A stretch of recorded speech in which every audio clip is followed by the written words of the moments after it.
Good evening, everyone. How's it going tonight? Welcome back to Dungeons and Dragons. Welcome to the 50th.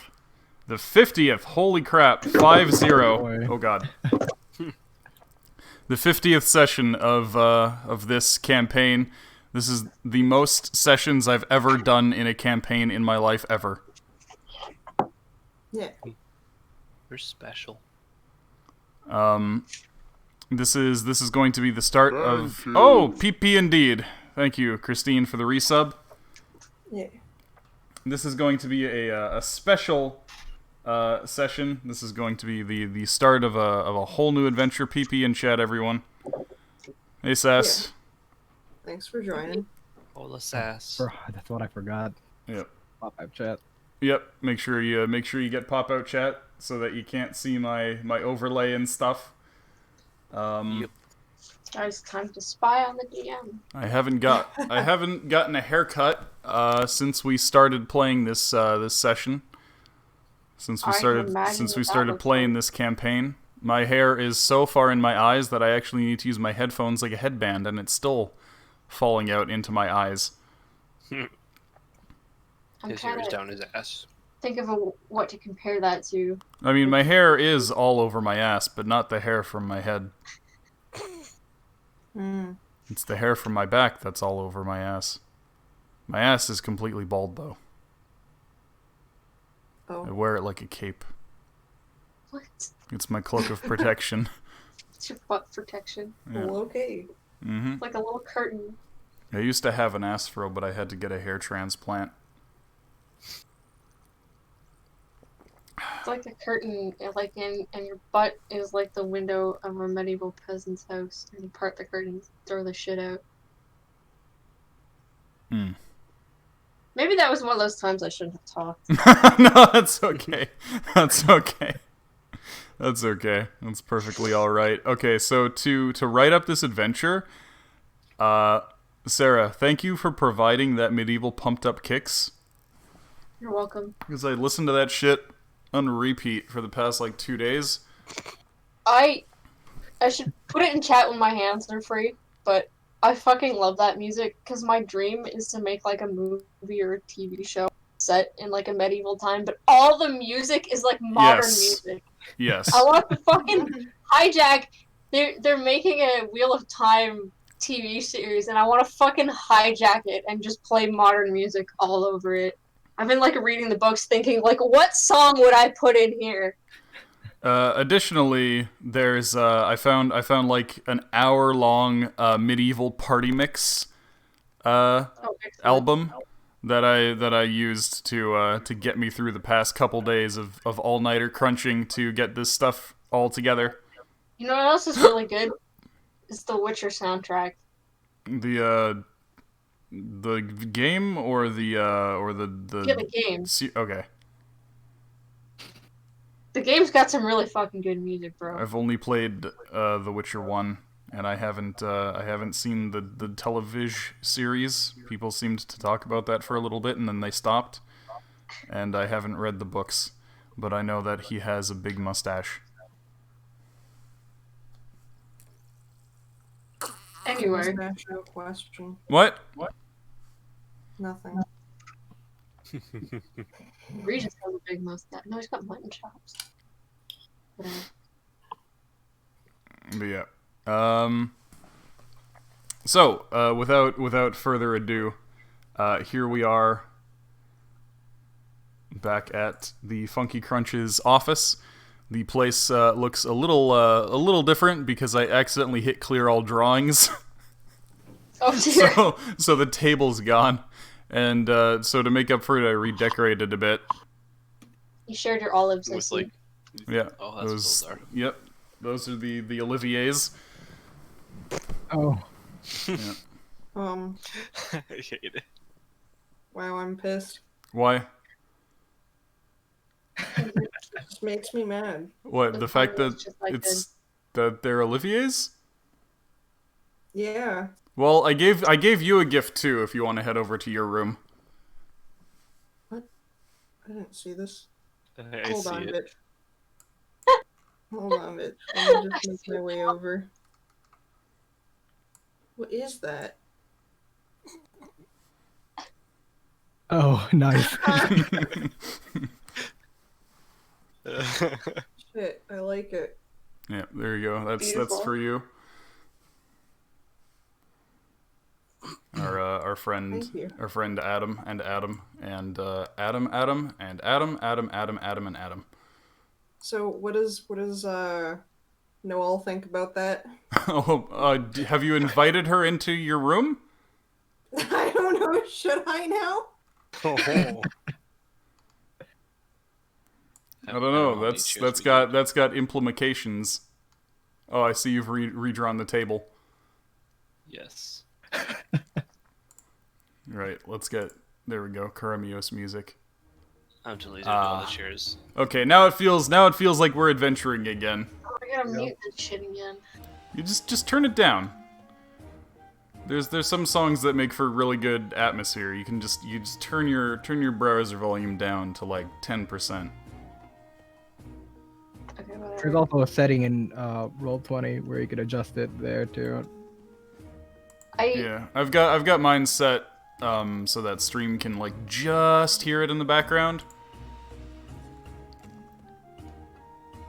I had to unmute it because my other friends that I've been playing on Roll20 with fucking refuse. And I'm like, hey, can we just talk on Discord? No. Although Roll20 chat's not bad, so. Yeah, I was considering using it if my Discord keeps cutting out. But so far, it doesn't seem to be cutting out too bad. It's been pretty good.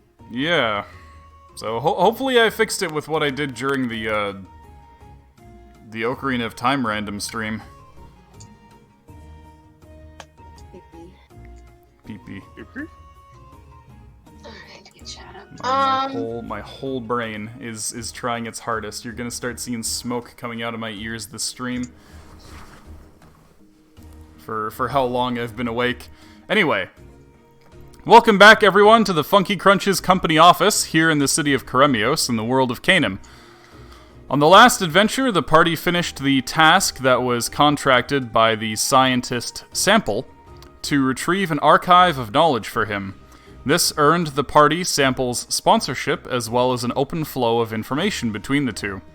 Now, with the revelations that the party had, it appears as though the Funky Crunch is going to have to plan and charter out a much larger scale expedition than ever before. Before that, though, let's recap up to this point so that we can garner a sense of direction as to where to go. So who wants to lead the recap today? Starting from where? Starting from level 6 adventures, or further back if you think it'll help contextualize.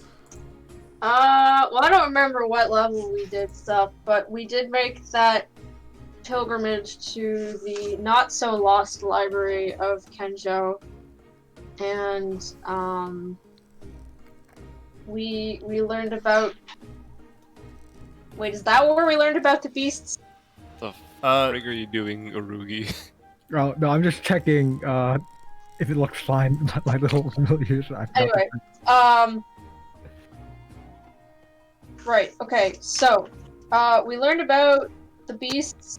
Right, the beasts you learned about over in the underground city where you fought the Dark God.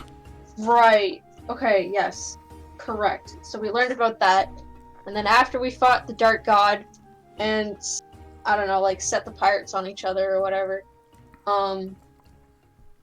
we were contracted by,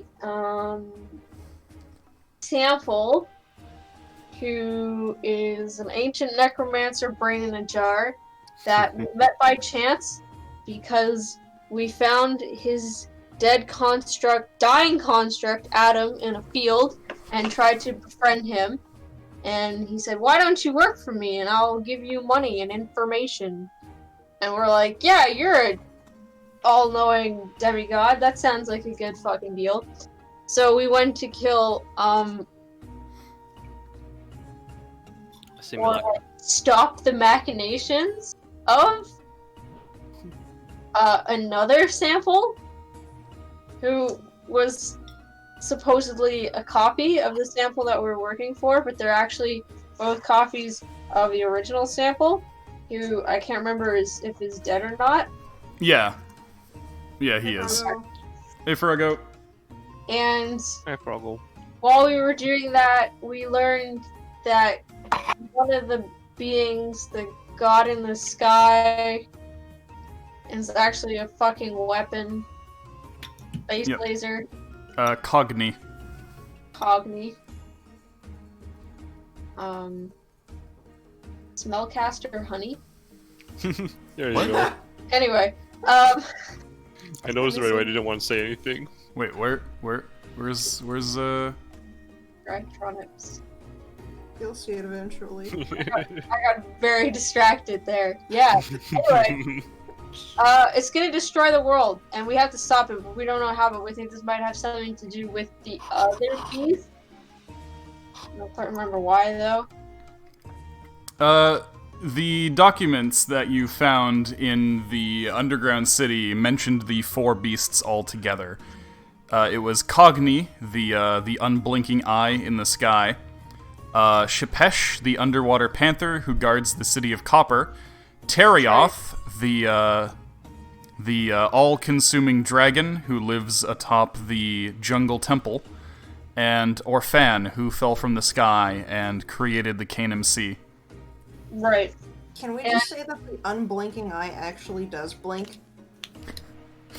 So yeah, that's the thing, is it's called the unblinking eye, but every 2,000 years it does something which has come to be called the blink, which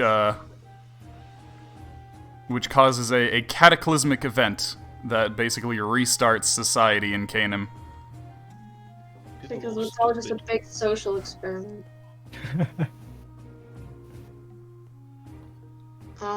Yeah. Although I think the only one of these, or no, the ones that are like known to people are Terioth, because they chased away. Terioth is ruling where the Baxi used to live. Yeah. So they want their ancestral home back, and I'm like, sure, that sounds good. And Say hi to me. Orphan, because Orphan also guards the exit? Yeah, the sea exit. The sea. Yeah, because, like, Orphan's basically dead, but, like, you can't get out because, like, it spawns and stuff that came from its body or something. Yeah, like its corpse spawns a bunch of Oh, shit. yeah, that's right. Yeah. Oh, hey. It's basically... Oh, Hunt. good. As is tradition, starting off with a great hunt. Basically, Orphan is spewing a bunch of magical radiation that's mutating creatures around the area, making monsters that make it impossible to leave Canaan. So we Yeah, got so basically we're kept in sort of, you know, one of them little like disc tray things. A petri dish. Yep. Yeah, there we go. That's what I meant to say. Yeah, so we're kept in a little petri dish, well, a big petri dish, and then occasionally someone decides to rinse the experiment out. That's a very good way of putting it. I like it.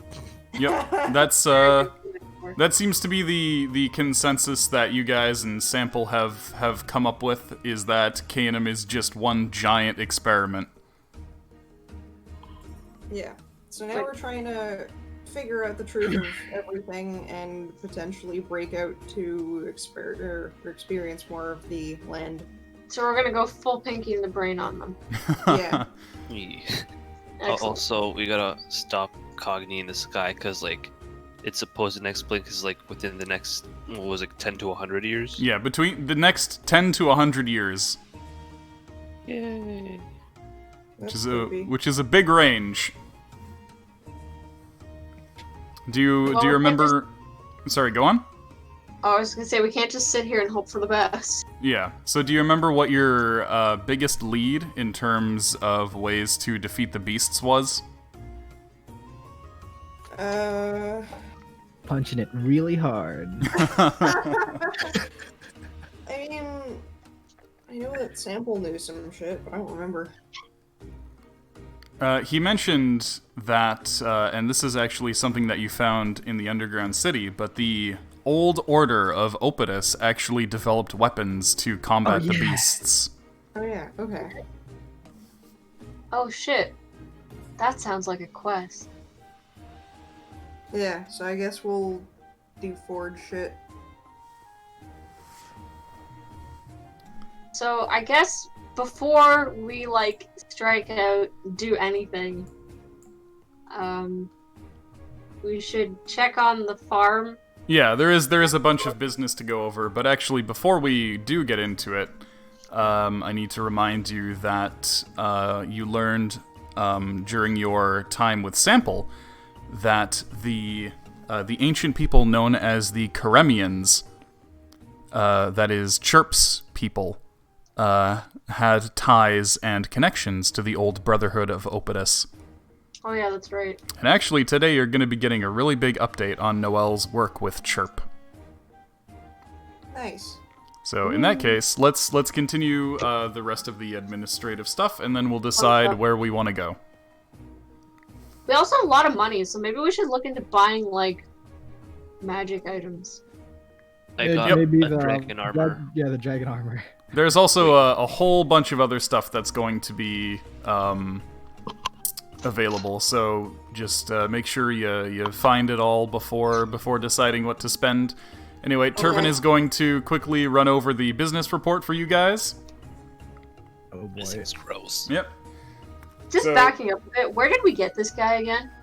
Turvin? Yeah, you got him at the same time that you got Loshka. He was part of another company, and their company ended up getting eaten by Pusif. Oh. I like how at this point it's like, who is this guy anyways?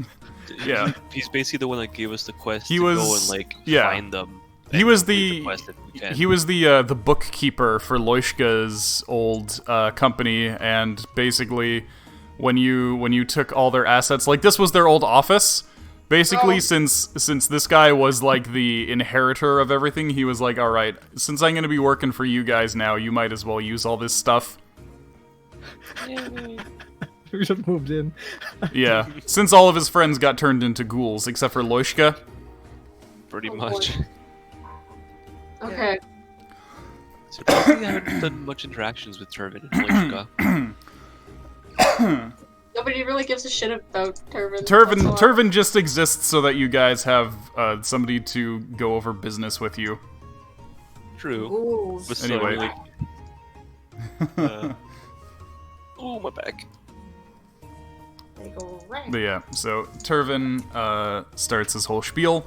Business has been booming at the pub since large groups are coming by Karemios in order to charter expeditions towards the west. Actually, our pemmican has become one of the world's most popular items for adventurers on long trips. To meet demands, we've actually had to order more beef, and when we ran out of that, we had to use beef alternatives. I'd actually like to request permission for a few things regarding the pemmican situation. Primarily, I'd like to expand the farms to build more pasture for cows and to purchase more cows overall. Also, I believe that letting that Professor Thorn character perform some of his experiments on the cows may actually lead to a better yield of beef for us, and increase our supply of pemmican to catch up with the demand, therefore increasing profit. And if that isn't acceptable, perhaps he can at least work on genetically modifying their food? So that they may grow bigger a bit more naturally, maybe? What has he been doing? He hasn't had a chance to do much because you guys keep being like, don't do any immoral experiments. And he's like, but all I know are immoral experiments. I don't want immoral experiments because I'm neutral good. Hey, Salty. But like, super cows, we could get like, sort of like Olivier's, but not Olivier's. I'm against animal cruelty. It's more like kill it? it's genetic modification, selective breeding, GMOs, How is that immoral? dissection. Is it live dissection? Are you looking it in the eye when you kill it? Well, he's not the one who kills anything. His area of specialty is biological enhancement. Oh boy. Then why don't we work on getting the crops to do what we want Okay, them to so do basically instead you'll give him the go-ahead to enhance the crops. Yeah. Yes. Okay. I thought we gave him the go-ahead on that one before. Yeah, I'm pretty sure we did. Yeah. Just in terms of the well, he's increasing the yield of your crops, but he hasn't been messing with the animal feed. Okay. So basically now he has the go-ahead to start working on the animal feed as well. We'll do it, Sass. Yeah, do it. Yeah, man. Come on, Sass. Anyway, additionally, I think it would be a good idea to send a small amount of pemmican out with our caravans as a sampler for those who might want to place large orders of the stuff. Although, I would understand as well if you want the pemmican to be sold exclusively at this location for various reasons.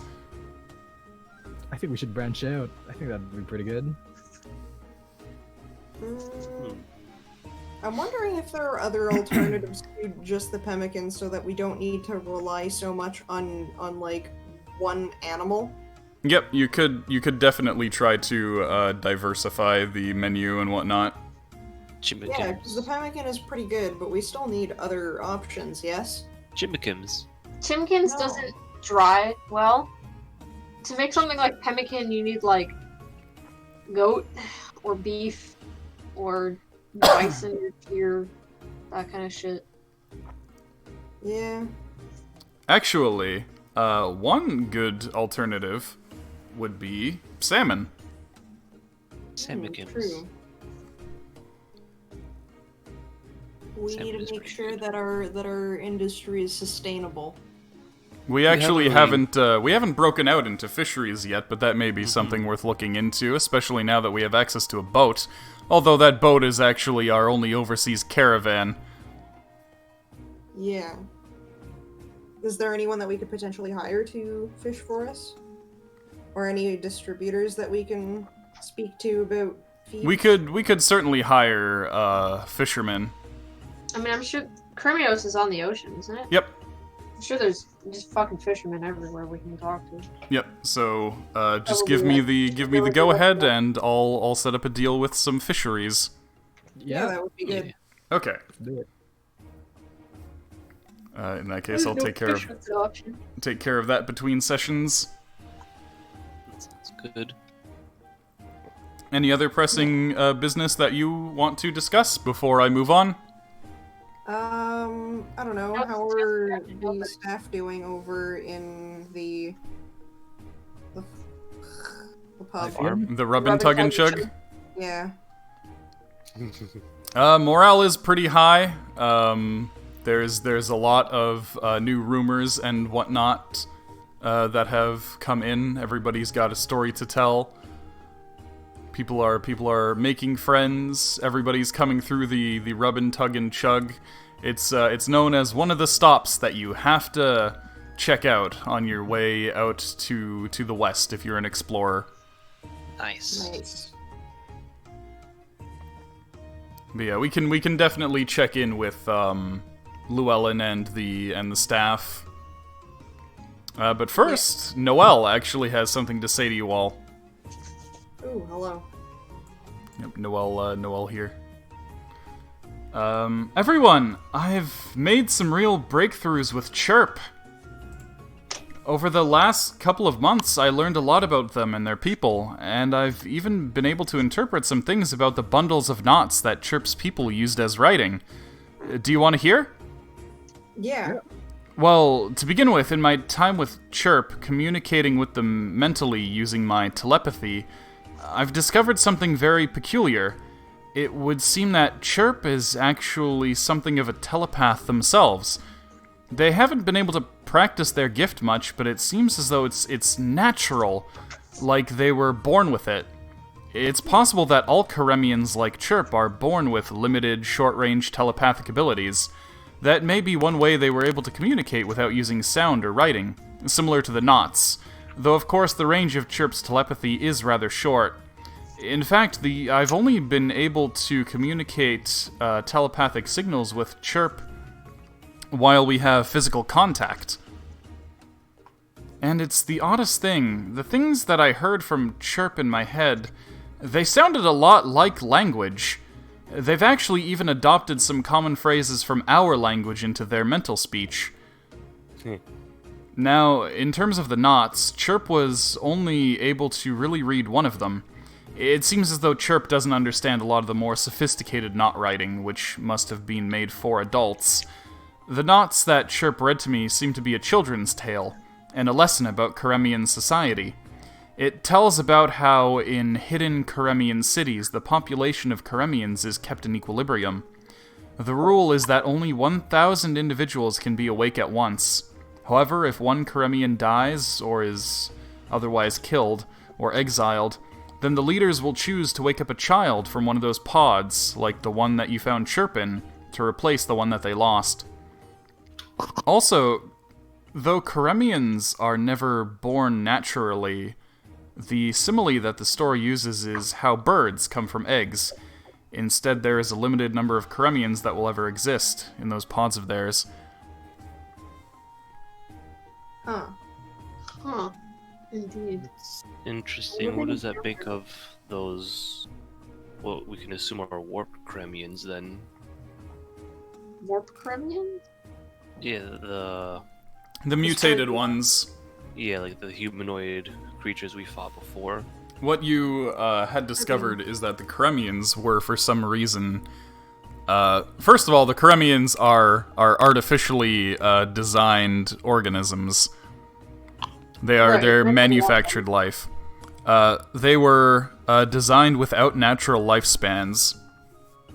And in order to control them, whoever designed them ended up introducing a flaw into their genetics, which causes them to mutate and eventually die.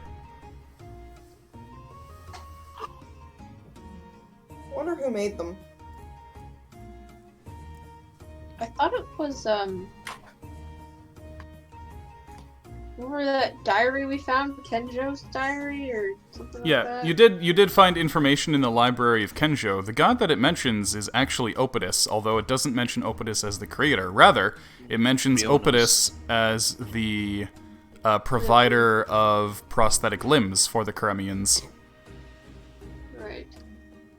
Yeah, so Opidus was more about, like, artificial limbs and all that stuff, and Briona was all about, like, genetics and all that with their goopy skellies. Right. Man, now you're just making fun of us with these fucking hunts. Seriously, you somehow got 3 crap hunts in a row. I don't understand. But you all won. Yeah, we all won, and we all got one. It's uncanny. There's, like, 3/5 of the hunt are like, good, profitable hunts. What is this? I don't understand. It's absolutely a curse. Anyway, how you doing, Biggie? I forgot to say hi to you earlier. Yeah, I said hello, but quietly, so I don't know if you heard. Oh, Biggie's here. Anyway, that's it for what I have regarding Chirp. Huh. Okay, well that definitely helps. Yeah, perhaps we could Thanks, check Noel. with the brother. Sorry, what was that, Arugi? Perhaps we could check with the Brotherhood afterwards. Yeah, you can definitely charter a little trip over to Mount Greatheart to see what's going on there as well. So, to make sure, you had to be in contact with Noelle and be a telepath to communicate with her, right? Chirp. Oh, yeah, I'm gonna say Chirp. Noelle can communicate with Chirp normally, but for Chirp to communicate back on their own, Chirp needs to come up and touch you. And I assume she's still wary of everyone. Actually, Chirp has gotten pretty used to you guys. Most of you guys. Some of you are still rather scary to Chirp, but I assume the they've big ones. the large and fuzzy ones are okay. Just the large and rotund one is not. If they're bald, then they're no. Basically. Yeah. Basically, okay, so Chirp is the only one that they're really afraid of is Ardbar. However, they're also very wary of Ardeus because of how much they've been communicating with Noel. Oh.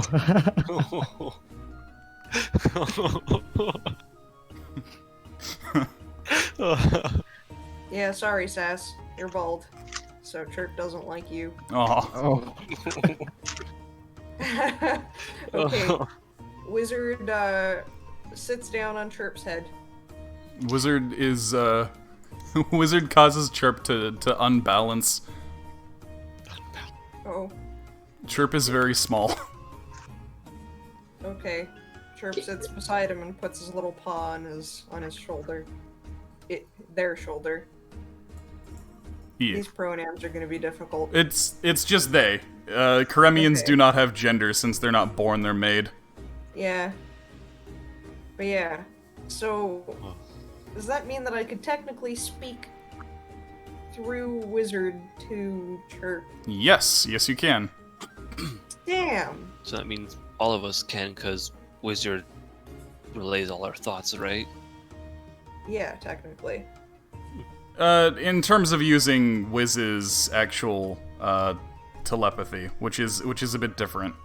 Yeah, because all I can So send it's is yeah, images it's not of that people I- yeah, Chirp isn't going to be able to really talk to anybody who's not touching them unless they have telepathy. Yeah. Okay. So God. yeah, Chirp right now can talk to Wiz the Liz telepathically, which they do. And then Wally can get the information because familiar. Yeah. I Okay. can see it directly. Okay, that makes sense. So And as at far most as Chirp thinks, Chirp seems to think that Wiz the Liz is actually some kind of strange dog.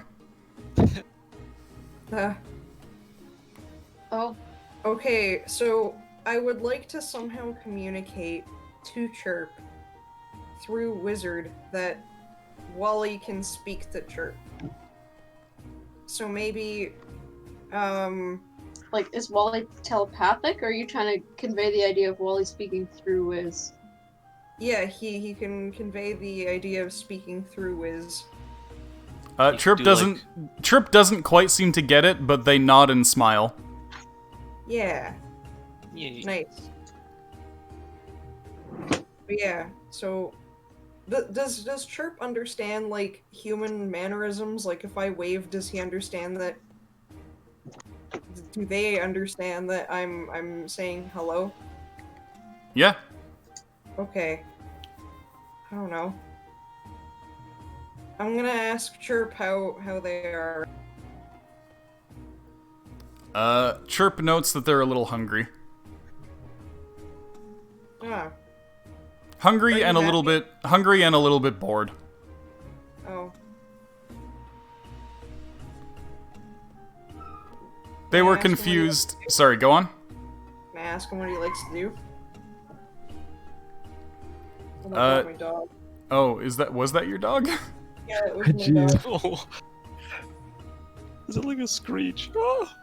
Yeah, no, it's probably my parents going out for a walk for Okay, so, Chirp actually,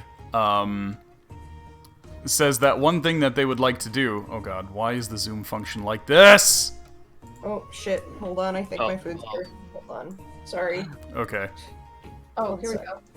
Oh fuck, telepathy is an 8th level spell. I mean, there's other telepathy-like abilities that are significantly lower than that. Missy, you just typed help. Are you okay? Wait, what? SMBS, Play Asia, PS5, blah blah blah blah blah. $1,000. Oh. It's probably a placeholder price.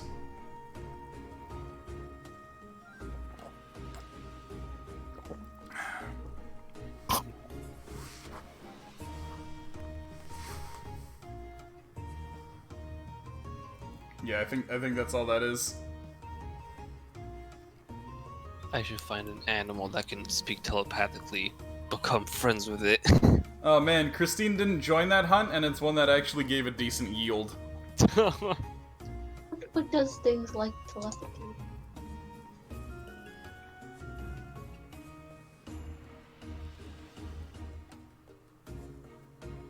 Oh, thank God I finished it. That was gross. I think telepathy abilities are mostly enchantment, right? Okay, here I am. Hi. Yeah. Was it Okay. food? Yeah. So, Chirp notes that one thing that they would like to do is actually they'd like to play dress up with all of the raccoons, and in fact they have a special outfit picked out for Pumpkin. Oh. Yes. And if you head down to the Monster Slayer's Lodge, they actually have it ready for Pumpkin already. Nice. Oh, there's encode thoughts. Smokey, shut up. I don't actually hear him. Basically Harry Potter, but anyway. Continue. Yeah. So, inspired by drawings made by Chirp and Noelle, and brought to life in a joint operation from Butch's Bounty Hunters and the Monster Slayer's Emporium, Pumpkin is being presented with a teddy bear suit. Amazing. The teddy bear suit is a magic suit that can be worn by a small-sized beast. Statistically, it is a suit of +1 studded leather armor barding, with an AC of 13 plus your dex bonus. It's made from owlbear skin and is equipped with a set of claws that allow the wielder to attack like an owlbear. Additionally, the wearer becomes proficient with the intimidation skill and has advantage to stealth checks made while in forested environments. Nice. So I sent you that a little bit earlier, yeah. So you should have the stats for that. Somewhere. I think it's pretty nifty. Yeah. So Pumpkin is now dressed like a little teddy bear. If you go into the woods today, you're in for a big surprise.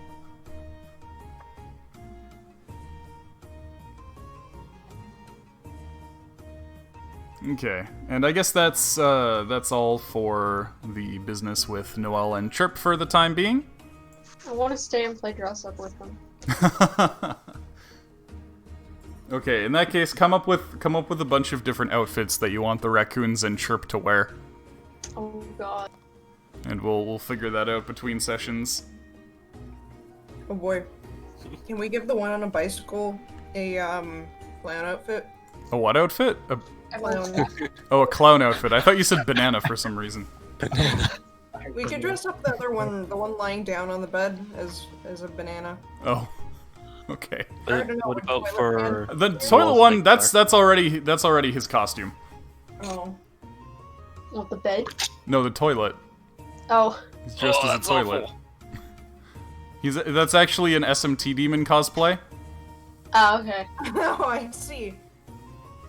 We'll just paint the toilet, and he can become Yeah. the goddess of filth. Exactly. Sasori wants to dress one up like Bakugo. Okay. That works for me. Oh no. You're the one with a gun will dress it up as Bakugo. Yeah. Okay. Oh, God.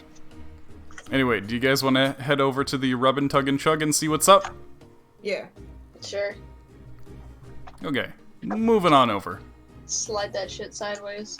Yep. Okay, so here we are at the Rub and Tug and Chug. It is bustling. There's a lot of folk here.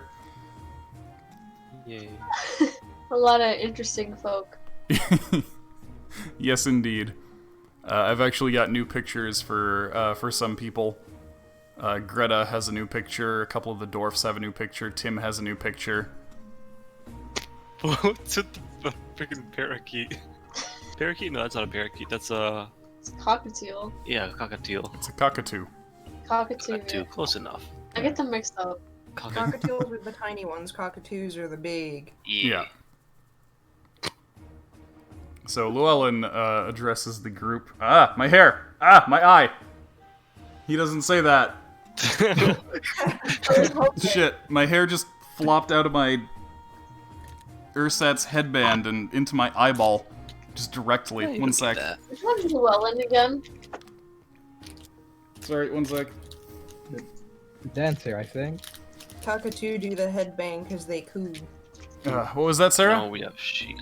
I said, which one is Llewellyn again? Llewellyn is the manager/bartender. He was the original owner of this place before you guys took over. Right. Oh, how's our plant doing? Oh, the plant, you notice that the plant actually has a bunch of gold coins collected in its pot. Well, good for it. Good for them. Nice. Yep. Does he maybe want those removed, or is that No, okay? no, they're his tips. Yeah. Okay, just let us know if it gets a little bit too heavy on the soil. Or like if it wants us to get it anything using its tips for it. Wait. Maybe around winter you can get it some like baubles. Is this plant stationary? No? Is it on wheels? What, the plant? No, the plant moves around. It's an animated plant. Oh, okay. I thought it was just like animated, but in a pot, and I was like, No, it can sit down in the pot if it wants, but it can also move around. Oh, okay. Sounds Yeah. good. Anyway, Llewellyn addresses you and says, "There've been quite a few more travelers by these parts lately, so there's a lot of information passing around. Here's some of the juicier tidbits I've put to memory lately. There have been a lot of Fey folk coming down here from Finnegaran. It seems as though the city is now in a period of full-blown revolution. Indeed, there's two parties that now preside over Finnegaran, and while fighting has been relegated mostly to the occasional riot, tension's pretty high between the two groups. The first group is the old ruling powers of Finnegaran, that is, the Queen and her royal court backed by the Queen's Guard and older traditionalists, such as the elven clergy of Briona worshippers.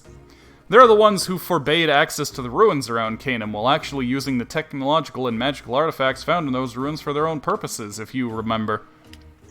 Oops. The second group is called... Which is Well, not wrong. I mean, it's because of us that the frog myth came out, that things came to light, and... I would call this a good thing. Yeah. Yeah, Anyway, honestly, it's not bad. The second group is called the Young Stags, and they've been labeled as insurgents by the Crown. They're comprised of a lot of the younger elves, half-elves, and goblins who seek a more representational governance for Finnegaran, claiming that the Crown keeping secrets of the ruins to themselves is nothing less than oppression. Many who are loyal to this group are venturing out of Finnegaran altogether and to other places in the world. Those that are still attached to their homeland, however, are camped out in a smaller settlement just on the border of Finnegaran, where they're well barricaded against any attempt at suppression by the Queen's Guard. And you may be interested in this especially. It seems as though your old acquaintances, that's Cronin's monster hunters, have staunchly allied themselves with the Young Stags. Their group has actually come to be called the Golden Hooves, and they've been elevated to the level of folk heroes, much like the Mohicans, that legendary wolf pack of old. Should probably give them a visit later. Yep. Was Cronin human? No, he's an elf. Oh, yeah, okay. One of the good ones. Yeah, he's the one who sells you the lemon balm. Yes. Yeah, He's no, I the one that, remember like, who he was. I just didn't remember what race he was. Yeah, he's human. Cronin is his own he- thing. Sorry, what was that? I said Cronin is his own thing. Ow. Cronin, race Cronin. Alignment Yes. Cronin. Anyway, Sheila actually has some stuff for you as well. I have some information you might all like to hear regarding our old friend Antonio. Oh? It seems as though there's been an attempt on his life. Someone poisoned his wine and very nearly stopped his art, though he was brought back from the brink. He remains bedridden, however, which has thrown Portuguala into some turmoil. Antonio's tightened security, and his muscle has started making random checks on the packages going in and out of the port. There used to be peace and understanding between Fat Tony's boys and the many other gangs, smugglers and pirates and blackguards and whatnot around Iguala. Now they've been butting heads thanks to Antonio's paranoia. You can expect Iguala to be much more of a dangerous place now. In terms of who's behind the poisoning, your guess is as good as mine. Antonio clearly had plenty of enemies. It might be worth asking that Santiago fella if he could give you a list of them, if you care to know who you could buddy with if you do plan on tangling with Fat Tony and his crew. Since when is he Fat Tony? Antonio, Tony's boys. Yeah. Fat. Since when is he Fat Tony specifically? That's what people who don't like him call him. Oh. Oh, these are awful. Yeah, talking to Santiago is something we gotta do. Let me put that down. Oh, also, I actually have something for the little master. Little master? Logan? No, the littler master. Wallace. That's the one. Oh, Walter. Walter. Walter. Yeah, you were on the right track. Loishka. I really enjoyed that magic show that you put on, but I was thinking that I should get you a proper suit, especially because I was so concerned for your safety when you go out adventuring. Oh. So, Sheila presents Smalley with a little tuxedo. Yeah. So this suit... That sounded like a cat, or a door. Oh, that's my cat. I see. Hold up. All you people and your animals, Yeah. You are the animal. basically. I'm my own animal. Very, very talkative. Anyway, so this suit, made from tanned displacer beast hides, was conceptualized by Sheila, who is concerned for Smalley's safety. The suit was constructed by Butch's Bounty Hunters in conjunction with the Monster Slayers Emporium Boutique, and is a one-of-a-kind. Huh? Does it look like a tuxedo? Yeah. Yeah. Excellent. The I know what suit. displacer beasts are, right? Yeah. Do it. I'm pretty sure you guys have seen them before. I might be wrong. Oh, you mean like in character or in Oh, like... now I see Smellcaster. Fuck's sakes. You found it. How about the other one? Yeah, I see it. Also, can I add the fact that this place gave me free rice cakes? Nice. Ooh. Yeah, Nice. like they threw in a third box and they wrote free on it, and I was like, "What is this?" And it's the rice cakes that I wanted, so I'm like, "Wah!" I love this Nice. place. I'm ordering there forever. Very nice. So yeah, the Displacer Tux acts as a set of +1 magic studded leather armor, so AC 13 plus your dex bonus with a couple of extra features. For one, it allows the wearer to summon a hidden tentacle as an action to attack, and it also grants the avoidance and displacement features of the Displacer Beast. And I, of course, sent you the stats for that on Skype earlier, Yeah. so you should have those. Mm-hmm. Okay, so Excellent. that's it for Sheila. Do you want to have a conversation with Santiago? Or do you want to talk to anybody else here first? Santiago's out on the farm, isn't he? Yeah. I would like So to... this isn't him? Sorry, Pardon? what? I just thought that this was Santiago right here. Oh. Sure, he's there too if you need him to be. It just happened to be. Well, we're gonna head to the farm anyway, so we could just have him on the farm like he's supposed to technically be or whatever. I don't Alright. Hold on. know. Oh, He needs to flirt with Sheila. Oh, okay. this girl wants to tip Matrushka for her Yeah. amazing pemmicans. We need to. You want to tip her? How much do you want to tip her? You could just give her a raise. Yeah. We could give her a raise, yes. Oh, okay. How much do you want to raise her? How much is she being paid? I think she's currently being paid 15 gold pieces a month. Would you like an extra gold piece? Because I know gold's a lot, right? Make it 2 gold 10 pieces. 10 gold pieces a month is minimum wage. Okay. So, 1 or 2 extra gold pieces? Make it 2. 2? Okay. Yeah, So just those note are that 2. note that down in the document. Okay, let me find. There it is.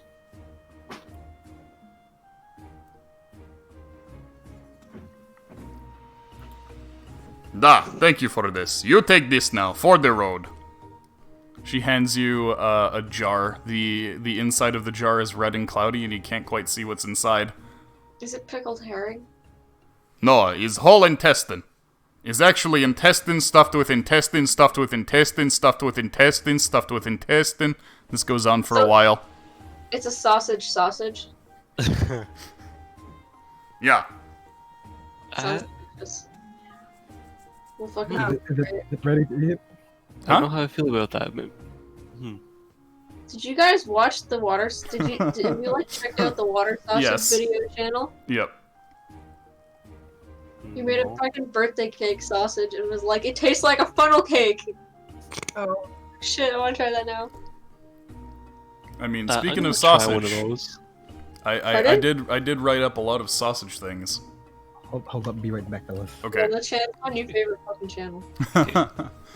Isker's gonna try one of the sausages. It's not a sausage, it's just intestine stuffed with intestine, stuffed with intestine, stuffed with intestine, and so That on. technically makes it an intestine sausage. I'm arguing this. Sausage.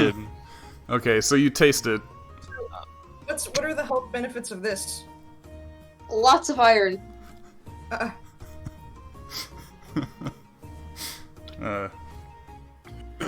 Hey, good question. Oi! Huh? Cats are screaming at each other. Oh. I want to hear that. You add the strength of this intestine to your own intestine, you get double good intestine. Woo! Do I get like a +1 to mad shits? When you go bathroom long time. Oh god. So I get a +2 to mad shits. Got it. Oh boy.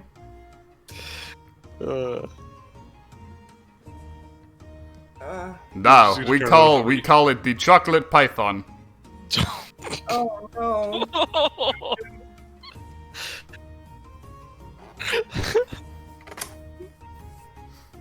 Oh no, Jojo. Oh no! Da, you enjoy.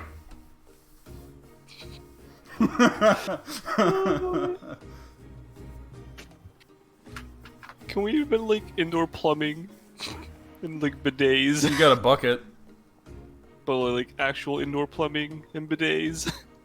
You got a skeleton. Sorry, I had to go separate them. Oh, okay. Do you want me to shit in the skeleton? You want to shit in the skeleton? No, Why? I'm asking Brandon, can we invent that? He says we have a bucket. Can we actually invent that? We have a skeleton, so he wants me to shit in the skeleton. That was it was an unrelated thought. Cryo's trying to invent indoor plumbing. I've actually been wanting to do that for a while, but like, I can't really. Notably, Great Heart actually does have indoor plumbing. So why would he only have a bucket? Because this isn't Great Heart. Oh, die. This is Karamios. Yeah. Oh no! Oh no, Franco. Logan! Why Oh, why does their business have indoor plumbing? I thought it would be good to rough it. I'm too used to the comforts of Great Heart. Oh wait, we have a toilet? Stinks in our bathroom. No, you don't. We don't. You guys are talking like my character's like, I have literally shat in the woods my entire life. We're gonna push to get some indoor plumbing in here, because then that'll help business a bit better, I think. What's plumbing? I pull him outside and I point to the nearest sandy patch. I'm like, there. See, Yax makes like little Zen rock gardens out of her litter box. Yes. I find it hilarious how, like, it's becoming more canonical that Iskra's more civilized right now. Oh. The goblins more civilized than the gnome and the tabaxi. That's hilarious. But Tabaxi just doesn't give a shit. She just makes them. Yep. It's the circle of life, yo. Circle of life, just like the circle around your shits. Everything shits full circle. Anyway, so what's the plan from here? Do you want to go and speak with Santiago, or do you want to talk with more people here? I don't know. I'd kind of like to hang around, maybe like have some food. Okay. Yeah, you can have a snack. Yeah, we should probably catch up with like Frothy and is that our elven cook? Is the rumors about what's going on in Finnegrams, like that can't be the only news going Yeah, through. yeah, there is more stuff. Actually, an old friend has returned from a trip. Yeah, I see right there. Oh. Do you? I don't think he's on the map right now, actually. Here, Oh. right here. No. Larry, No, Constabulary, and that's Mercy. He just hangs out here now. oh, okay. Because I see Larry and Mercy. Yeah, they just hang out here. They're your boat crew. Yeah, okay. So Guess not what? Greta? No. No. I'm trying to find him. There he is. Oh, Rivolo. Yes. Hey. Rivolo, the egg wizard. Oh, hello again, Funky Crunchers. How are you all? Not bad. How are you? Oh, I'm good. I'm in the mood for breakfast. Are you in the mood for breakfast? Absolutely. Let's have some eggs. Excellent. Would you fancy some pemmican? What's that? Oh, it's our specialty. I'll give you some free on the house. How about some brag? He takes a look at it and says, "Would it be possible to coat this in egg and flour and then fry it up for me?" I'll ask the chef. We ask Da, our chef? I do this, but you eat all at once. Oh, Why is Goose's hair growing longer? Because I hate Goose. What? How can you hate Groose? Because he's so fucking annoying. I just want to play the game and fucking Yeah, Goose that's- on my ass. he's got so much character development. Oh god. What have I done to bring it attention?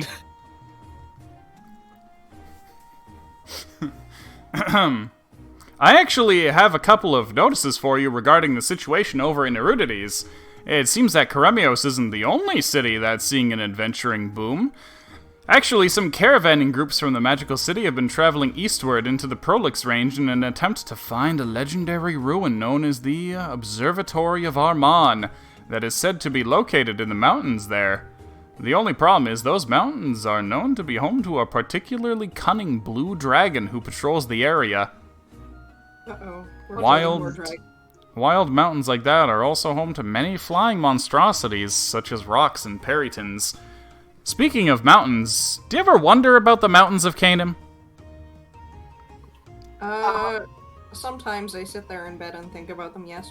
Yeah, they're so notoriously untraversable, even for the winged Aarakocra and wizards who have learned the power of flight. The only two mountains in Canaan that I know of that are easy to get around are Mount Greatheart and the Bedris Sagamori mountain range where Chantley is located. I bring this up because there's been growing interest in Erudities in the idea of exploring the Rubik Steppe to the west. However, the western Sovra Mountains are impossible to get across by land, and the whole northern shore is guarded by hostile gnolls. It is said, however, that there is passage to the other side of the mountains located in Samaria, though good luck in general if you plan on heading there. Not a very friendly place. Why isn't it friendly? Well, you know Portaguala? Imagine Portaguala without laws. Portugal has laws. Portaguala technically has laws. Technically. Samaria, they don't even have the pretense. Oh boy. Here we go.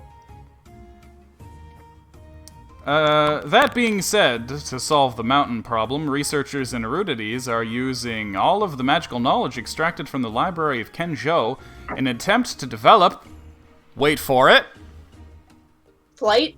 Airship. some manner of flying boat. An airship. Having an aerial Yeah, vessel but to not- traverse mountains would no doubt revolutionize transportation in Canaan. The only caveat is, so far it's all experimental, and anything they think they would be able to produce would require a large amount of energy, be unfathomably expensive, and would likely only be able to operate over a very short range. Now, actually, there is one more thing. That is, I'd like to offer my services for you. It seems that one of you is the victim of a draining curse. Oh, yep. If you plan on traveling over land, I would recommend that you allow me to remove the cursed artifacts from your person using abjuration magic. And if you like, I can teach Wally Boy here how to remove a person from a cursed object's grasp. That'd be nice. I mean, that's a big Wally. Mm-hmm. Especially if we're gonna go more inland and away from sea. So what do you That's say, only, Wally? like, done Yeah, I'll gun do and it. sword. Okay. Revelo teaches you remove curse. What level? I think it's 3rd level? Nice. Now, one thing your party should look out for in terms of curses is that they tend to have a source. It's possible that the cursed items you carry are actually the tools of some powerful spellcaster who is attempting to influence you in one way or another. Be wary of the trail of cursed treasures, and where those ghastly glimmers may lead you. Well, that's all out of me. Good luck to all of you. Alright, thanks. Nice. Okay. That was good. We don't have to worry about our days slowly dying on land. Or You can, I mean, you can re-equip them at any time. True, but we don't have to worry about him dying at least. I'll have them as decoration for now, with all the buttons that I got too. Okay. So, Revelo, how did you like our pemmican? Well, it doesn't go down easy, especially not breaded, fried, and coated in egg. Oh, have some barley tea with it. Oh, why thank you. Does he just chug it hot? He just puts barley in his mouth and drinks boiling water. Oh boy. It's like trying to cook noodles in your mouth. It tastes like oatmeal. Yeah, but did you know that it helps treat erectile dysfunction? Ah, I have been feeling numb of the old prostate lately. Yeah, you might want to get that looked at. Yeah. You in trouble shitting? I don't think there's a lantern bright enough. I feel like maybe To get that looked at. There. Dark vision. What? What? Would Maybe you like I said the doctor has dark vision. Okay, dark vision and Let's give him move some on. chance to go up in there. let's move on. Oh man, this guy needs a fucking proctology team. Oh.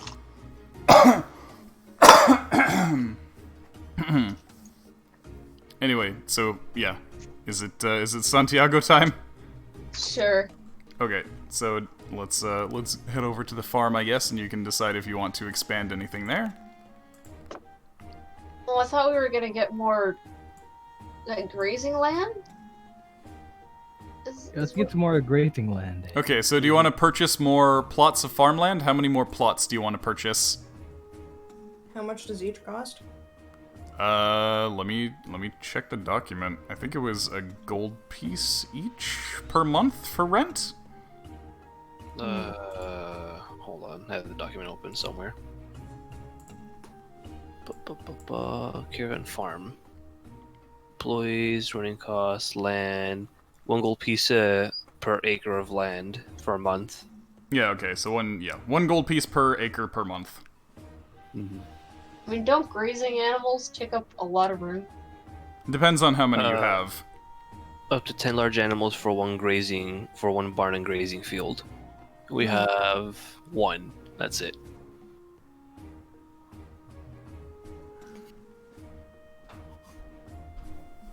Oh god, this tastes awful, but like, I'm feeling it. What tastes awful? It's like an apricot saison. Wow, Perhaps we should, twice in one night. Buy a lot more land because we are being sponsored by Sample now. Mm-hmm. Yeah, we could probably double everything. Yeah. Okay, so how I was being conservative. I was like, maybe 3 more acres? how does that look? I mean, Does that seem good? That's basically what I was thinking, something like that. Okay, so we can move stuff around to be like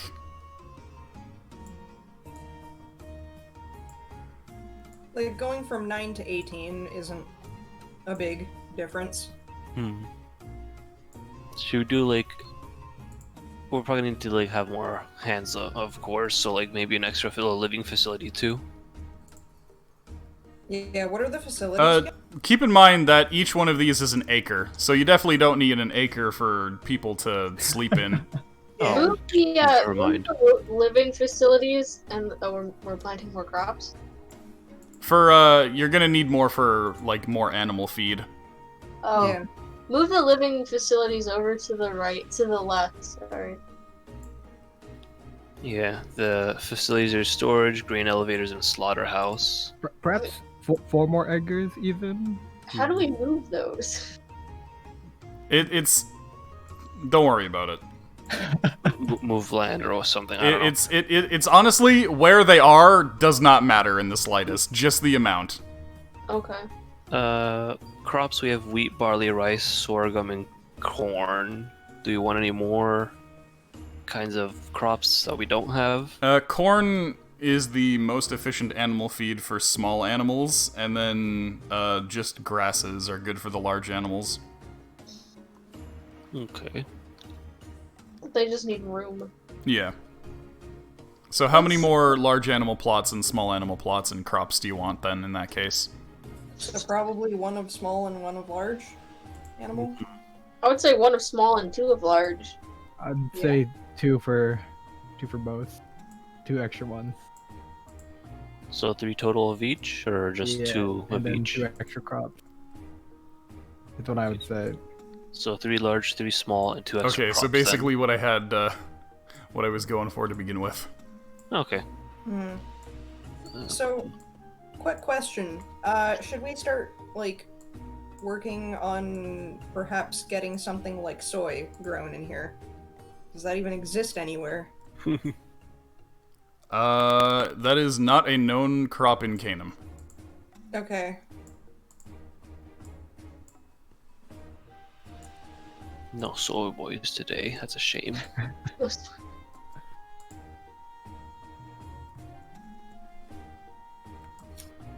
What is a crop that we don't have that is known in Canaan? You Why do we have can crops? go around and have a look. Let's just expand what we have. Yeah, we can expand what we have, but like it's also good to like have You more. can also grow vegetables. Right now you guys are just growing like grains. This is very true. Perhaps, yeah, let's get maybe 4 more and get vegetables on those 4. Perhaps. Grow fucking potatoes? Yeah, potatoes, carrots, whatnot. You'll have to take a trip down to Pasterfield to see what they have. Okay, we will do that Okay. after we figure So that do you out. wanna order 4 more acres, or are you content with this for now? That's a lot of animals for crops. Do you think that's enough? It's just a suggestion. I don't know. I feel like maybe we should get just like a little bit more crops. That way, like we can have some extra for the wheats and all and grasses, and then some for actual veggies. Okay, so how's that then? Yeah, it's good. Yeah. Yeah. Yeah. Cool.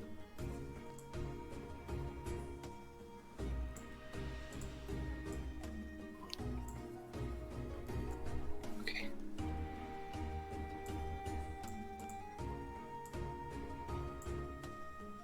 Damn it. Why does this program? But that's 12 acres. Oh god, why this program? Cool. Okay, there we go, and there we go. Okay, So that's 12.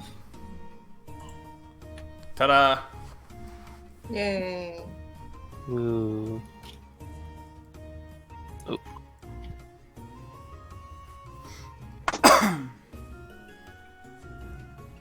We got Greedy Niche collab again. Yeah, have we ever made any profit off of these hunts? Yeah, there was. You actually left, and everybody won pretty decent off of one, and there was one where only you won. What the fuck? But I don't know. I'm surprised that the low ones keep coming up for some fucking reason. Why happen? I We're don't gonna have know. a big one, and Christine's gonna win big. You're gonna, as per usual. yeah. You know what? Only one person, like 2 people, are gonna hunt, and it's gonna come up as Mr. Jackpots. That's just how that goes for some reason. Okay. Anyway, Do we well, ever, like, net huh? any profit though? Do we ever like get net profit though? Yeah, hunts cost 0, so anytime you hunt, as long as you don't get 0, it's a net profit. Okay. Hunts used to cost 100, but when I added all those new bosses, I switched it to cost 0. Okay. And you know what? We still haven't come up with Chucky Pigs. Yeah. Want to die. We've gotten Skriti Nichkalav 10 times before we got Chucky Pigs. Chucky Pigs? Yeah. Yeah, Chucky Pigs, look them up. You'll get so much info. Anyway, so yeah, Santiago's here. What do you want to ask Santiago? Oh, Wait. enemies. Yeah, there's Tony. The enemies Tony's have. So let's just walk up to him and be like, "How did you manage to poison him from all the way out here?" Sorry, what were you saying, Christine? I don't know. I thought we were going back to the, the pub to see him, but then I'm like, oh wait, he's here too. Yeah, Okay. he's wherever you need him to be. He doesn't move on his own. He's on wheels now. Okay. Good There you go. job, See, Ardeus. you wanna hunt? You won from Spider Jesus. Oh, thanks. You got Spider-Man. 1, 2, 1, 2.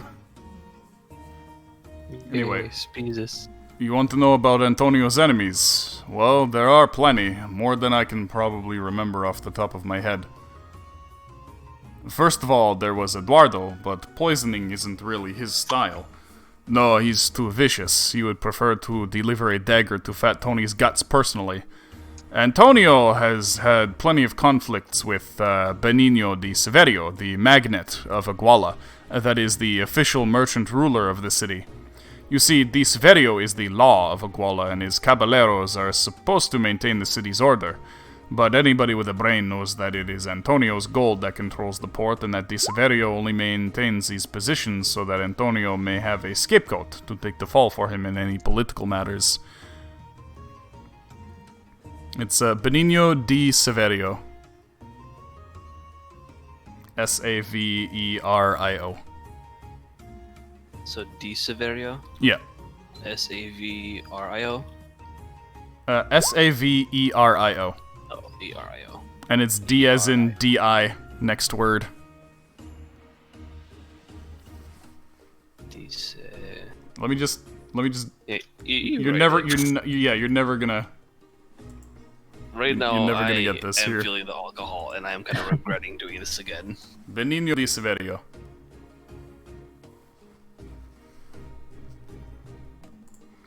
Anyway, as I had said... Right, okay. But anybody with a brain knows that it is Antonio's gold that controls the port, and that Di Severio only maintains his position so that Antonio may have a scapegoat to take the fall for him in any political matters. With Antonio out of the way, Di Severio would be able to take over the majority of mercantile operations in Iguala, so he has much to gain in seeing Antonio's demise. Another group that had it out for Antonio was the Sovra Body Snatchers. They are a group of humanoid traffickers that once operated in the Aracamosa Oasis. However, Antonio strong-armed them out of their operation, and now the Oasis may as well be his own property. The Sovra Body Snatchers have since moved on to Sumeria, though they use Erudities as their port to do business in the rest of the world. Other than that, I am sure there are dozens of small-time organizations, pirate bands, or even scorned ex-lovers who would want to bring Antonio down. So any lead you can find, I'm sure, is as valuable as any other. What do you plan on doing if you find out who is responsible anyway? I haven't thought of that far yet. We have to meet with potential allies, I think. Antonio's not our ally anymore. No, but like their enemies. Antonio sees you guys as an ally. Mm-hmm. Yeah. Oh. And like, to us, like, we see him as like a person to be cautious of, because we technically have the trident, even though he got the trident from someone else, which is probably a fake one. Oh Yeah, yeah. technically we've already double-crossed him. Yep. What did So we we do with the trident? Do we still have it? Yeah, Or you still have it. Okay. We just kind of leave it hidden somewhere so wind doesn't catch word to Antonio. Destroy body snatchers? Yes. What is destroy? The body snatchers you just mentioned. Human trafficking 8, right. Okay. I was wondering if you misheard what I had said. Nope. Okay. Oh, you want to go after these guys now because they're Yep. traffickers. It's Okay. great for that shit. Here's Here's what they're called.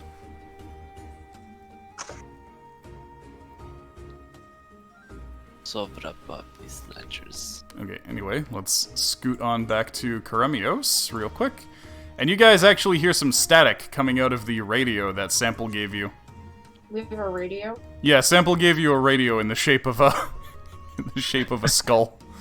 Oh, I was like, can we get NPR on this thing?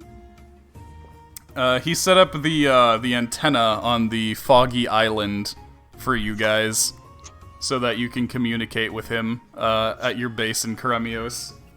Oh, okay. Yes. It's not a portable radio. It actually requires you to crank it to give it electricity once in a while. Can we like paint it to look like a sugar skull? Yeah, sure. Yeah. That way, like, people just don't freak out. Just, oh my god, it's a skull. There's I mean- literally a skeleton in your bathroom. And I'm walking around with a bunch of Oh my god! Okay. Forgot about that. I just had the best idea. Oh, You're what are you welcome, gonna baby. replace the skeleton's head with the radio? But, I mean, But only talk to him in the bathroom, yeah. And the skeleton is constantly cranking it so it has electricity. Yeah, by the way, the skull radio is not the size of a regular skull, it's just the shape. It's actually significantly bigger. anyway, I posted That's my hilarious then. In Twitch chat? Oh, there it is. So could we have it modified so Hold that on. the crank Hold on, I need is to... further down by the pelvic bone? Hold on. No! Hold on, I need to put this on stream there. Holy. That is a hell of a thing. I like that toilet paper dispenser. What are you putting on stream? The toilet paper dispenser. Oh, okay. You're one. Close too much. Okay, anyway. Close. So I feel yeah. like we're some kind of freak show, and that's why people come visit us. Yes. I mean, we got kobolds, we got a animated plant, we got a skeleton now. It's my son. It's my boy. Your So- third kid, apparently. Oh, we only your second kid because we don't know about the other one. Supposedly. I think he's got more kids than Yeah, that. Noel is probably his 11th. So, well, we as a group know of two. We You as the don't party know, of you only one. know of one. Yeah, exactly. Yeah, we as the party know of one. Yeah. Anyway, so from the radio that you were given, you begin hearing Sample's voice. Can you hear me? Am I coming in clearly? Yes. Yeah. Ah, Less than usual. good. Then the antenna's working. I set it up where you suggested. It is quite conveniently right in between our two bases. That makes it very easy to bounce signals across. Now, I actually have some information for you and a request. Okay. I wish to open up an exchange of information with the scientific community of Mount Greatheart. I'd like you to escort an emissary of mine there to integrate with an organization in Greatheart that may have him. Okay. Who is your emissary? Oh, that would be Adam. Oh. That makes sense. Do you know anywhere where he might fit in? Oh. Yeah. You can Wait. throw it in. Just the place. Can he do any kind of smithing? Probably. He There can you go. certainly swing a hammer. Good enough, I guess. He'll be among his own kind. I'd like you, right. Additionally, you can come and retrieve your magical mariner's lantern from my submarine. Simply know when you wish to call for my vessel, and I'll be there in Karemios. Can we contact you with this radio? Yes! Now, Wow. speaking of the... Oh, you just... It only has one channel. Okay, you should just turn it on and hope he's listening. Yeah. I mean, Where's he gonna go? exactly. Yeah. Now, speaking of the Canem Undersea, there's a couple of points of note that I have managed to extract from my twin's archives. Indeed, I've discovered some places accessible only by my vessel, which should be of great help and interest to you. If you'd like, you can revisit my lab and we can discuss things here, or you may simply board my submersible and set off east from Kareminos if you haven't the time to visit me in the Atoms. That's all the developments on my end. Do you have any questions, concerns, or requests of your own for me? Did we get paid? Yeah. Yes. Yeah. Okay. That's why you're sitting on nearly 8K right now. Like I said. Mm-hmm. And he doesn't know anything about the beasts or the blink or anything like that? He does. He actually told you all of that. Yeah. All we know is pretty much what he told us. Okay. Yep. The original sample was trying to find a way to survive the blink. What about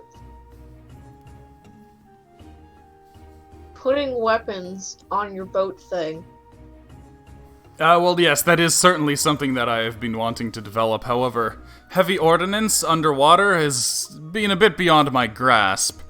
However, there may be things in the ruins around Canem or under the sea which may lead to such developments. Ancient technologies you might be able to extract. If you come to my boat, I can tell you more about what I've discovered on the archive. How about an airship? A flying ship? Yes. Such things did actually exist back in the time of my original. Nice, because it seems that expeditions and things over the mountains want to get done English, but we are not there yet, and realizing how to do it is all just theoretical to like the people that are trying to figure it out. I seem to remember the Karemians may have had some kind of flying vessel. It may be worth trying to find if there's any holdout of Karemian civilization out there.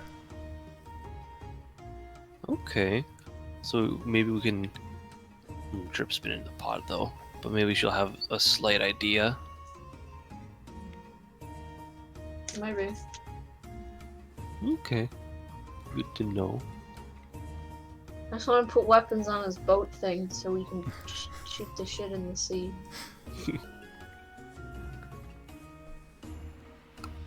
But keep in mind that the Karemians did have connections to the Brotherhood of Opidus.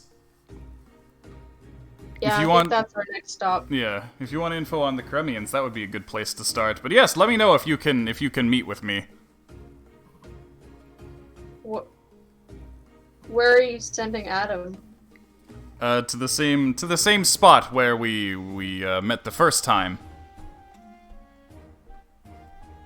Sorry, I should say where we met on my submersible the first time. Right.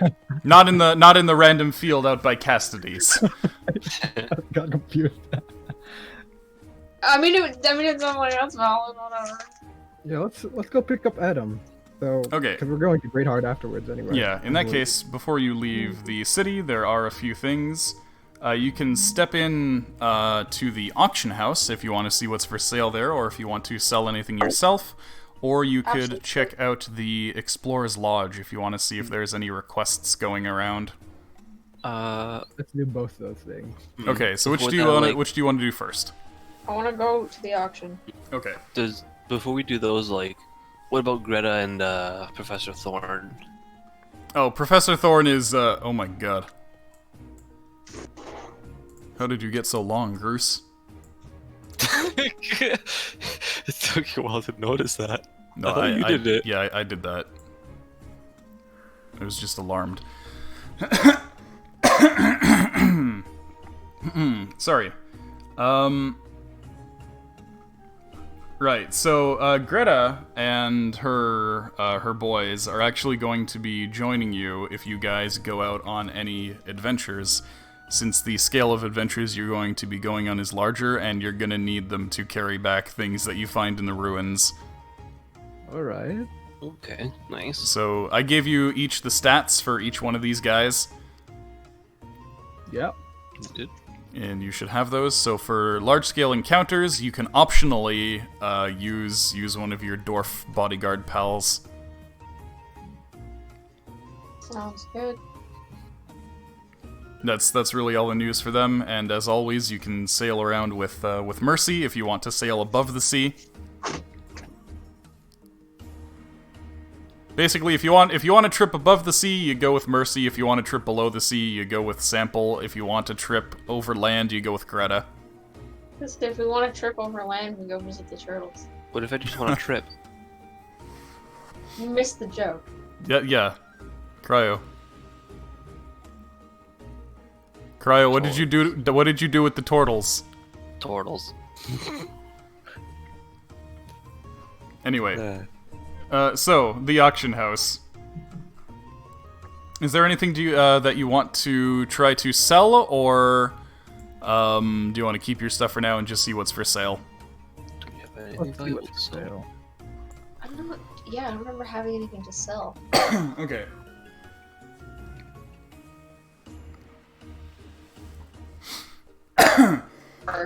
Sorry, I need to clear my throat a bit. Especially if I'm going to be auctioneering. Pardon?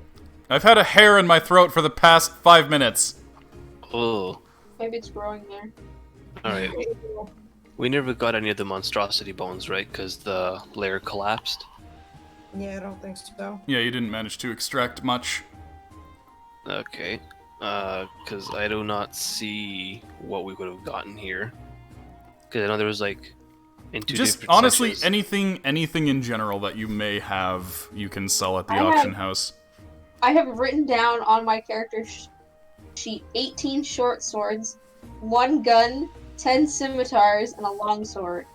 I have a bunch of cursed medallions. I don't know if they let me sell cursed stuff at the auction house. I mean, can I trade 18 short swords and 10 scimitars? You can just sell those. You don't need to use the auction house for that. You can just half of the price that they're listed at on the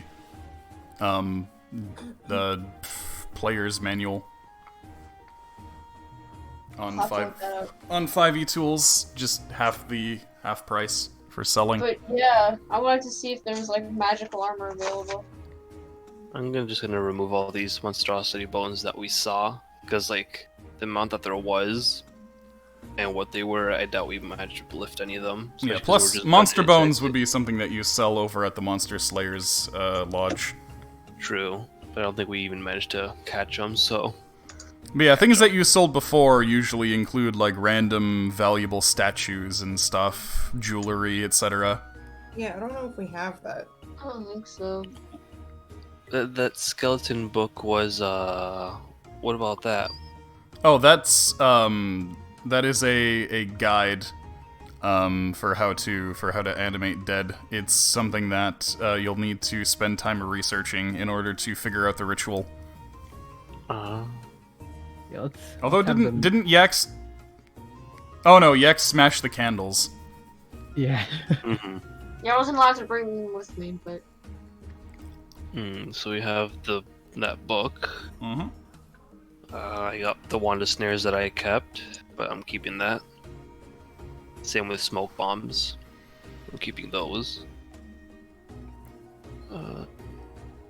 We have a shit ton of paper and like... Jesus Christ, 2,000 pieces of paper, 24 refills for like 18 pens. Yeah, office supplies. Yay! You'll need them. So, 90 GP worth of short swords. And scimitars are 25 each. So 12.5 times 10. It's 125. No, yeah, 12.5 times 10 is 125. Why is this so zoomed in? No, wait, why is it zoomed in? Yeah, I honestly don't know what we have to sell. Like, Okay, in that case, shall I start the auctions?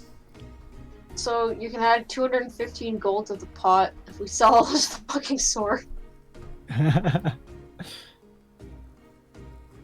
Just add it to the pot. Yeah, Okay. start the auction. I guess we don't have anything. Okay, in that case, the first item up for bid, a set of 5 javelins.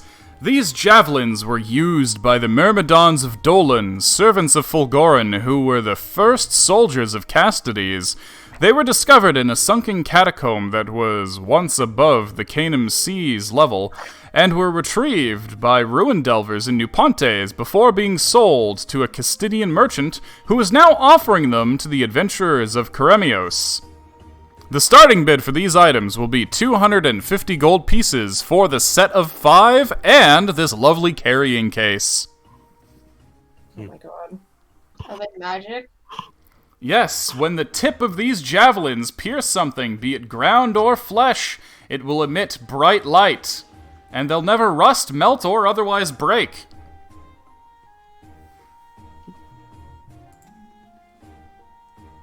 I was like specifically looking for armor. Like, Why is Yax looking for armor? Are you a barbarian? Yeah, you can get like +1 leather armor and shit, can't you? Your unarmored defense trait would turn off. Oh, is it I thought it was if you were wearing light armor. No, it's you have to be unarmored. Oh, I gotta do something. My AC is gonna go real shit real fast if that's I mean, the case. On your next level, if you grab 2 points in Constitution, then your AC goes up. That's true. Plus, again, barbarians are hit point tanks, not AC tanks. I could have sworn I was wearing armor. No, Yax has been naked this whole time. Oh. Okay. Anyway, keep going, let's see what else there is. Yeah, do you want to bid on the javelins or no? So they just cast light on things? They'll never rust, they'll never melt, they'll never break. They, when you toss them, they emit light. Oh. I'll pass. Anybody else for those? Yeah, it's okay. The whole thing emits light? Yeah, the whole javelin will emit 20 feet of bright light, 20 feet of dim light beyond. Once it hits something. Does it stay lit when it hits something? Yeah, it stays lit until you pick it up again. Oh. Oh, That could be a good way to like mark That's- areas without going down them. and hunting also. Well, maybe If not we're, hunting. cha- That's... if we're chasing something, yeah, we could easily spot it if it tries to run away. I would just use like regular tracking for that. Yeah, you do have 2 trackers with night vision, Yeah, dark vision. I don't think we need it then. Okay, in that case, the item gets taken off, and the next item comes up, and it is an amulet. It is a stone amulet. No, sorry, it's a lacquered wooden amulet. A lacquered wooden amulet that depicts a smiling monk. This amulet is said to have been created by secluded monks of Sharona in Old Pasterfield who kept their monastery funded by producing goods for the local people. These included cheeses, wines, ales, smoked meats, and honey-candied fruit sweets. The monks were also healers and practiced in medicine, using natural remedies to heal any afflicted who came to their monastery. This lacquered wooden amulet was found pressed into the pages of a religious text that details various feasts.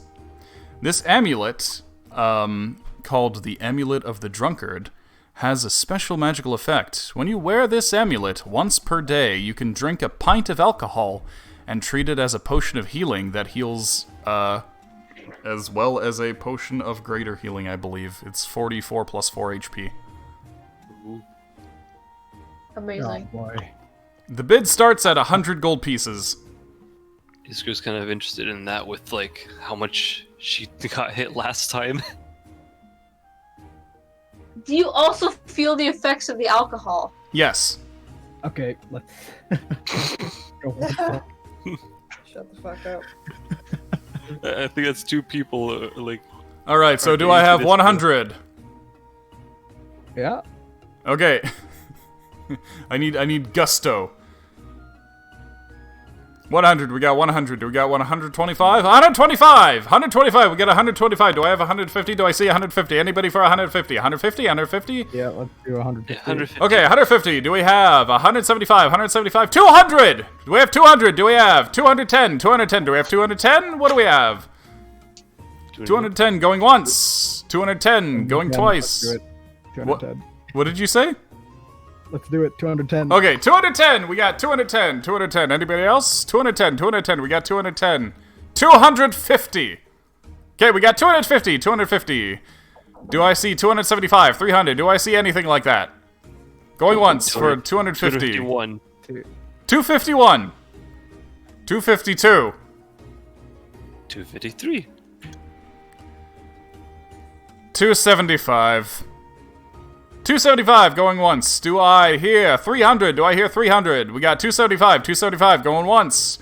Going twice 300? for 275. 300! We have 300. 300. Do I hear 325? Do I hear 325? 325? 300. Going once. Going twice. Sold for 300 to the man covered in skulls. Nice. Ardeus and I win. We're sharing that shit. Yeah, of course. My Well, it requires attunement, so it's not like both of you can use it. We're sharing that shit. Both of you can't wear one necklace. I'll just jump on top of him. Oh, Christine's loop it around my neck and his neck. Christine's gonna be Probably our beat. choke ourselves. We're just gonna be like attached to each other for the next little while. Yes. Okay, let's see. I mean, I'm gonna start going front line because I got some more AC. Okay. Or we could give it the X to soak up. What's it called? I'm apparently one of the tankiest people, and I didn't know that for a long time. Yeah, Rangers are D10 hit points, so. Yeah. I didn't know that because this is my first campaign, so I got 60 HP. That's more than Yax has. Did Really? you level up? Also, how do you have 60? I haven't leveled up to level 7 yet now. 60 was what you told me, I believe. Did I? Unless Hold on, it let me was check. supposed to be more. What's your con score? Con score was +2, I think. Yeah, +2. 325. Yeah, probably the same. I just roll like shit. Well, you don't roll your hit points. You just take the value that it gives you. What?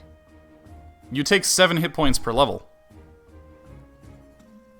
Yeah, Iskra has 60. Yax should have, I have like 59 or something written down.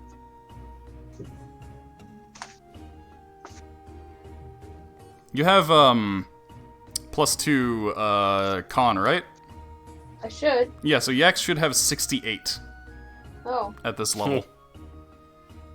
okay. Yeah, I have 59 written down. Okay, Froggo, I'll add... Remind me to add the dishes as a boss later. Yeah. Dishes. So that Froggo can kill the dishes. Anyway, there is one more item up for auction today. This I one... need to... What was that? Oh, you're already writing it down. Yeah, I got it.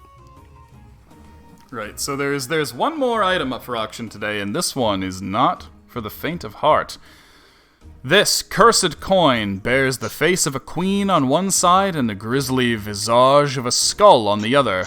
Oh, They God. say that it can grant the bearer luck in times of need, but that if you call upon this power, you will also befall a misfortune when you least expect it. Do we have any gamblers in the audience? According to the seller, the starting bid is 1,000 gold pieces. Iskra just turns to Ardeus and tells him, no. Just Nobody? Revolo. No. I mean, Nobody? it's not a skull, so you know. 750. It is a skull. Is it a skull? Wait, Yeah, hold it is a skull. Isn't this like No. up. Wait, shh. Okay, No. 500. No one wants to get cursed, though. You know, I'm waiting for my time. Okay, 100 gold pieces, final offer. Some guy in the No. audience says, I'll give you 50 for it. 50 it is. Starting bid is 50 gold. I'll give you 55. God damn it. Somebody in the audience goes, 56. Okay, 50, 60, 75. 80, 85, 100. 100, 105, 115. 120. Ardeus, stop. But No. 125. Okay. I'm holding here. I'm feeling that I'm being duped right now. Don't. Okay, 125 going once, 125 going twice, going 3 times, and sold. The item owner comes back from behind the curtain and says, "Wait! Forget that man. I know that guy. He couldn't pay for it if his life depended on it. He's just a bum. He's trying to trick you." The auctioneer turns to the seller and says, "You know planting bitters is against the auction house rules. So shall we go back to 50 then?" I'll take it for 15. Drat and curses! Fine, 50 gold. God damn. It's yours for 50 gold. Okay, so you can use this coin to gain advantage on any d20 roll you make. Once you do, however, the coin cannot be used again until the next dawn.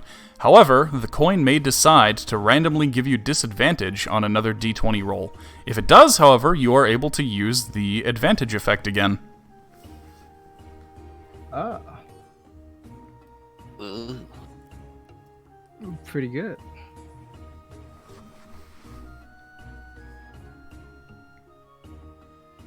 Alright, and that's all that was available at the auction house.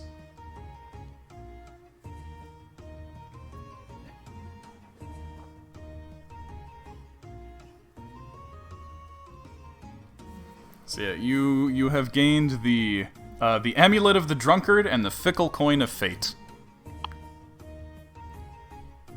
Just gonna name it what it is.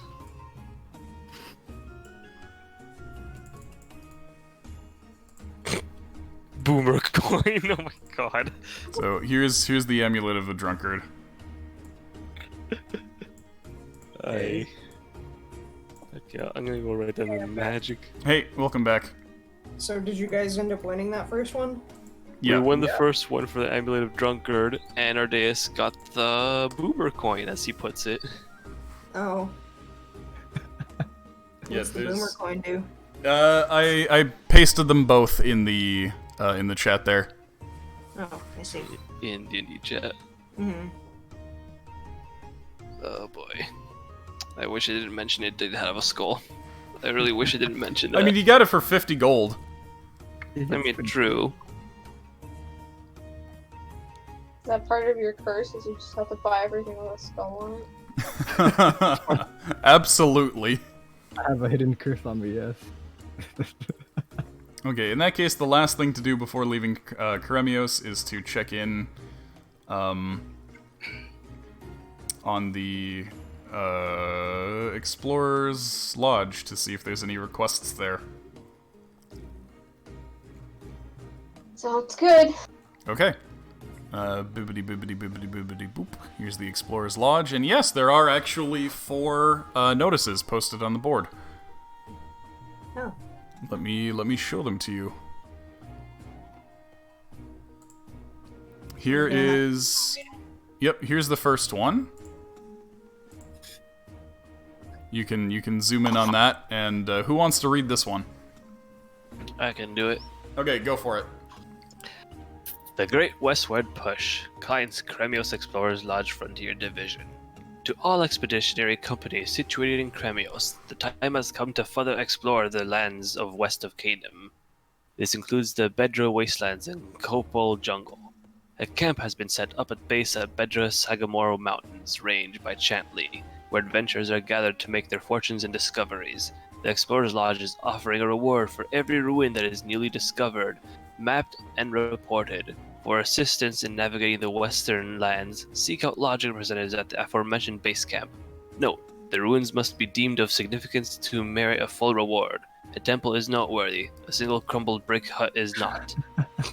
Rewards 500 gold pieces per charted ruin, plus 500 gold pieces for a detailed report. Hey, oh god. Yep, and that's in your journals for you guys to reference at any time. Nice. Cool. Here's the second one. Who wants to read this one? I guess I could. Okay. Hold on. Let me just go dyslexic on you guys. Yeah. Camp Crowquill. Client Kremius Explorers Lodge, Frontier Division. Requesting mercenaries, monster slayers, bodyguards, caravaneers, builders, and wilderness guides for the effort to rebuild Camp Crowquill after its destruction by the Green Dragon. In advance of one that... Is that 1,000 or 7,000? 1,000. Okay. I'm gonna say it's 7,000. And then tell them that the writing should have been more clear and give us 7,000 gold pieces. You know, this isn't the first time you've done that with this font. You know, that's a problem. And it ain't mine. So in advance of 7,000 gold pieces will be granted at the start of the expedition. Please see Captain Makepeace at the Explorer's Lodge for details. Reward, 2,000 gold pieces plus 50,000 gold pieces for every recruit. 50,000? Excuse me. No, wait, 50,000. You're trying to swindle them. Writing extra zeros at the bottom there. Sorry, I got used to saying 1,000. Alright. And then I started fucking attaching 1,000 to everything. So here's the next one.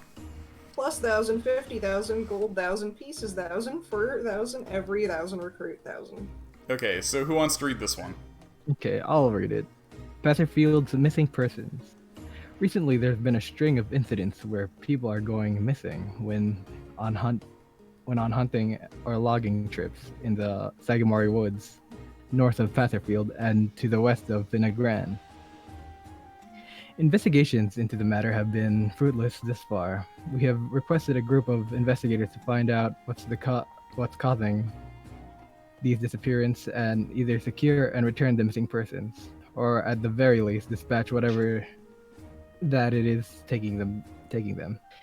If it is a beast or such, reward 500 gold pieces plus 100 for every person returned, plus additional rewards from friends and families of said persons.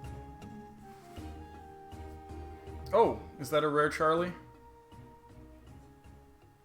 That looks like a worthwhile quest. Wah. Why is Charlie so upside down? All the time. I love him, he's so cute. He is. And finally, there's one more, and I guess this is going to be for Yax to read. Hunt for unicorn. Client, Eugene Walthorpe, requesting monster trappers to capture a live unicorn. No unnecessary questions, please. Reward, 5,000 gold pieces. That's fucking suspicious as shit. We gotta capture this unicorn before that guy captures the unicorn. I like catching horny corns. We'll keep it in humane, in a humane setting, where it will be pet by many children.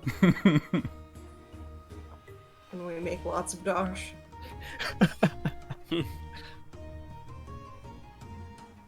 Sure. Alright. So do you want to do anything regarding these requests while you're in Kremios? Who the fuck do we talk to when it comes to the hunt for the unicorn? Well, you can. Where do we find Walthorpe? You can go to his estate and talk to him. Okay. If you want. God, that's so strange. Okay, so I guess you head over to the estate of one Eugene Walthorpe. Alright, and you meet with his butler there. He says, "My apologies that Master Walthorpe does not wish to entertain visitors at this moment. If you are so inclined, however, I can recommend a volume on unicorns that may help you complete your request. You can check it out at the Library of Eru here in Kremios." He hands you a... Yes. he is very busy at the moment. Oh. Yes, the master is a very very important and busy man of business. You see, and it is very hard to schedule a meeting with him normally. However, I am here to answer any questions you may have. Okay. Can I perceive if he's lying to us? Sure. It sounds like he's lying to me. Yeah. Roll insight. Insight? Okay, Iskra's +2, Loishka is... +2, okay, whatever. +2. I think I have. No, that's 3. I can. Oh, that's. Okay, so Iskra, he's actually telling the truth. This is just how this guy is. Okay. Okay, let's do some research on this Swalthorpe guy. Yeah. Okay. Where can we find out about him? Library? I don't think there's any books about him. You can maybe just ask around town if anybody knows what kind of business he's into. I am no longer going to drink 2 cans of alcohol. I'll be right back. Okay. So, you figure out that this Eugene Walthorpe is indeed a wealthy businessman. He made his fortune manufacturing and distributing small parts to be used in firearms. And he is quite old. He is a human, and he is pushing 80 years old at this point. The fuck you need a unicorn for? Immortality. Let's look for unicorns. Let's look for unicorns. Like, I mean, information on unicorns before we actually go. Yeah, the servant did hand you the title of a book on unicorns that you can find at the library. To the library, then. Okay, also, this is the 4th time this hunt has come up tonight.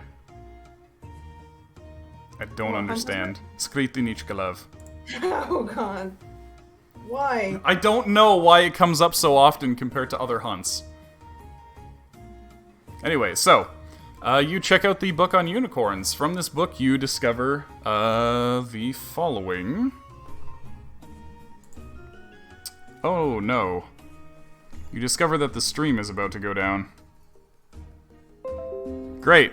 Cool. Disconnected. Well, hopefully that's able to come back. Doesn't look like my internet's down.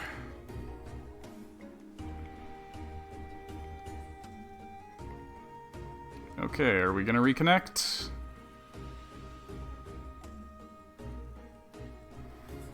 Unfortunately, this means I'm gonna have to upload the VOD. Oh hey, it's 11:11, make a wish. I wish my fucking internet would come back. Oh great, it's 11:12. It didn't come back. Right, I'm gonna hit the stop streaming button. And I'm gonna hope this doesn't crash, because that would make me sad. Oh, OBS is not responding. Wow, I really hope that the recording is okay.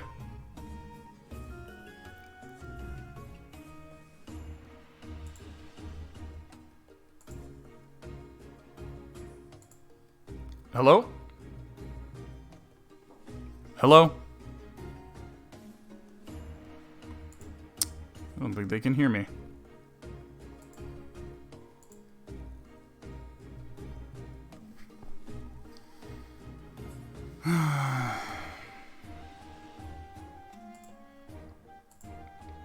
Yeah, OBS is gonna continue to not respond for a little while.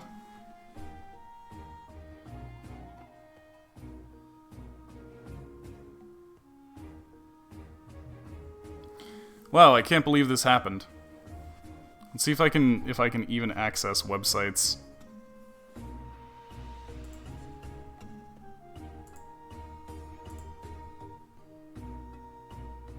Wow, survey says no. I can't.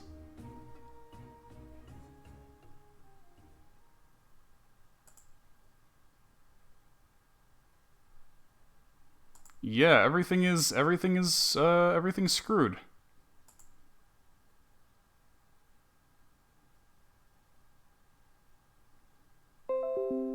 There we go. Okay. That was scary. Okay, I'm gonna try to No, it's... Okay, great, yep. Internet machine actually broke. Hello? Oh, Hello. Hi. Hi, internet machine broke. Luckily I'm recording these now, so... Yay. Yeah, hopefully that, I'm gonna have to upload that after the stream. Yeah, still, at least internet's doing pretty good. Like, we can hear you perfect. Yeah, I don't know what was with that weird hiccup. Like, I got booted off the actual internet. I got the yellow triangle of death. Anyway, I'm gonna start stream again. Oh god, give me like a fucking flashback with a yellow triangle. Okay, we should be back shortly. Alright, we should be back. Nobody in chat fucking reacted to it aside from me. I see yikes, fug, question mark, and sad face. Yikes and Fug were at something else.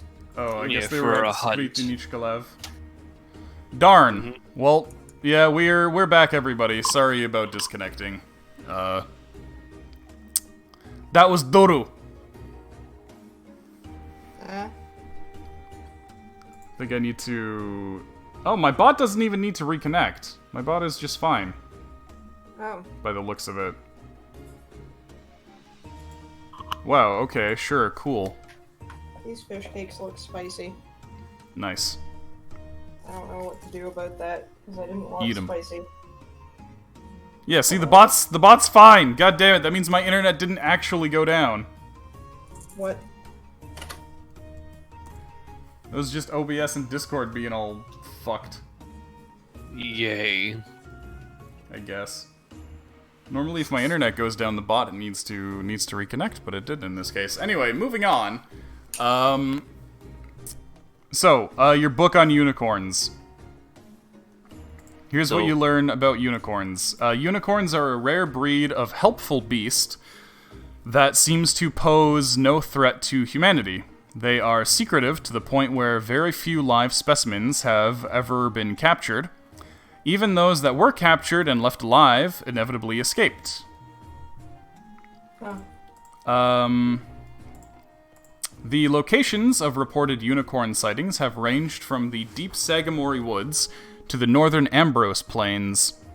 In stories involving unicorns, the mythical beasts will often come to the aid of a lost traveler, helping them fend off beasts that lay deep in the woods and helping the traveler return home. Rumors about the capabilities of unicorns are highly inconsistent. Some people maintain that they are able to vanish into thin air, heal the wounds of those they touch, fire hot beams of radiant energy out of their horns, and even speak telepathically using an ancient elven language. From what has been studied using captured specimens, their horns do indeed possess a healing quality. In fact, powdered unicorn horn is sold on the black market as a panacea that is said to do everything from curing diseases to increasing virility and even granting second sight. There is an urban legend about the Feast of the Unicorn, which is an act that is supposedly performed by wealthy cult leaders for their servants and followers, wherein a whole unicorn is roasted and presented as a feast and eaten. This act is said to be the most profane kind of sacrifice, destroying and consuming an entity of good, presumably in exchange for the favor of some dark god. Alright, so fuck the old guy, we're gonna go find a unicorn and see if it's got any interest in archaeology. Yeah, I'd also like to talk to Cronin more. Maybe they'll have some ideas about unicorns, given Sylvan Tongue and Monster Hunters. Okay.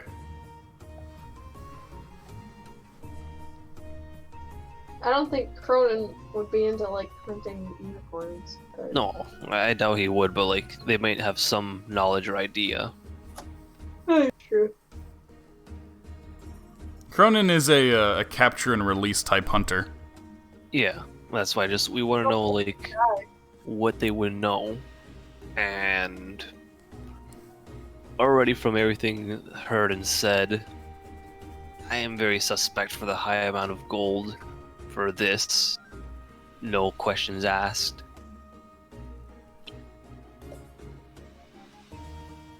Iskra ain't about All right. catching We good should probably things. ask Cronin to see if he's seen any kind of movement concerning this. Mhm. Okay, you could do Maybe that too. Someone has been asking about it, and maybe there's been someone that's like demanding it. Yep, you certainly could. Anyway, the only other thing there would be to do in Karamios at the moment would be to talk to Captain Makepeace about the Crow Quill quest. However, it's up to you whether you want to do that one right away or if you want to save that for later. Perhaps the missing persons, for instance, that's rather close, right? If I remember correctly. Yeah, Pasterfield is pretty close. You also wanted to have a trip down to Great Heart. Yeah. Well, the internet's actually being really stinky right now. Yeah. I'm outputting at 0 kilobytes a second. Wow. Okay. Cool, thanks, internet. This is what I get for staying up for 24 hours. Mhm. Maybe, I don't know, maybe this is just OBS. Maybe. But like, There it's we go, been a now it's while good. since we've heard you that good, so. Yeah. Weird. Anyway, I think what it was I turned off all the like noise suppression gates and all the bells and whistles and stuff. Sometimes that's all it takes. Yeah. And I set Discord to real-time priority, so hopefully I'm just good from now on in terms of the voice. But anyway, so I guess we'll let Makepeace sit on it for a while. And come back to the Croquill stuff later. So in the meantime, I'm gonna bring you over to the world map, and we can decide which task we want to undertake. There are so many potential things for you guys to be doing right now. Before we actually head out, quick question for the party. How would you feel about me getting that armor now? The dragon scale armor? Yes. The one that cost how much again? 3,000, I think. What do you need it for? It was something ludicrous. Armor. +1 can help us find more green dragons, because that'll be fun. Yeah, it also gets Wizard a tiny armor set. Go for it. Yes, that is true. Okay, let me see if I can find how much I had that priced at.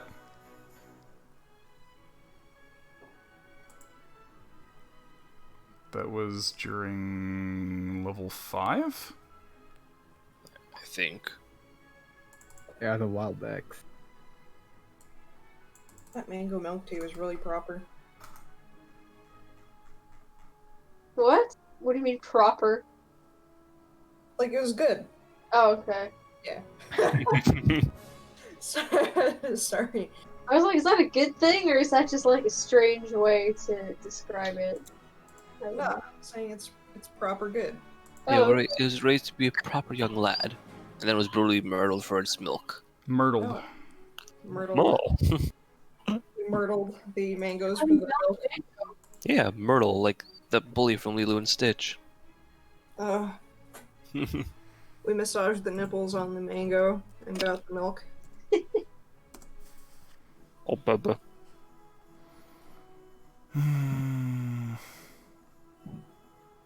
Man, we've been sitting on this so much. Okay, there we go. Green Dragon scale armor, 4,000 gold pieces.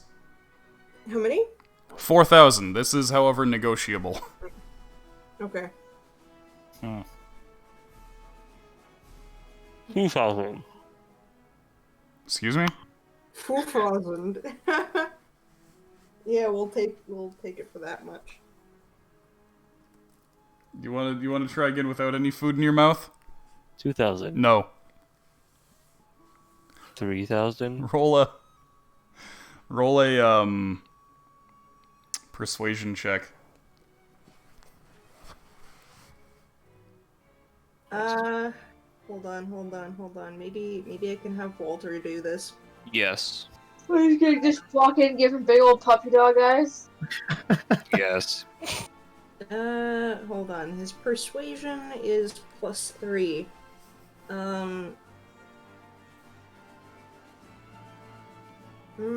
His persuasion isn't that good.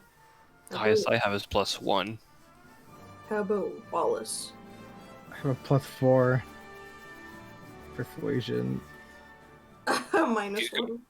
Can you, like, inspire them to do better? Stack buffs. Wally, what's your importance today? Yes. Oh shit, you're right. You're right. Oops, I almost fucking wrote that. Everybody's stacking buffs for this. Hey man, if we can shave a good 1,000 off. Wait, hold up. Let me see what buffs I could use. Shit. We use that on his insight. Yeah, that's true. The only buff I can give is, like, throwing a vial of acid at someone's face. I No, could add a That ain't 1d6. gonna do much. 1d6 is my bardic inspiration. And then your And bless. And my bless with Aardbar. And blessed concentration. Do I have? I have a gem I could offer to, like, sweeten the deal. No, don't do You that. think a bless would be better, or Just use a both. advantage would be better? Both. No, because it's both charisma. I mean both concentration. For Aardbard, because he has. No, I mean what's it he can called? get advantage if somebody helps him with the check. Oh, true. All right. Yeah, that sounds good then. I'll help Okay, him so out. just roll me 2d20s then. Whoever's doing it. Who's doing it? Who's got the... Honestly, I think Ardeus has the highest persuasion check. What the fuck? But I Really? can't use what's it called, bardic inspiration on myself. Oh, okay. So So then in that that should be case, Walter. yeah, Smolter has the Smelter. yeah. Walter? Okay, so who's fucking making this for us? Smolter. Roll me 2d20. No, but like who's like what's Oh, it's the Who's monster. Yeah, it's the Monster Slayer's Lodge, headed up by Butch. Okay, so 2d20? Yeah. Okay, so 18. Roll me a d6 and a d4. RD6, and then And Obviously- add your persuasion bonus to that. D6, D4, and my persuasion, which is +3. Okay. Pretty solid. I'd say. It's like 25. Yeah. All right. He says he can offer it to you for 3,500, and he'll throw in the Wiz the Liz suit for free. Oh. I mean, shall we take it? I'd say if you want to, yeah. I suppose we could. Sorry, let my dog out. But yeah, up to you guys. If You you gotta feel start going front lines though with me. Huh? You gotta join me in front lines though, Iskra. Oh, yeah. Yeah, and I would more often for sure. And this is like more for peace of mind as Also, well. I want you like, to keep in mind that there are potentially other things to buy in other places of the world. All right, let's have this on hold then. I guess. Okay, We well, I might guess find we'll put it on something- hold. It's just that we've been sitting on it for so long. I mean, it's mostly for spotting dragons, right? I don't think we need it. just Spotted yet. dragons +1 magic dragon armor. It's wait, I can't remember what abilities it had. I remember it specialized It's for and against dragons. Though, it'll right? it'll bring his AC up to 17 and 19 with a shield. It will give him advantage against Dragon Breath and Frightful Presence. It gives him resistance to poison damage, and he can track green dragons within 30 miles. Yes.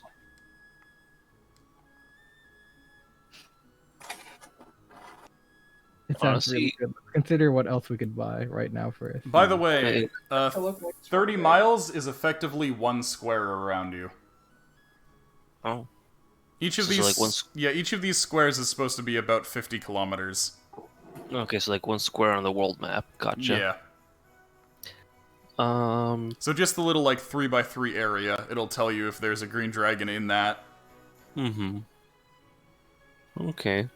I mean, like, considering, like, the things we got in the auction as well, that's like, we got basically 3 magic items for the price of just the dragon armor. Mm-hmm. It also gives what's it called? The Liz some armor too, though. Yeah. For Wiz the Liz, it gives, Oh, advantage on charisma checks for Wiz the Liz.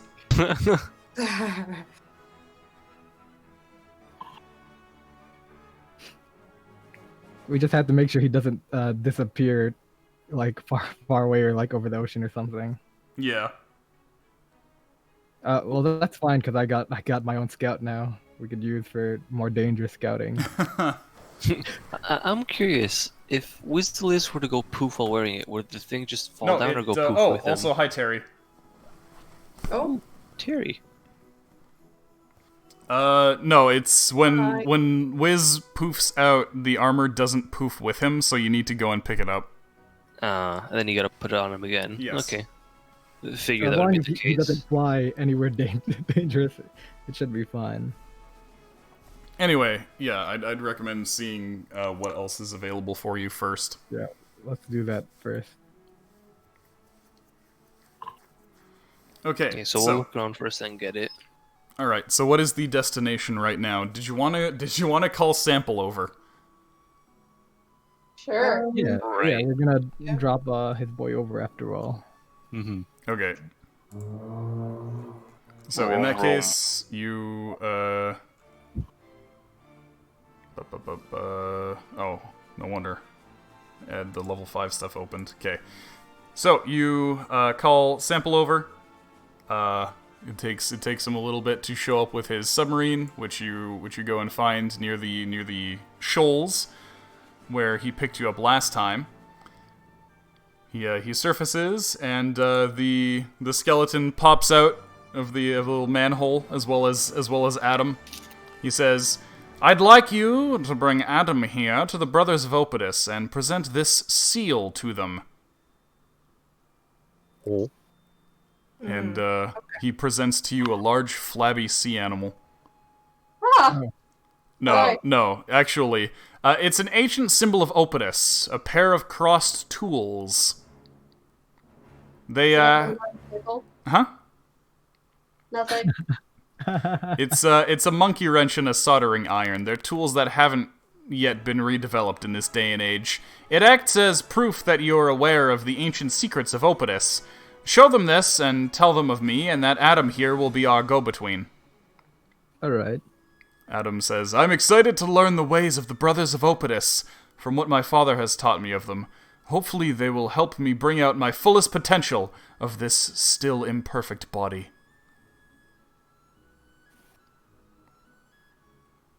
Wally is touching his muscles.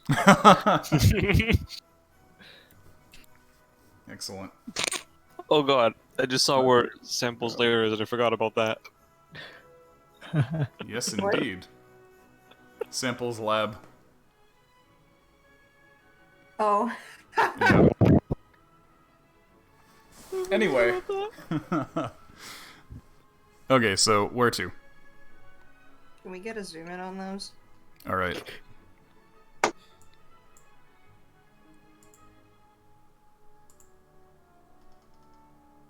There. Zoomed in too close. What's going on? Can I? How? There. Jesus. Anyway, where to? Great heart, I guess, right? Talented Okay. and impressive. Thank you, Elliot. Elliot. Okay, so to Greatheart? Hello. Alright, I'm gonna assume to Greatheart since that's the only thing anybody has said. Yes. Yep. Okay. The question is if Paulo is making himself aware. What? I have another coworker who is eyeing, because I told him today. Oh yeah, with the boys. Hello. All right, so welcome back to the city of Mount Greatheart. There's a few things to do in Greatheart. You could stop in with the Brothers of Opidus, or you could check out if there's any new developments based on the research that you've done for the Lyceum and the Monster Slayers Workshop Coterie. Holy shit, there's so much to do. Wait, okay, hold on, there was a thing I was thinking about. There's, I don't remember who it was, because there's too many things to do in this goddamn game. Someone that was asking for detailed research, or, like, reports on the things that we find, in exchange for Dosh. Yes? You mean as of this session, or do you mean earlier? Forever, I think. The hunter, what's it called? Yeah, Shop, these guys there. develop equipment for you based on you guys using the equipment in the field and stuff. No, Yeah. but there's like another place that was like, yeah, detail your research and journals and shit, and bring it to us, and we'll. Oh, record it. yeah, that's just the Explorer's Lodge in general. Oh, okay. Yeah. I still have to I don't think draw I've out. ever done that. No, you haven't. I tried to give you guys homework, Yeah, and nobody did their homework. I'm trying to do that. It's just there's so much to go through and not man. enough time. Brothers of Oedipus. No, that would be very different. But basically, Iskra's doing like a picture journal, is what she's Okay. doing. Tell you what, you guys can turn it in at the end of all this, and I'll grade you on it. Oh boy. Level 5 our days is still here. I gotta go get my stupid drawing programs to goddamn work. Friggin' infuriating. Okay, so what do you guys wanna do first? I want to get a snack. Okay. That's what I've been eating. Sarah can get a snack. So do you want to head to the basically equipment development or Brothers of Opidus? I guess we'll go to equipment so Okay. that we can think the story for when Sarah is actually here. Okay. Yeah. In that case, there are a lot of new developments at the R&D center. Oh, I hear it. Oh god, I'm hungry. Yeah. Okay. That's over here where Wally and Yax are. In this weapon shop here, where you can see the explosions. Oh, that sheep has an idea. Oh no, that sheep got eaten. I forgot about this sheep. Yeah, that sheep is actually currently stuffed in your green dragon head. That's right. Oh fuck. I'm sorry, Sass, it's dead. We fucking... Okay, so, first of all, Iskra, we have something for you based on all of the research that you did on that repeating crossbow. Oh. So, we have here our first ever fully functional repeating crossbow. Nice. This light crossbow has the loading feature replaced with the reload feature. Basically, what that means is that you can use your extra attack feature normally with it. It holds 20 shots before you need to reload. Reloading takes an action or a bonus action. Crap, 20 shots. Woo. Yep, basically it is fed by a hopper. One action. So one action to reload? An action or a bonus action to reload. Okay. So one act. Dash. Bonus. Act. Very nice. Otherwise, everything else is the same, right? No, it has the stats of a light crossbow. So the range is like a normal light crossbow instead of having half range. Oh, so it's at 80 feet now. Yep. Nice. It is also 100 gold pieces per unit. I will have just one then. I think one. Should I get a Okay. backup one? I think one should be fine. Take care of like my baby. Okay. Yep, there you go. So the way that it fires and loads is actually using a crank mechanism on the side that you need to continually push in a circle. Is it kind of like that one video of the dude who like made a repeating crossbow using a drill? Not exactly. What the fuck? Yeah, you just grind it like an organ grinder, and it just goes thump, thump, thump, thump. Okay. Well, I mean, basically same principle, except drill is just like electrical. What kind of ideas do sheep have? Meh. Cheap see. ideas. Yeah, probably. Anyway, moving on. There's actually a lot of developments that we've had. So you brought us back a whole bunch of manticore spines and cactus needles. Yes. And we've actually managed to develop something using that. Check this out. He hands you a couple of thin strips of fabric that seem to be stuck together. Velcro? These two pieces of fabric have been modified with barbed cactus needles to create a... Oh! Whoa! Whoa! Hello? What? What the... Terry, thank you for $3. Napupan.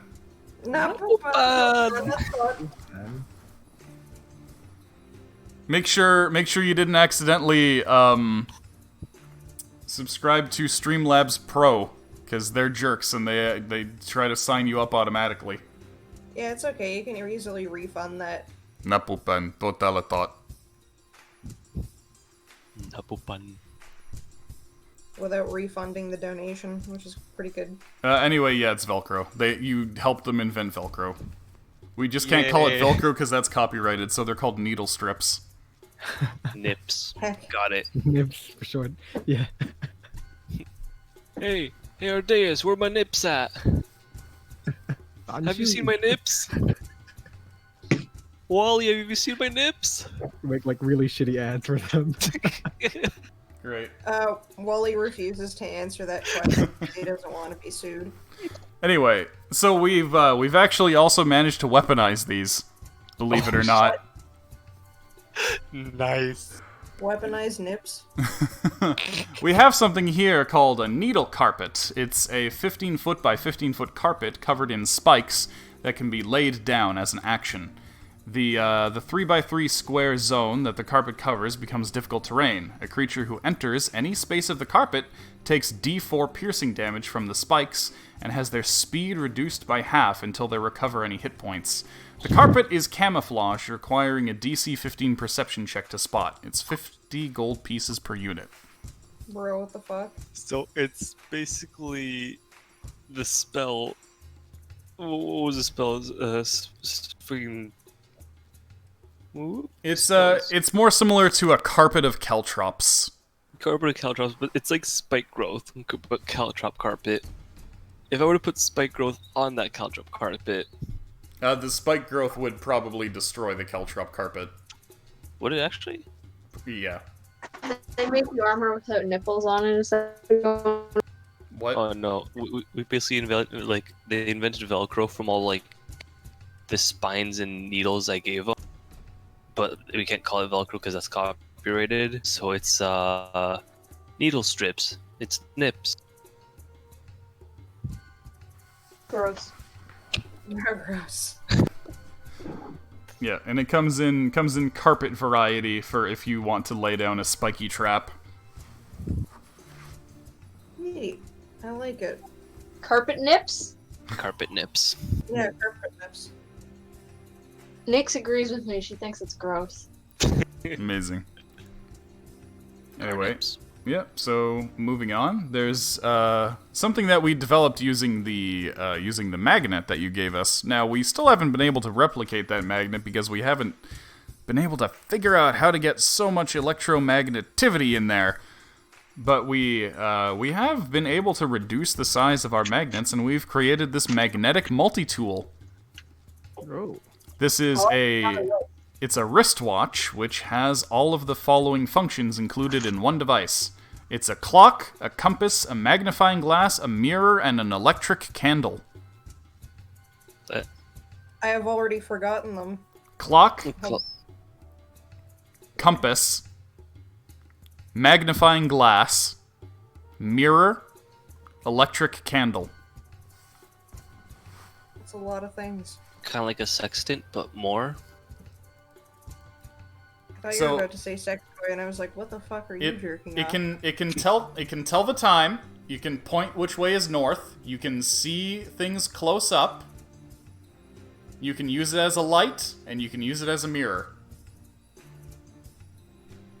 Huh. It's 50 gold pieces each. That's actually very affordable. Yeah, for all it can do. Yeah, man. What kind of light does it produce? The same as a candle. It ain't too much, but it's So something. it's good for reading. It's not so good for seeing in caves. I'll buy Logan one if he wants one. How much do the needle strips cost? Logan rolls up his sleeve and says, "I already have one." Oh man. I actually designed this. I am not surprised by that. Oh, very good job, Logan. Mm-hmm. Sorry, what did you say, Sarah? Nothing. Okay. Additionally, we have Tangler grenades now, with some of the bugs worked out. There are 100 gold pieces per unit for Tangler grenades. You already know how those work. Have we used any of the Tangler grenades? Yeah, you used one to shove in the green dragon's mouth. Yeah, to With the kill the sheep. sheep. You'd put the sheep in it, Those things or are... rather the grenade in the sheep's fur. So what we need to do is we need to get Yaks near the mountains and on the back of that blue dragon with one of these Tangler grenades. And a sheep. Uses the blue dragon as a cushion for landing. Oh. Oh no, Spider Wizard. Gas-powered stick. I don't know what that's a reference to. It goes zoom zoom. Wasn't that from, that was from Bravest Warriors, I think? No idea what that is. It was like a YouTube show. Something like that. Anyway, let's hear what I else was right. before I spend 500 gold pieces on Tangler grenades. Okay. Mhm. Next So up is our new and improved version of the grappling rope. Oh. You used these plenty, so we had plenty of info to work with to improve them. So, as always, you can make an attack roll using it as a thrown weapon, with your strength or your dex. On a hit, you automatically try to grapple the enemy. The range is 50 feet minus 5 feet per size category above medium. Multiple people can grapple one creature in an attempt to restrain it with a group athletics check. It takes 2 medium creatures to restrain a large creature, 4 for a huge one.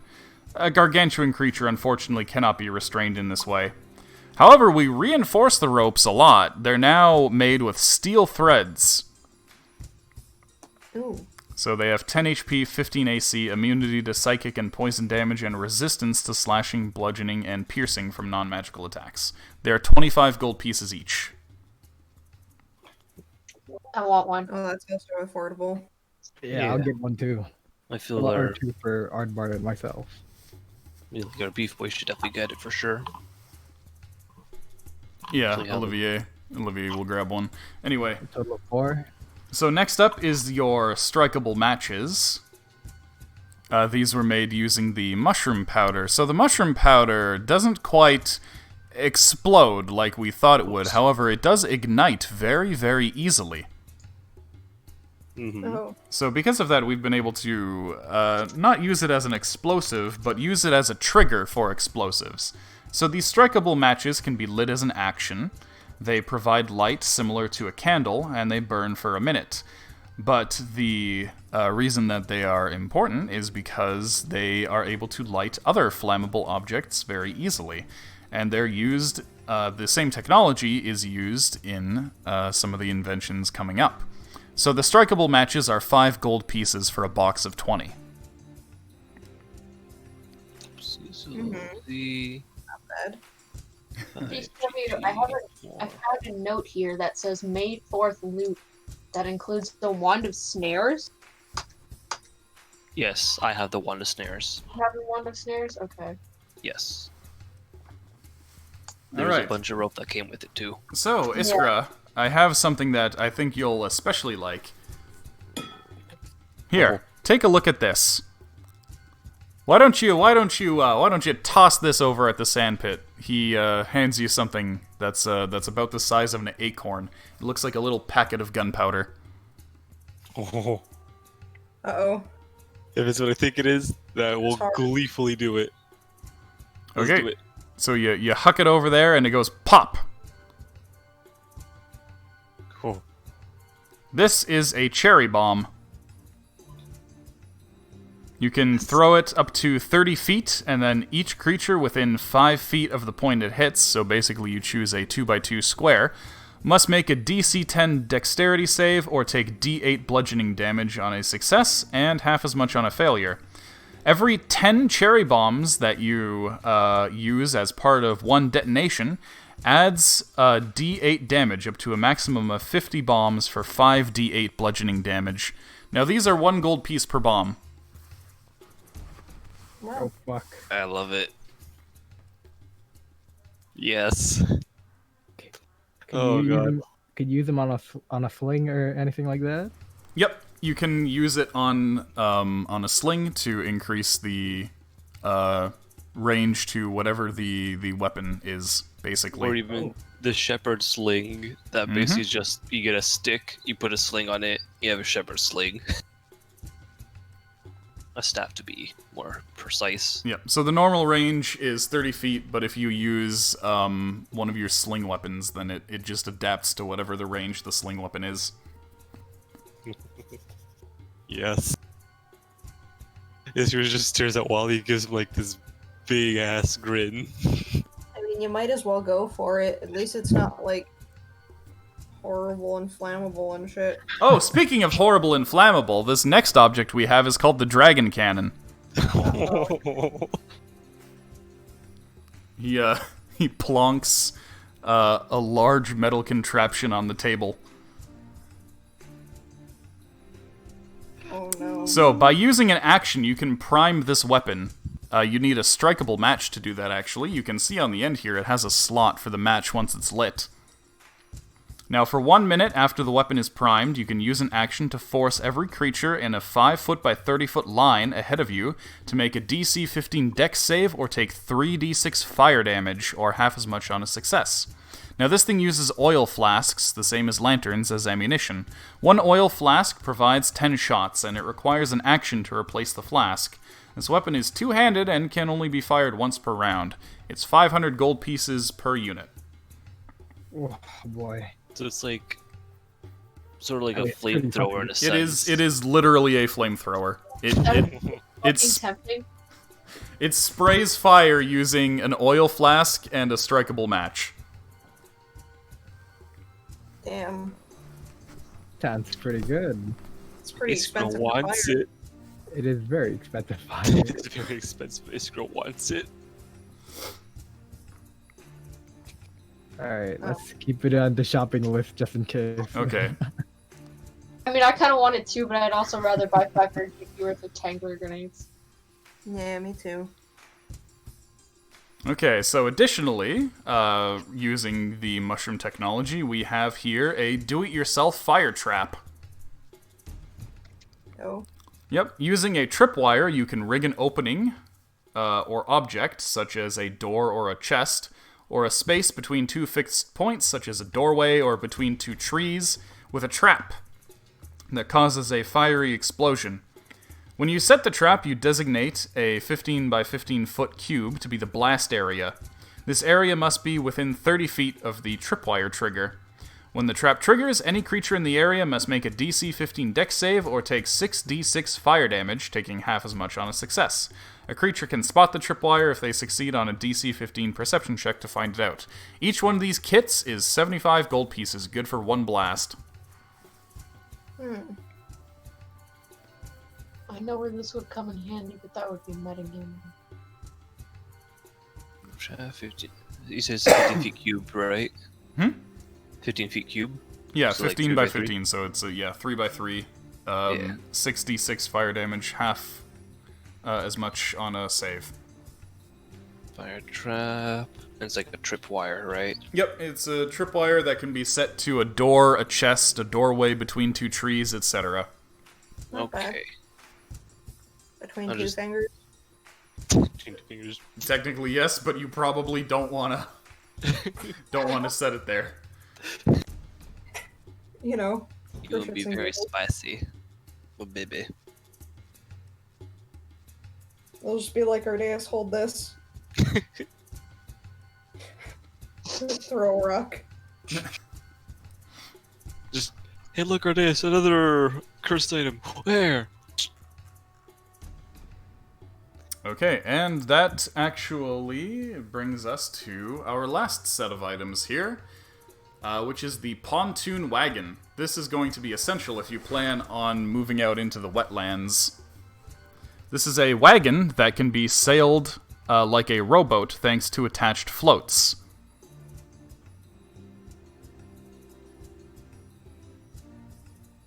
Wait, say that again? It's a wagon that can be sailed like a rowboat thanks to the attached floats. Okay. Oh, it's like a Hobie Cat. It's 20 feet long, 10 feet wide. Its size category is considered huge. 2 oxen or draft horses can pull the wagon 30 feet per round. In the water, it moves 5 feet per person rowing, up to a total of 20 feet per round. Up to 8 people can fit inside the wagon, and it can carry up to 1,500 pounds. The wagon has an AC of 15, 100 hit points, and a damage threshold of 10 points.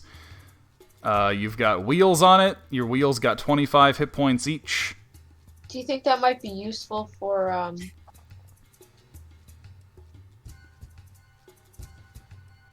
Wait, like, what's her name? Terrain vehicle. Running back and forth from pasture field for us or whatever. Greta. Yeah. Perhaps. Well, there isn't really, We could also buy 500 cherry bombs. You could. What this is useful for is for, like, areas like marshes and stuff where the land can give way at any second, or you might need to ford rivers and stuff. I think this would be something to keep in mind. Yeah, for when you end up going over there. Yeah, to like upgrade all our wagons to pontoons. Actually, one interesting thing about this wagon is that we have specialized it so that it can be equipped with artillery. Ooh. The wagon can be armed with either a single swivel cannon or harpoon gun. Can they be armed with a dragon cannon? Well, you could just hold that. There's no need to, like, mount it. You just hold that in your hands. But yeah, the swivel cannon and harpoon gun are also sold here. You have some on your boat, however, as well. The swivel cannon is 1,000 gold pieces and comes with a bunch of stats. The harpoon gun is 650 gold pieces, comes with a bunch of stats. I'm actually going to be right back real quick. Jesus. I'll paste those in the Discord later. But it's just cannons, harpoons. Yeah, right now I'm just doing a very cheap notes here. Yeah, I'm gonna be right back real quick. Yeah, I'm gonna use the rest Okay, of dokes. it. Yeah. Have a nice pee, boys. Or poo. Pee pee poo poo. Pee pee poo poo. Pee pees in chat, boys. Yes, that's what I was gonna say. There you go.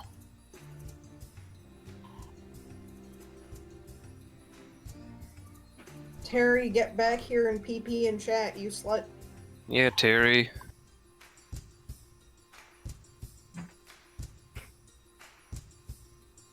Yeah. Yeah, baby. Already. Baby.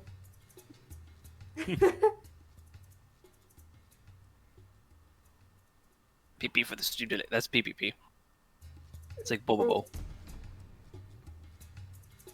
It's like a Siamese pee pee.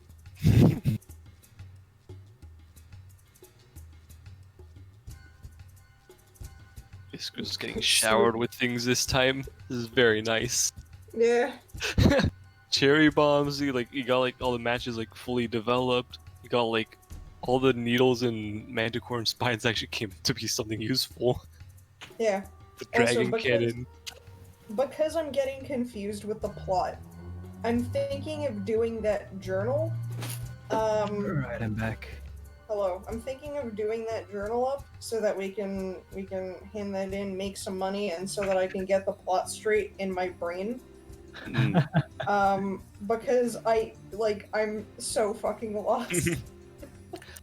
See, what I want to do is basically like, I was gonna do like, here's like Iskra's like private journal, quote unquote, and it was just kind of like a shitty picture journal that she made for herself, and like, I don't know, just randomly she'll drop in, like you guys will have a chance to like read it or something, right? And I'll like put a link to like where it is, so like everyone in stream can like find it and read it, and like pretty much just like summarizes like things easy, like, oh, we met up here, we talked about thing, we went there, fought things, some embellishment to like make Iskra look a little bit cooler or something. So, you know, not maybe 100% accurate, but still pretty accurate to like the base facts. Yeah, Wally's journal would just say that Iskra is small, green, and stinky. Small, green, stinky wants to burn down forests. A small, green, stinky likes fire too much, but she really shouldn't have that because hot things get smellier faster. Okay, what'd I miss? Talking about how Smokey the bear, Smokey the dog bear, and only you can stop forest fires. Okay. Yeah. I see. That being But Iskra. yeah, I'll have to sit down with Brandon afterwards and like recall all of our adventures / all of the plot because I'm getting lost. Okay. I've already been getting lost like 10 sessions ago, if not 20. Sure. Yeah. You know what? I was planning on making a wiki for you guys, but I barely have fucking time to make the adventures. Yeah, so it's like I just need to like sit there and talk to you for like 7 hours and like get the plot straight in my head. It'll probably take like 10 minutes if that. Let me join in on this too, for same reasons. Oh, hey! Thank you, Terry, just... for the sub. Yay, Ooh. Terry, beepy, all that. Baby girl, Ooh, I love you. Now you can have bears. You can have the But bears. yeah, like... You can have legal bears. Legal bears. Oh, baby. I just got fucking. Yeah, but like, other alternative, like, aside from sitting with Brandon and having him, like, say everything, would be to sit through all the streams, which I tried doing. Yeah, all 50 So much of time. them. Anyway, Just Sarah, what was that? remember basic points, Yeah. which is monsters. Yeah. 5 monsters. We're all gonna die in 10 years. Yeah, but it's like I need the tiny specifics though, Yeah. like so that's like the main plot is pretty summarizable, but then I forget all of the names of everything. Oh yeah. Yeah, and like, I basically want to be like, here's every single encounter, including like the first one with the aid sturges. Here's the random other one. Just every little detail I want for Iskra's picture journal thing. Yeah, and I'll probably have the entire story up until this point summarized. And then I'd probably, like, you know, color code everything so we can include the thing, or we can say, like, what we want to include and what we hand in. And what we don't, like the stuff for Antonia, we probably do not want to mention. Yeah, like, I'd have, like, parts where, like, I was thinking of things like that, like, oh, she'll write it down, but it's like, oh shit, this is kind of... So it's like she just rips those pages out, but, like, that's not in the journal, but it's more just for, like, the whole document for us. Yeah. Okay, anyway, moving on. That's all the things that are available for weapon R&D. How much was the pontoon? How much does it cost? You can actually, they're doing a special offer. You can convert your dragon wagon into a dragon pontoon wagon for free, and then each one beyond that will be 1,000 gold pieces. Cool. 1,000 GP, and then I'll just put special offer to dragon wagon. How much is the special offer? The special offer is you get the dragon wagon converted for free. Oh. Yeah, cool. and then each additional pontoon wagon that you need will be 1,000 gold pieces. Well, I mean, if it's free, there's no reason not to. Yeah. Yeah. I also want to spend 500 GP on Tangler grenades. Yeah, it's a Mara wagon. There you go. But yeah. So much better than like trying to get a freaking spud gun for Iskra. Okay, so the swivel cannons are 1,000 gold pieces each, and they have a bunch of different types of shot. They have cannonballs, which are just your standard ranged attacks. They have chain shots, which is 2 smaller cannonballs connected by a chain. They automatically strike critically versus vehicle components, such as wheels, guns, or masts. Then there's grape shot. I said that's nasty. Yeah, there's grape shot, which is basically like a shotgun. So every creature in a 30-foot cone needs to make a dex save or take 3d8 piercing damage. Oh my god, get that one.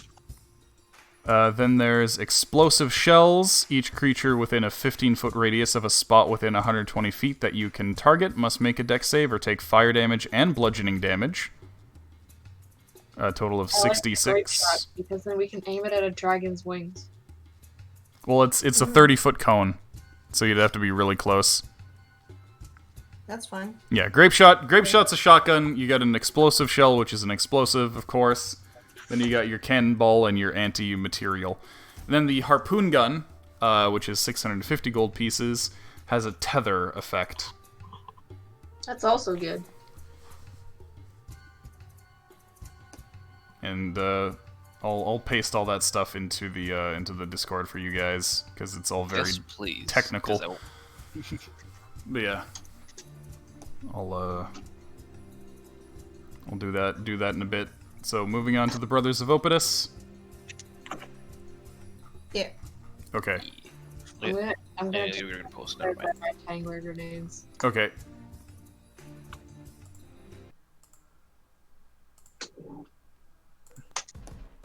Oh shit. The coughing music. All right, so here we are at the Brotherly Forge, and you bring your friend here. Hold on. Forgot the music. Okay, not that one. Place. This one. Here, This we'll music, use this like, one. Sparks my Robotessin Oh, senses. Your Robotessin senses? Yeah, like I Oh, feel uh-oh. like telling people Robotessin like every single time I hear it.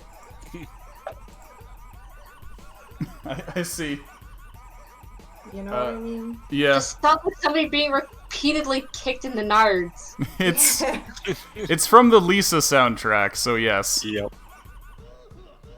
The suffering is complete. It's using sound clips from Shenmue 2.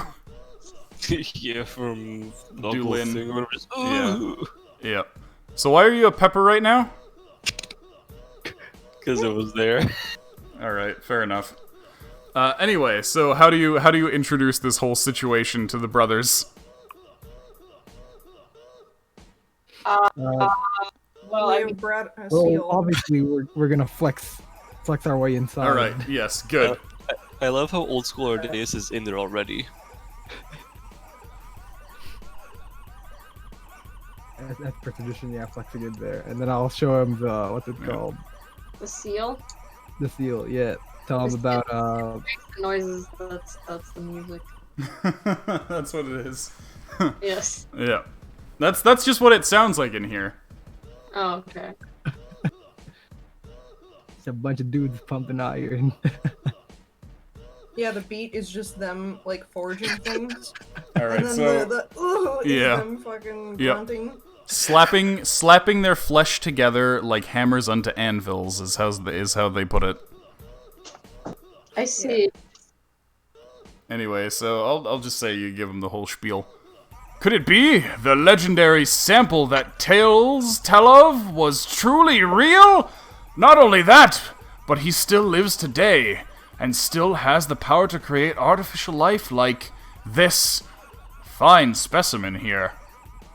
And that crest you bear, it is just as was shown in the sacred blueprint. Very well then. Adam, blessed creation of sample, henceforth you will be known as Brother Built, to represent your heritage as a made man. Oh, Shit. Brother Booze, you have done very well for us. We believe you are now worthy to be privy of the secrets of the sacred blueprint. Alright. Pretty neato, I'll flex really hard. Nice. Got always flex in here, this flex zone. Yeah, Frogga, why is that? I will join you in flexing. Alright. Know you of the 4 legendary monsters that plague and oppress the peoples of Canem? Yes. Cogni, Shipesh. I mean, you can just say yes. It's not a quiz. Too bad. The brothers of Opidus of the times lost to history had developed sacred tools to repel those beasts in order to protect the people of Canem. Now, the exact nature of each of these tools is unknown. We only have hints about their working parts in the incomplete blueprints that we have. That is, the sacred blueprints. However, we believe the complete picture can be found out there in Canem somewhere. You see, the followers of Opidus once were manyfold around Canem, and there are many temples to him that have been forgotten by all but us few.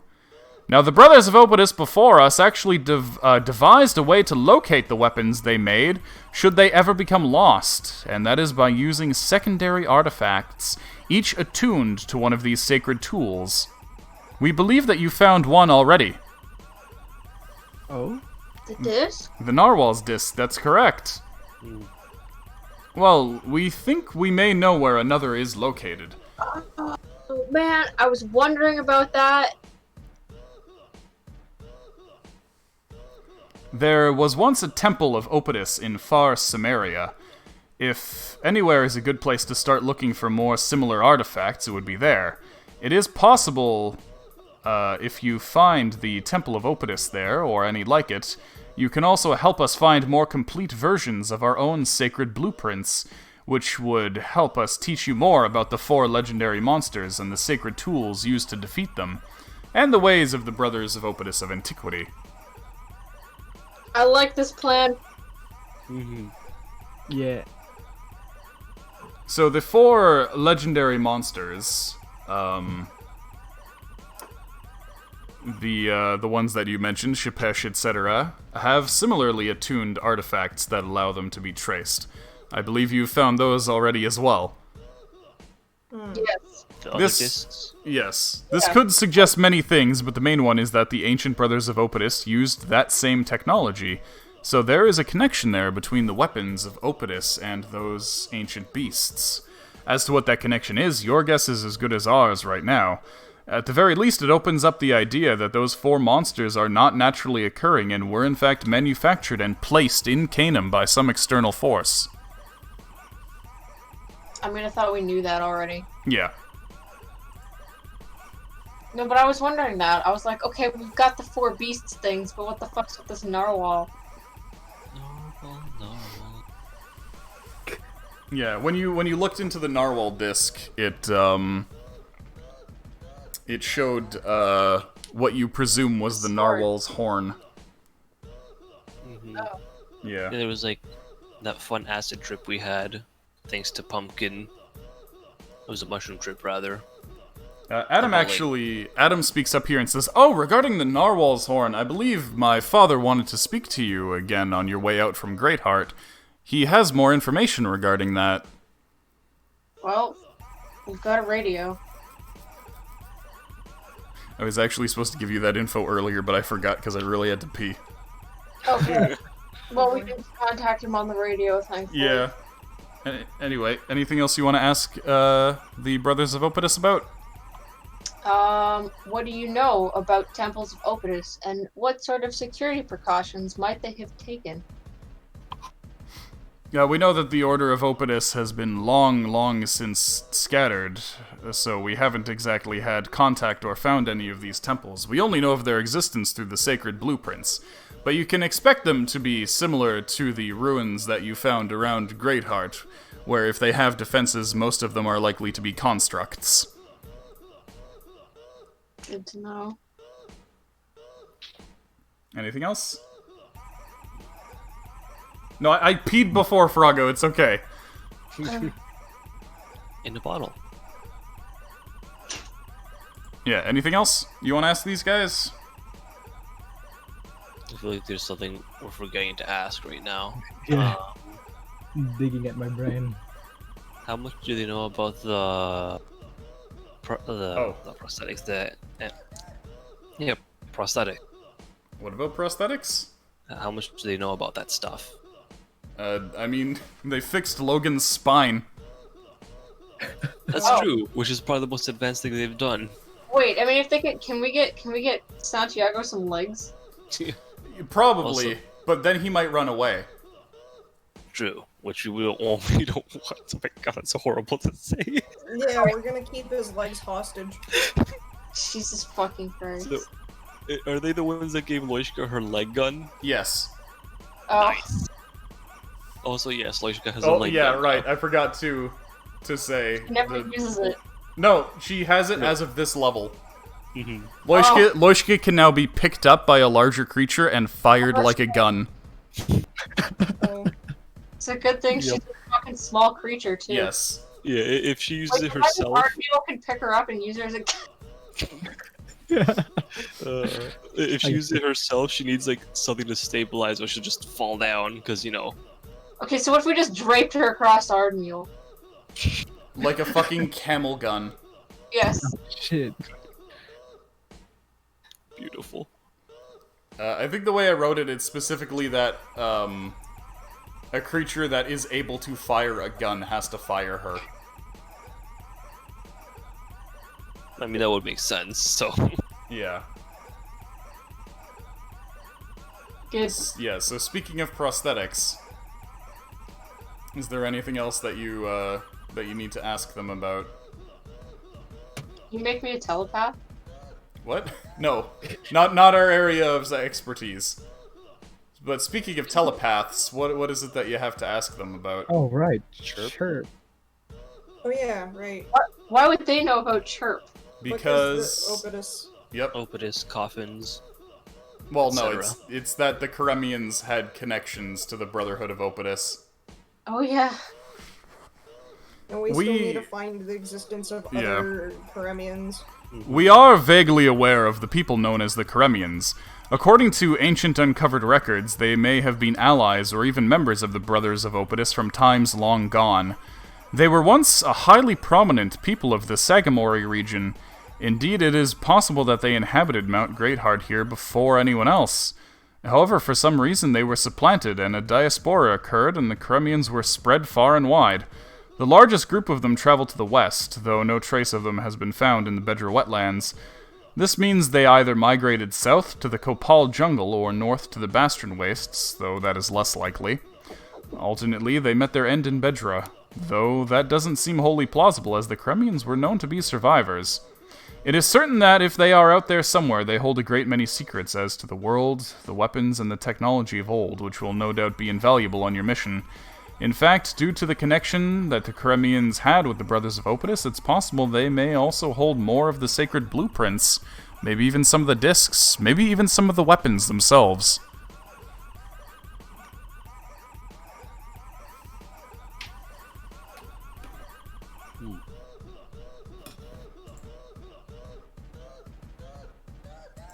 Okay, let's put a stop to that for now. Okay, so that's all for here. So I guess stock up on whatever you want to stock up on. So 1 GP per 1 cherry bomb.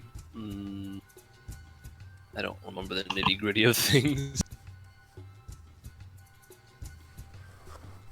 Yeah, there were the cherry bombs that we wanted, and we also wanted the... I can't fucking remember what everything is called. It's written grappling right there. Things. Yeah? Oh, where? In Oh, the wait, note. in that. Yeah. So you have Tangler grenades, you have the cherry bombs. I still have like that one box of 20 matches, I haven't used them yet. We definitely probably want at least one Tangler grenade. They are expensive, so maybe just the one is fine.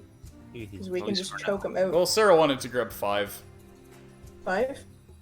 Because keep Oh, in yeah, mind okay. they have other effects other than just choking on it. Yeah, I know, but it's It's fun sticky. to choke things. Sticky. We can grab 5 then. We definitely need at least one. Okay, I'm so okay with that. 5 Tangler grenades. How many Oh, grapple already ropes? Yeah, okay. 4 grapple rope. Alright, 4 grapple ropes. Who gets them? I guess Olivier gets one. Yeah, so they got one. Probably All the strong Aardbar. boys. Ardbard and Ardeus. Okay.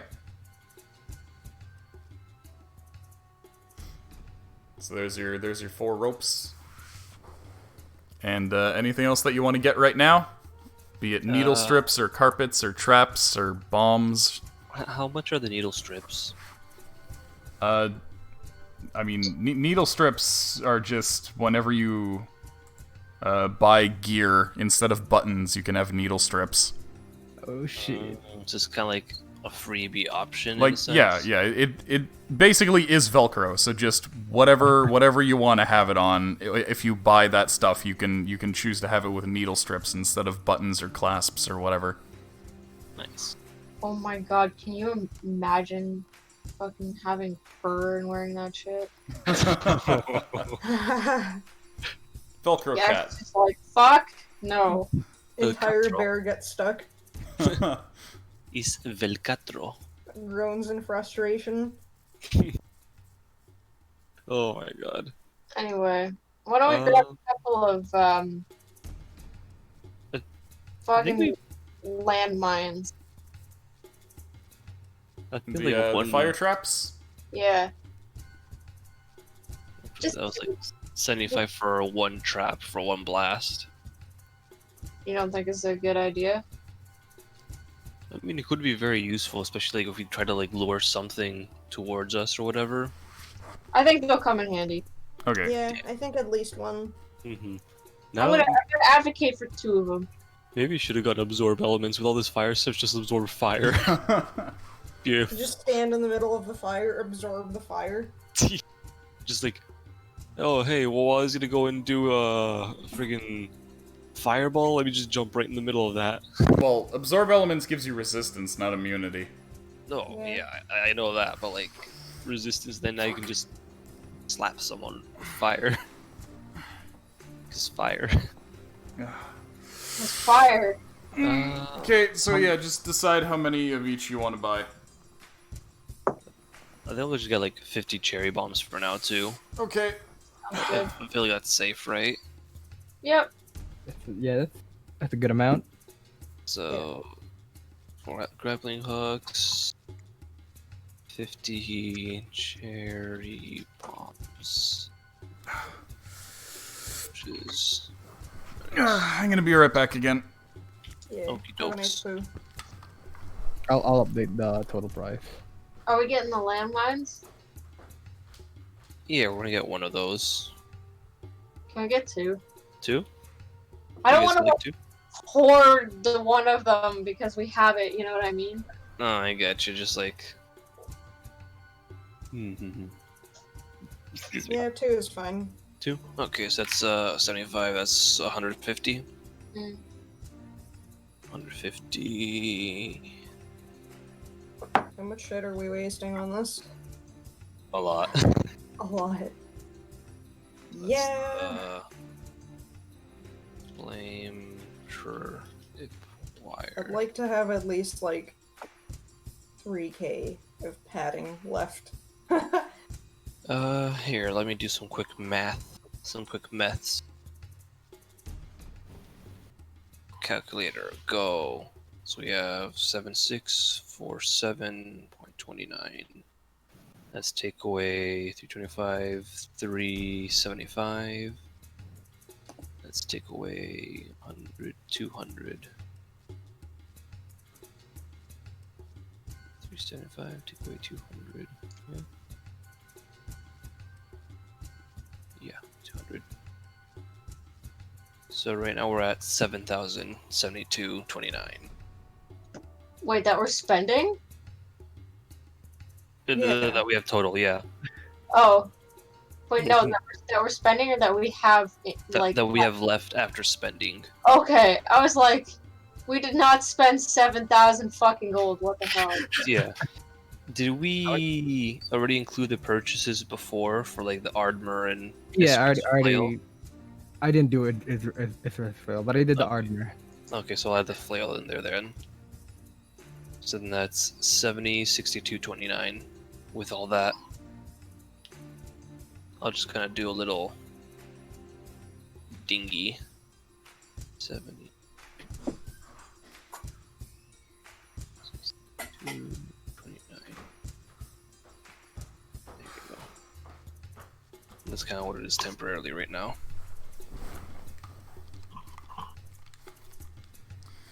Okay, I'm back. What's up? We were figuring out how much we're wasting at the moment Okay. for everything. Okay. We wasted 620 gold, basically. Okay. 625. All right. Cool. Is that all? You ready to go?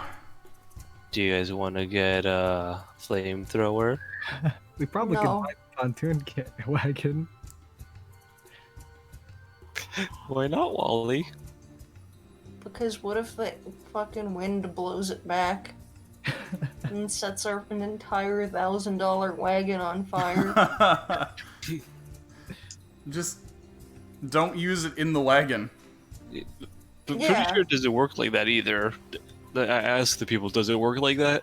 No, it's not just shooting like fire. It's specifically shooting flaming oil. Yeah, Oh, I okay. really need a flamethrower then. Yeah. Like a napalm.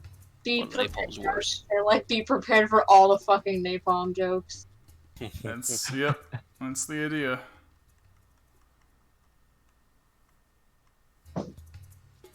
Oh god. Yeah, I'm gonna get one of the carpet needles too, I think. Okay. So I'm gonna add that.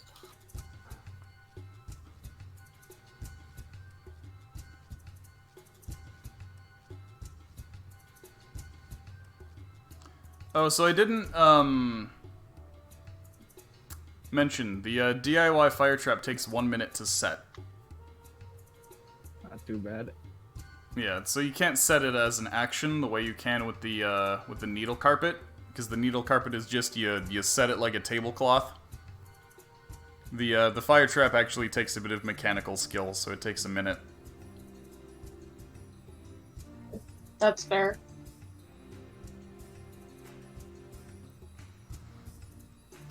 Okay, in that case,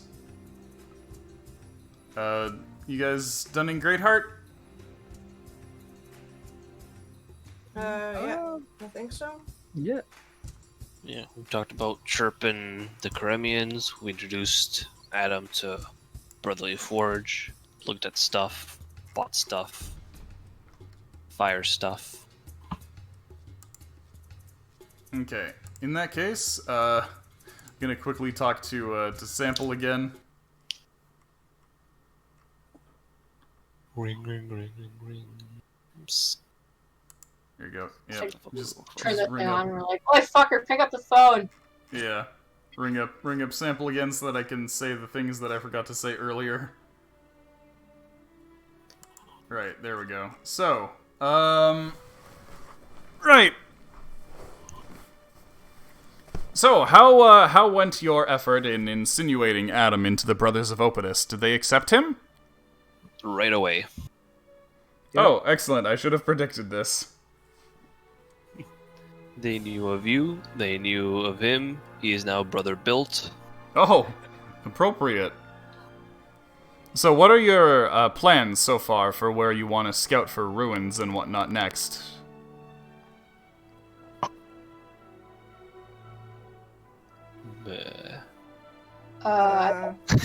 Go out to where the Temple of Opidus was rumored to be. The one in Samaria, down in the desert. Makes sense? Yep, that is one place to check out. I believe another goal of yours should be to find any ruins that may have belonged to Karemian civilizations. And who knows, you may even be able to find a holdout where there may still be some Karemians live or in stasis out there somewhere. Anyway, if you wish to continue to explore the depths of the Canaan Sea, I can transport you by way of submersible. There are actually a few locations I know of which may interest you. In combing through the archive that you retrieved from my twin's lair, I was able to locate one of the old artifacts of Opidus, that is the narwhal's horn. Oh. In order to reach the frozen lake where it is located, we must first find an underwater tunnel system that is hidden away on the coast of the northern Canum Sea near Castides. This means, however, that we will be getting close to where Orphan sleeps, which brings me to my next idea. Oh. It may be a good idea for us to scout out the area around Orphan so that you can get an idea as to the kind of things you'll eventually have to deal with if you wish to egress from Canum. Of course, it's not advisable to get too close to Orphan, at least not without finding a way to avoid or dispatch the sea-dwelling monsters that it has spawned, or a way to resist the harmful magical radiation that Orphan taints the area with. Now, I've been able to locate a submersible vessel like my own, which presumably belonged to my twin. It lies dormant on the sea floor between where his laboratory once was and where Orphan sleeps. If you have the time, I'd like your help salvaging what I can from the vessel. It is possible that I may eventually even be able to repair it for your usage, assuming we can secure it. However, be advised that if we do indeed find any creatures spawned from Orphan around the area, it will be a tough decision as to whether to run or fight. Sounds like a plan. Oh, also, here, let me return the lantern you lent me. It's been very useful for traversing the fog around the island where I built the radio antenna. I'm actually going to entreat the Brothers of Opidus to help me establish more of those radio towers on various other islands around the Canum Sea to broaden our means of communication.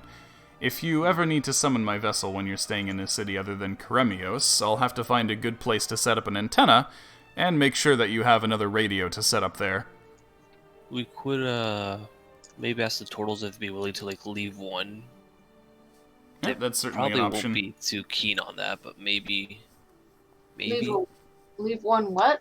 An antenna on the Turtle Rock Island. I mean, they seem kind of like Luddites, but it's worth a shot. Mm-hmm. So I doubt they will, but it might be worth a shot. Around where was your counterpart's sunken vessel? Okay, so I can mark the 2 locations on the map for you right now. Oops. Okay, so you see Ardbar's big fucking meteor head? Oh, excuse me. Nah. That would be where the submarine is located approximately. So somewhere around there. Yeah, Just and give then Ardbar like a beauty mark. the sea tunnel that leads to the Narwhal's Horn is here. Also, underwater tunnel to Narwhal Horn. I thought the Narwhal Horn was like in a frozen waste. Yes. Oh, so that's up over here. Say that again. I said yes. Everything's so quiet. I said yes. Why is that? I hear him well. Yeah, I'm well too. Oh, okay. No, man, I thought it was like up here somewhere. Just do like that, whatever. Anyway, do you want to set off undersea, or do you want to belay that for now? I want to go to Samaria. You want to go somewhere I haven't written anything yet? Oh. Because of course you do. Want to just run to the mountains in the distance! It's just like you predicted would happen when you were writing things. I like So- the water. Yeah. We'll find the temple. That seems like the most straightforward thing, and plus it like gives us openings to other things. Yeah, See, I figured Samaria we'd be doing is- stuff around Pastorfield or some shit. Samaria is one thing. The thing is, you can technically do anything. You won't be able to make it to Samaria by the end of the stream. It just means that I'm going to have to crunch for another 2 weeks is all. Alright, let's go missing people in Pastorfield then. Okay, so Yeah, you don't we want can do to that. you don't want to get on you don't want to search for the Narwhal's Horn right now? Or the submarine? No, I mean, there's people in Pastorfield that need help. They need help right now. Okay, in that so- case, see you later. We should also You can check you with, can you can call me again if you need me. What? for sample. Oh, I thought Brandon was like, fuck this shit, check it No, out. no. Sample says okay. You can call me again if you need me. Then those are the 2 things that you can do with me. I'm just gonna call them up every evening to have a conversation. What about rebuilding Camp Croquill? Should we do that?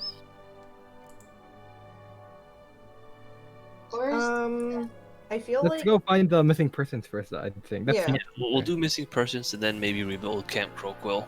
yeah, Yeah. let's start easy and then go hard. Yeah.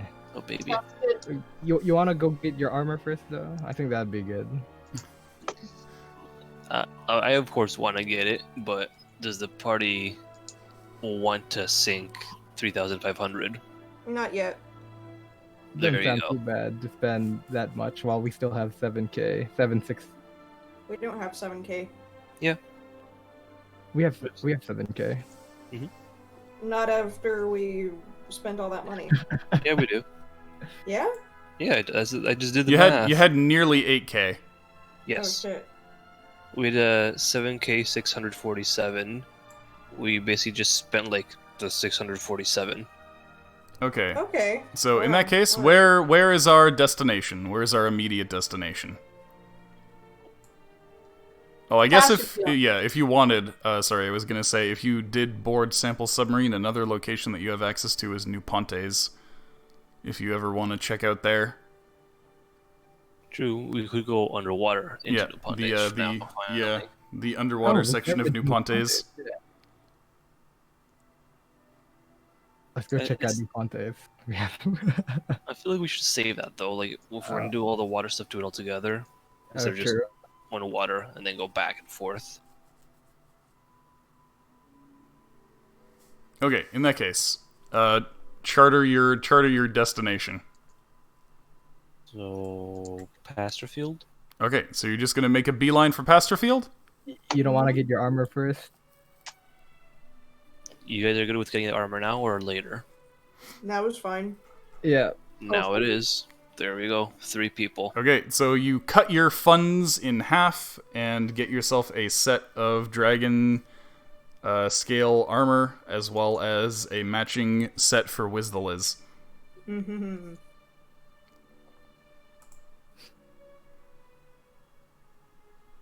And you do that over in Karamios. I want Wiz the Liz to show off to his kobolds. Oh, Yes. okay. I could be his champion.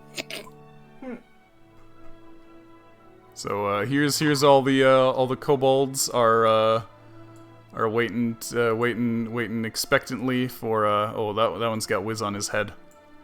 Okay, they'll all come down here, and you may show them what Wiz the Liz looks like. Yes. Wiz the Liz appears with a gorgeous new set of scale armor made with the hide of their old master.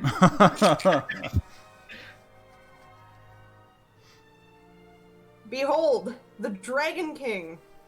They all begin imitating Wiz the Liz's wah sound in a chant to Wiz the Liz. Wiz proudly stands atop of Iskra's head Oh. and spreads his wings. Yeah, keep in mind you can alt when you drag to Yeah, it was just more because Yeah, that's true. Why is Wiz below Iskra? I don't know. Yeah, Wiz, hold on. There. Wiz is above Iskra on my screen. No, Yeah, he's he's above above. now. Yeah, Yeah, okay. yep. Okay, wonderful. Nice. They are very proud. Yeah, he blesses them with the wah. Excellent. He touches them with his little lizard paw. Yeah, he pats all of them on the head. Excellent. They are and very calls them happy. Good boy. Wah. They're very happy about this. Morale has Wiz is- increased. Yeah, Wiz is very proud of his little kobolds. He thinks of them as his sons. Oh. Polly, Molly, Jolly, Golly, and Dolly. Yeah. There we are. Beautiful. So Okay. we are at So yeah, 3,512. you guys have the stats for those, yeah? For the armor? Yeah. No. It's in the... They're in the Discord. Oh, okay. Where in the Discord? I like how Wizard has the same thing happening as, Sample. Oh? These are his little atoms. These are his atoms? Yeah. I see. Except they're more like his ollies. Okay, anyway. Getting back to the map then. Does Sample ever get lonely? No, he has all the atoms. I was just okay. gonna say. Why do you think he makes so many? Exactly. He makes a lot of them, but then he keeps emotional distance from them. He makes them for his plays and... Yeah, he draws them naked and stuff. He's not keeping emotional distance. I guess. That's what you have when... But he doesn't tell them that he loves them. What? You don't know that. But That's no, why he you did have say one that. on the map that's quite literally skull fucking. Yeah, but like, listen, remember that one atom that was like sent out to expire? Where he's just like, I wish Yeah. I could have. He requested that. Yeah, but then he was just like talking about how like his father doesn't tell him he loves him and stuff. And Is how that he a thing wishes that happened? Yeah, where he Yeah, wishes we that. happened. I don't even remember that was what I did. I'll need to like Yeah, look. he was just like, I wish that I could have, you know, I could have told my father how much he means to me. But that was like a rule that he didn't want to hear because they expire so quickly. Ooh, shit, there's a harvest. And they had like a whole like heart to heart where they hugged, and Sample was just like, "Of course I love you, my son." Why does he draw his sons naked? They're not his literal sons. It's still a little weird, you know? Yeah, it is. It's like, I could have an adoptive child, right? Hey, Wonka, how's it going? But there's still like a point where it's like, if you call someone your son, and like legitimately so, like you can't draw them naked after that. He makes them wear a tasteful cloth. And he just imagines their dongs. He had to handcraft their dongs. Oh, Oh. that's kind of gay. Where were you the last 10 sessions? By the way, there's a harvest going on. Yeah. I'm not joining the harvest because if I win, it'll be fucked up. You always win the fucking harvest. Hi, Wonka.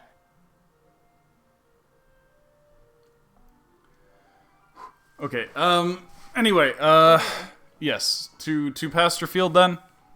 Our daddy taught us not to be ashamed of our dicks. Baby. Okay, to Pasture Field then. Let's do it. Alright, I have a map for Pasture Field, finally. What did I just join into? Homoeroticism in abundance. Who said this? Wonka. Oh, I And me see, hello. responding. Yeah. You just missed the bit where we were talking about, like, a lot of fire ordnance for the little goblin. Fucking frogging cleaning up over here. Holy shit. Oh, damn. Damn. Nice, good job, Froggo, 7,000. 7k big ones. Alright, welcome to Pasture Field.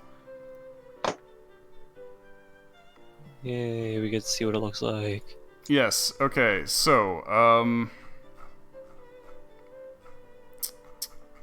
What game is this from? this is the world God only knows. Oh, right. I was like, why does it sound so familiar? And I'm like, yeah, okay. Christine recommended me to watch that. I still have to. That's a Okay, good one. so, at the, you enter Pasture Field and you notice that a big ol' farmer's market is set up. Oh fuck. At the Pasture Field Farmers Market, they're always having sales on farming goods and produce. The vegetables that they're showing off this season include artichokes, asparagus, beets, carrots, garlic, onions, potatoes, radishes, and turnips. All of these things are hearty foods that are super dense in nutrients, which makes them a very efficient food source for those who live on the northern side of the Canaan Sea, where the winters are more harsh. Most of these vegetables will be used in pickling to be eaten over the winter months when it's harder to grow food. Other than... garlic. Hmm? Right now. Garlic right now. Garlic right now? You want garlic? Yes, Garlic is amazing, and it kills vampires or something. Okay. Yeah. Okay, how much garlic do you want to purchase? Like, do you want to purchase All one of it. garlic or okay, Yes, so all of you it. can purchase a bushel of garlic for a silver piece. Oh fuck. How many bushels do they have? You only have so much wagon. Oh, Give shit. me all them bushels. Give me your bushels. You only have so much wagon. Anyway, It's also a vegetables are 1 silver piece per bushel, or you can buy the seeds for 1 gold piece per crop. Ooh, we should definitely choose some seeds for crops for farm. Yeah, so I'm gonna lie on my side now. There we go. Do you want me to I rub think your that- belly? I've now been awake for 24 hours. Oh boy. Yeah. Ooh. Alright, so the vegetables that they have this season. Artichokes. Write this down. Artichokes. Asparagus. Beets. Carrots. Garlic. Onions. Potatoes. Radishes. Turnips.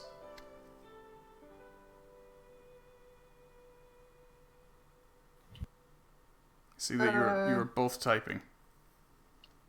Okay, yeah, he got everything. I stopped at potatoes and I was like, I don't remember anymore, and I missed or onions rather. Nips.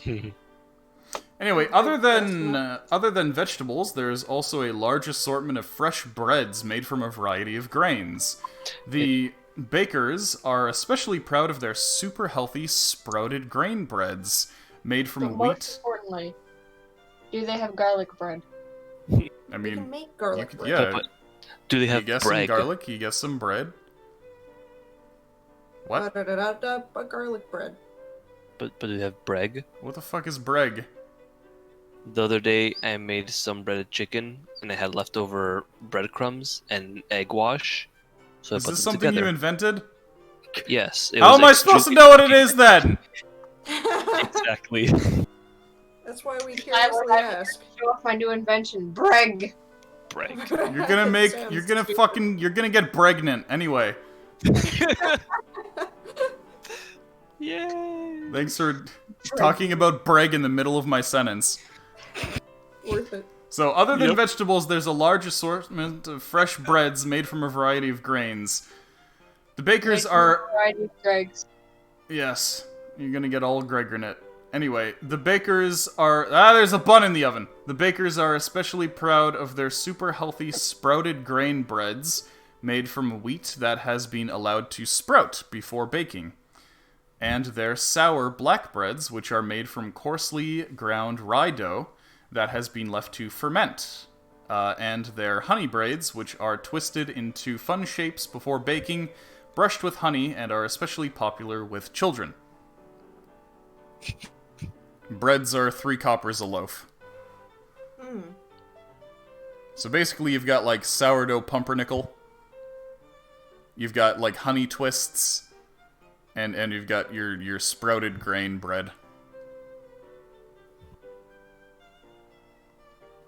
So let me know Why if did you we want get on the any bread. on bread again? Because It's there were bread.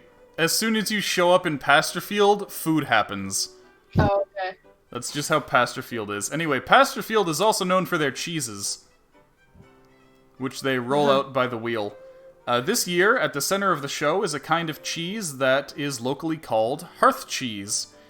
It is a specialty cheese that was first made by accident when somebody was boiling cheese quark in a pot with herbs and rye grains on their hearth, presumably to make some kind of porridge.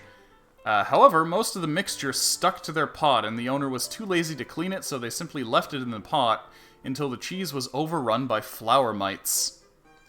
When they finally went to clean it out, however, they found that the mites acted in a way that was similar to yeast, and created a new, super unique kind of cheese. Hearth cheese is sold in large pot-sized rounds, and is a soft cheese with a powerful zesty flavor.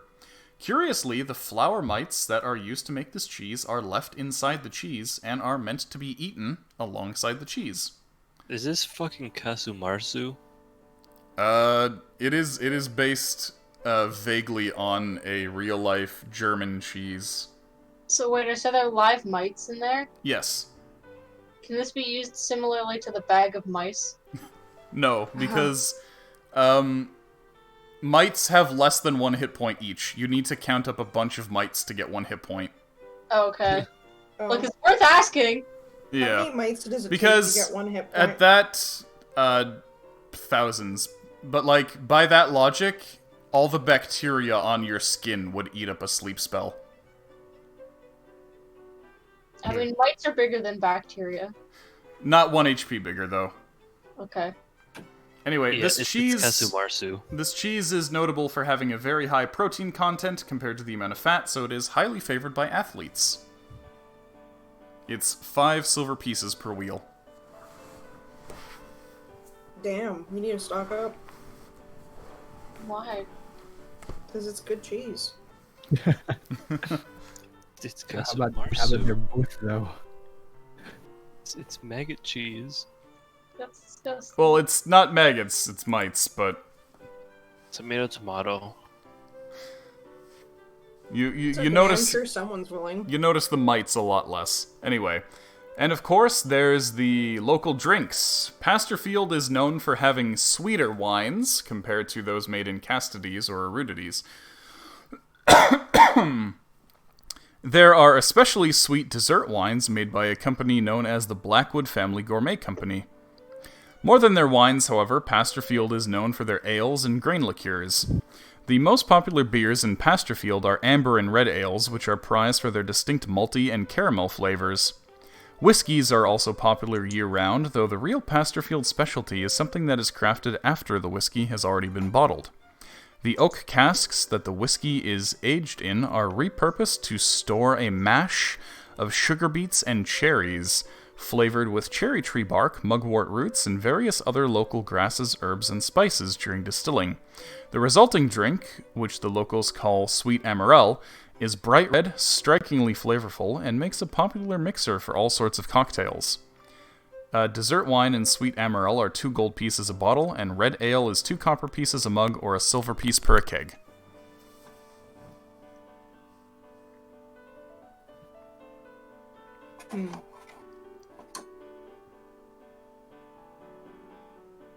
I'm pretty sure Days should be jumping all over that. By I'm gonna couple. go talk to How much is it? authority about missing people. Sorry, what was that, Urugi? How much is the alcohol? The dessert wine and the sweet amarel are each 2 gold pieces a bottle, and the red ale is 2 copper pieces per mug or a silver piece per keg. Okay. We It's- could. No, probably not. It's close enough to Gremios where we don't have to bulk buy it. Yeah. You can at least have some to sample. But If do you they want. have bulk That is- pricing, though? Yeah, I will get some for sample. Scroll will join you with the sweet ones. Well, he wants to ask if there's any bulk deals. That's the silver piece per keg is I the see. bulk. In terms of the dessert wine and the sweet amarel, you actually have to be a registered dealer with the Blackwood Family Gourmet Company. To sell it? Yep. In order to be a dealer for it. Actually, Oh, yeah, that doesn't. Batman. I'm thinking Where do we about it. find It them? doesn't sound too bad. Where do What we doesn't find sound bad? Being a dealer. Yeah. Mm-hmm. You can go talk to the family, but let's hold off on that for just a Yeah. moment. Let's go look for those missing people before. Yeah. alcohol binge. Before that, though, there's just one more thing going on at the Pasterfield Farmers Market, and that is the unique Pasterfield livestock on display.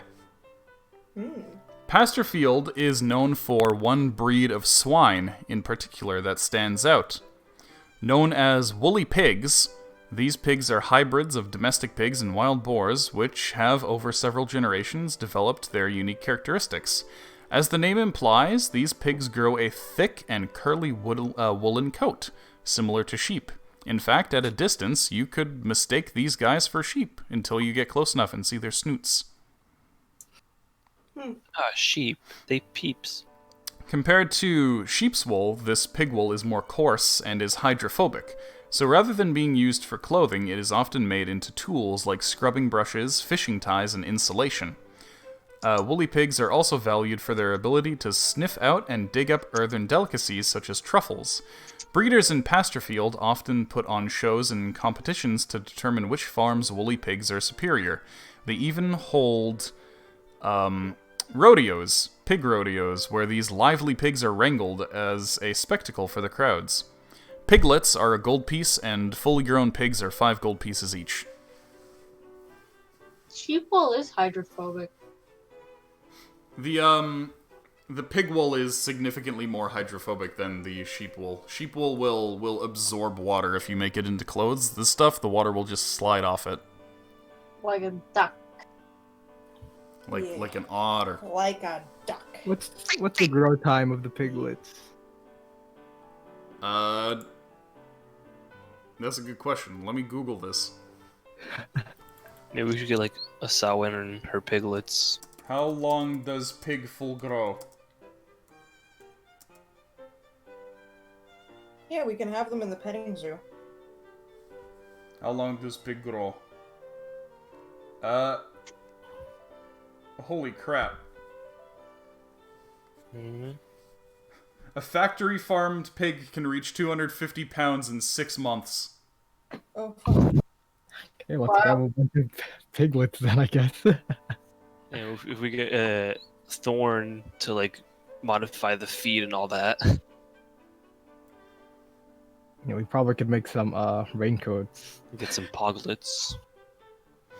Adventure raincoats. And you Because already do have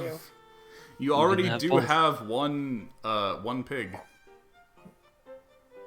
You have Ardbor. Oh, right. Oh shit, we can have some superior genetics. Oh shit, we could. Oh man, let's get a female pig, bro. I mean, that's what we're doing also like with the goat that's like as tall as Iskra. Oh man. She's gonna be a pig with luscious locks, and Ardbor is gonna be like Hubba Bubba. Yeah. Have you seen these pigs in real life, by the way? No. These are a real thing. What was that, Sarah? I thought you made them up. No, they're real. Oh boy. Yeah, I forget what exactly they're called, so I'm just gonna Google woolly pig real quick. Oh my so god. I can put these on screen. There's a few of them. There's Mukota, there's Mangalica. Yeah, that's the and one. Yeah. Mangalica is the one that these are based on. They're just pigs with sheep wool on them. Yeah. It's like one of those like cheap attractions you see. Like Gravity Falls going all stand. It's a woolly pig. There it is. See? It's literally just a sheep pig. Yeah, I also linked it in chat. Oh my, it is. Yeah, just straight up sheep. That's really silly. Yeah. Apparently they have very dog-like dispositions and are very active and playful. Oh shit, I killed the big green Mara. I'm the boss of this gym. Oh shit! Ooh. Holy crap! 10,000! Whoa! Yeah. Of course, it was honey that makes it out. I beat the big green penis. Well, it makes up for all the Skridi niche collabs. So only one gets it. Rigged. Okay, so yeah, let's say for the Pasterfield Farmers Market, My voice is too deep for an Ojo-sama laugh.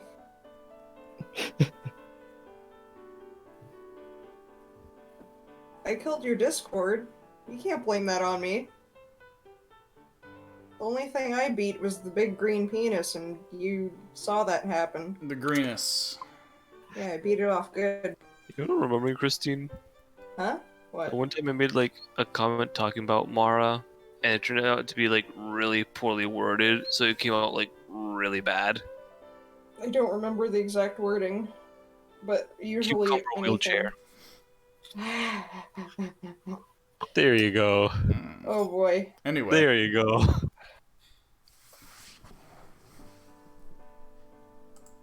Yep. Yep. For some fucking reason, Facebook is telling me that the bubble tea place near your house is ready for business. Near my house? I mean, it's it's in the same city. The chat time? Because my Uh, brother has been getting chat time this whole quarantine. Look, there is no bubble tea where I live. Damn. There's That's bubble really tea everywhere. unfortunate. Yeah, Yeah. Jesus. Like, I'm lucky I can go off work and get some bubble tea because downtown. No.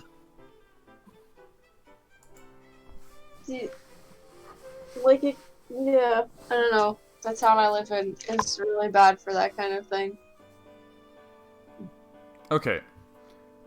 Anyway, carrying on, you guys have checked out the Pastorfield markets, decided to buy some things, and yeah, you're free to go and see the Pastorfield elders about the case, see if they have any other info for you. Yeah. Wait, so what did we buy? Do you guys just want to get everything? What, like food-wise? Yeah.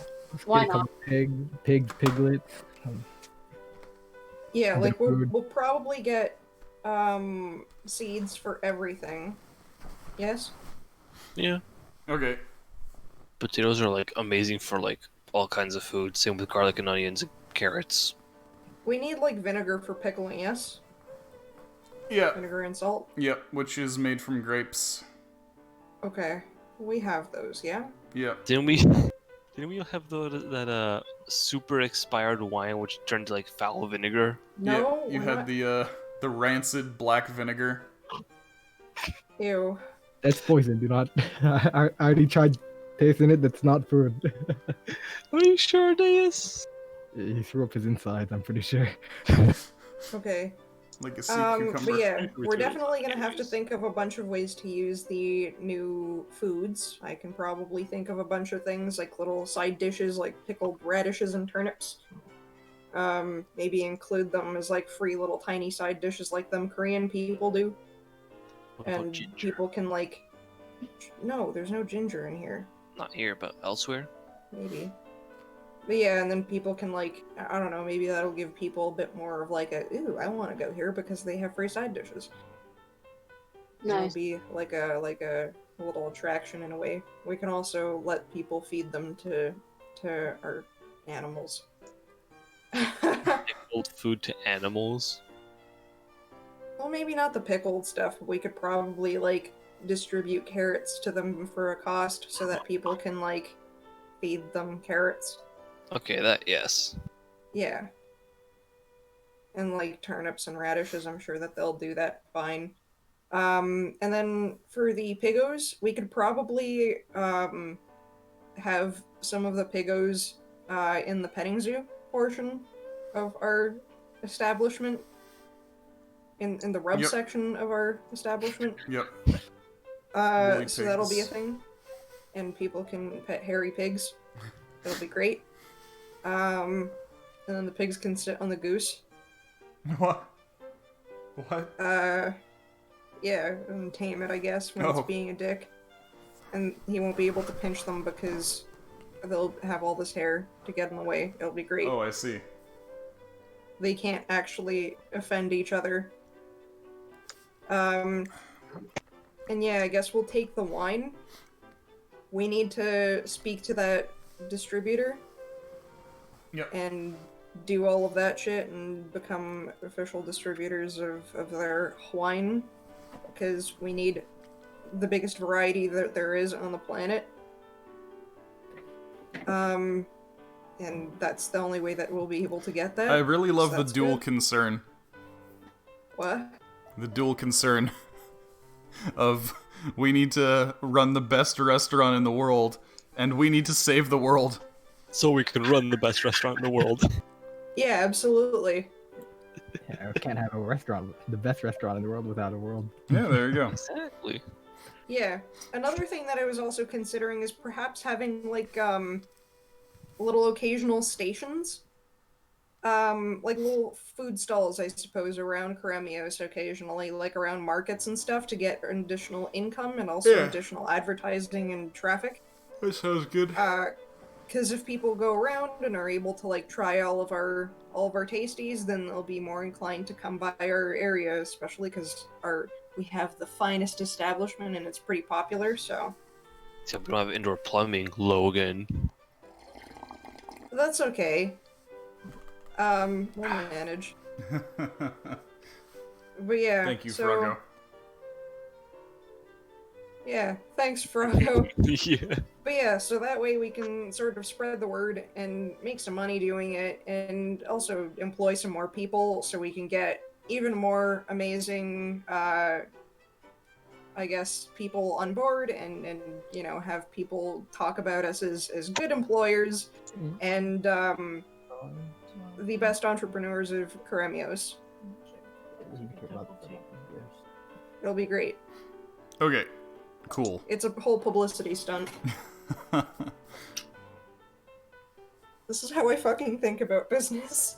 I don't know if it's a stunt. It seems pretty good. Good is a good recipe. That's okay, it's a publicity stunt in my eyes. Okay. But yeah. That way we'll also improve tourism to Karemios too, so we'd probably be able to get more resources coming to Karemios exclusively instead of having to go elsewhere for things. Mm-hmm. I feel like that would be the best thing to do instead of going to, like, spreading our business and making new locations in, like, Great Heart and stuff. Like, as much as it would be good to, you know, get more money elsewhere too, I still want more things flocking around us as, like, a capital. Yeah. I want the whole world to revolve around us. That's how it usually works, right? Yeah, All So right. to be the saviors of this time. Good. like, we can have like the head like business and then like all the little franchisees and stuff. Yeah. And then people can order our pemmican. Mm-hmm. And we'll be like, yeah, sure, small orders only. And then They they'll last drive up the prices there. Besides, it lasts a long time anyways. Yeah, basically. We'll do small orders only for, like, places like Great Heart and stuff. And, that'll make people want to come to Karemios in order to try our pemmican for cheaper. Mm-hmm. It's sort of how, like, some people go to Japan to buy their eyeglasses, because it's so much cheaper there. Yeah, it's Is true. it? Oh yeah. By a lot. Mm-hmm. Even It's if something you- I'd definitely do if I ever got the chance. How come nobody told me this when I went to Japan? Oh, You went to Japan? About 6 years ago now. God Was damn. it that long? Yeah? Holy shit. I am freaking jealous. also, Brandon, I don't know if you have the picture of our office. Yeah? Yeah. Would you be able to send that to me? Yeah. Yeah. Okay. I Gonna have revamp I it, have like, some versions of it. I just need the latest one. Oh, it's yeah. What am I thinking? It's uploaded into Roll20. Of course I have it. Mm-hmm. Yeah. You can update it with table and all that. Yeah, that's Various basically what I things. wanted to do. Oh, there's also the image for the rub and tug and chug, which you can update to your heart's content. Yeah. just Oh, send that over. also, okay, right. I need a starting screen for level 7. I was thinking of a coffin dance meme made by everybody. Right. boy. That was and a thing. it would just be Ardeus fucking dead in a boomer coffin while everybody else carries him. I'll have Wally doing a little jig. You probably have like Or just the on fucking his the part shoulders where or they something. the part where they drop the coffin and Ardeus is just spilled out of the coffin. Yeah, I'd be up for that. Yeah. Okay. Anyway, carrying on. Missing persons? Yeah. Yeah. Yes. Okay. So yeah, you can see the elders about the requests. The elders say to you that they have a list of the Pasterfield citizens who've gone missing without a trace. They recommend trying to get into contact with the friends or families of the missing persons in order to hear more about the circumstances leading up to their disappearances. Other than that, they can answer any questions you might have about the cases. And, zippity zoppity, give me the boppity, show the players. Digby Sheffer, Human Farmers. Read it loud, read it proud. Okie dokie. Missing persons. Digby Schaffer, human farmer, 63, 2 months, went missing looking for missing livestock in the woods north of Pasterfield. No living relations. So can't ask anyone for that. Except maybe elders. Millie Klein, half-elf companion, 44, 2 months, went missing en route to a client's vacation home near the Sagamore Ambaros River folk. No living relations. Kurt Bauer, dwarf hunter, 71, 1 month, went missing following up on monster sightings in Sagamore Woods. Wife, 1 child. Graham... yeah, there you go. Sorry, just the stupid question mark. Or magnifying glass, whatever. Leave me alone. Graham Abrams, human logger, 35, 1 month, went missing when clearing woods to expand usable farmland. Wife, 3 children. Haley Blackwood, halfling, 6... 2 weeks, went missing on a picnic with his family along with her brothers, parents, and 4 siblings.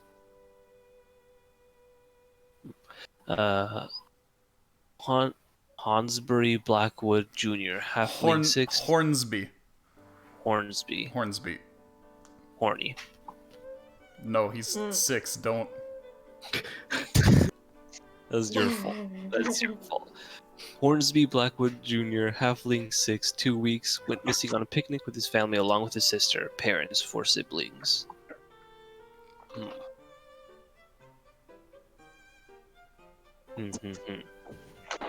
2, 3, 4, ow, 5, 6 people missing, 2 are missing together, 2 What? have no living relations. Which direction is the Sagamore Forest? Looking at the world map here, the Sagamore Forest is the darkest green part. Yay! Why the hell were they that far away? Well, look at where Pasterfield is. Look at where the Sagamore Forest is. It's not super far. Well, so from Pasterfield, it would be to the west. Well, it's like here. Yeah, but you said every one of those squares is like Here. 30 miles. Oh, you're talking about right there, Yeah. right? Harvest So time. Like, if these are kids, like, that, you know, or, sorry, not kids, but, like, you know, if you're saying a dwarf went missing near Pasterfield, then you're probably saying, like, in the forest, you're probably saying he was to the west. Do you need me to re-show the note? No, I'm looking at the note. Oh, okay. Unless you're assuming it's north. I don't know. The Digby Schaefer one specifies to the woods to the north. Yeah, so... Yeah, the others are just assumed to be in the same kind of area.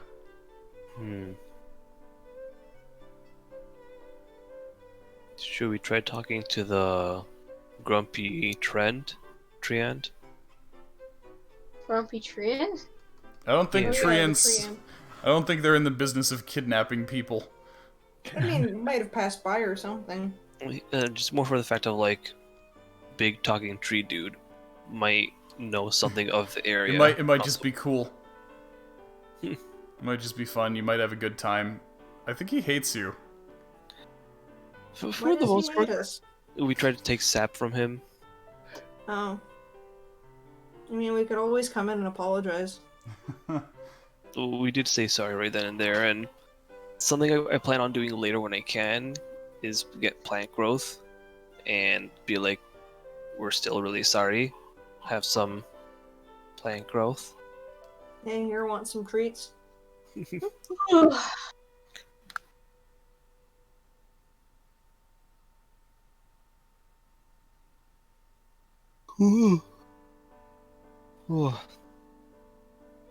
Well, I would like to start. I guess I'll interview the most recent one. Okay. Yeah. So that would be the Blackwoods. I would like With to. the two children, right? The twins, the halflings. Yeah.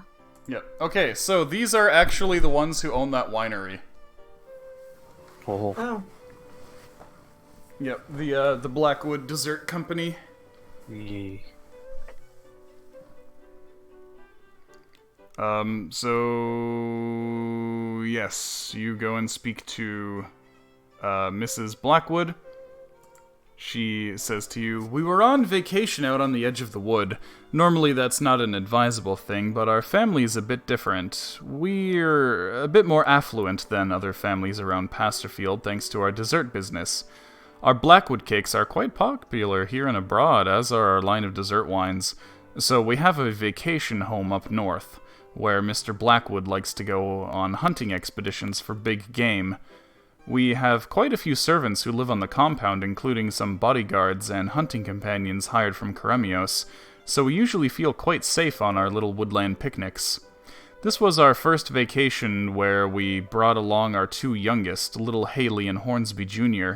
Now, my little Hornsby did not take so well to the woods at all and looked quite haunted. Haley, on the other hand, felt right at home. She would escape and wander off, though she would always return. She kept trying to get her brother to follow her out there despite his protests.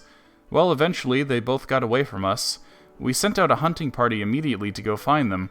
The only thing we've managed to find were Hornsby's shoes.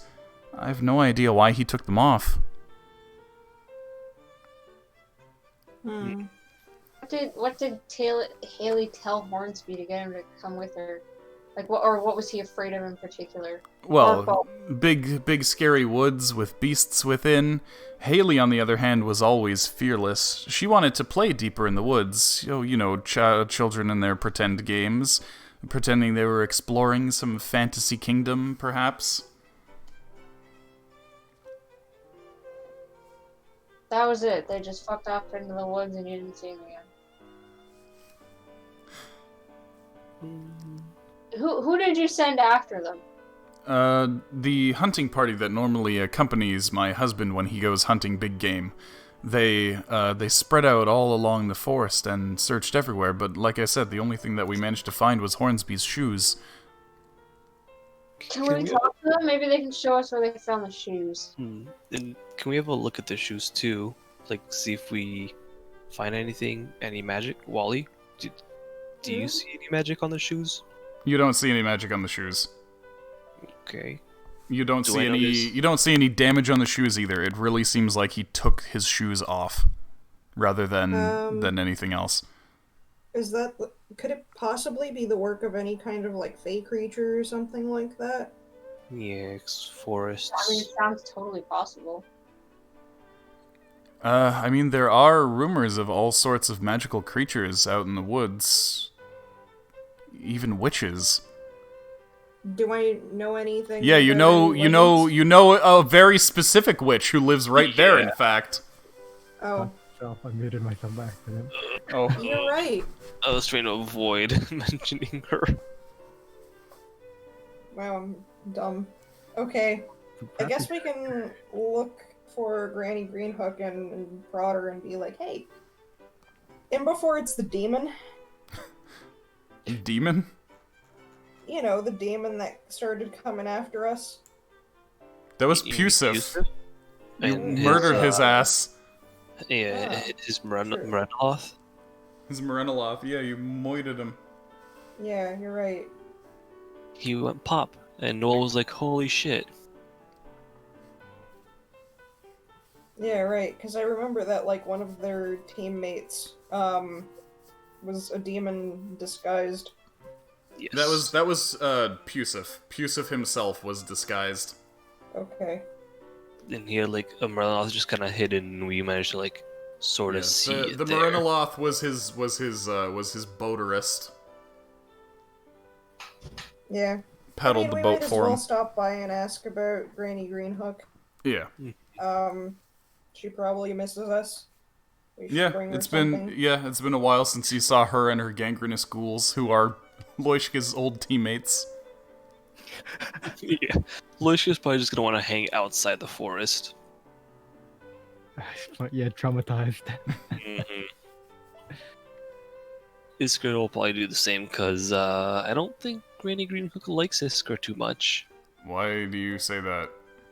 Because Iskra speaks demonic, and she accused her of being a demon. Yeah, but she knows that she's not a demon anymore. True. Granny is good, Granny. There's honestly not a lot that phases Granny. You get some of her soup. Yeah, some of her soup that's 99% fish. Do you think she likes sweets? Depends on the kind of sweet. I don't know how many teeth she has left.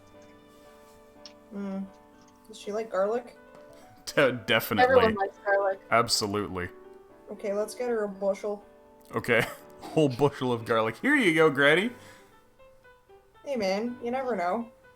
Granny starts Keeps the making a vampires soup. away. A soup that's 99% garlic. Oh, fuck. Bruh, I'd eat that.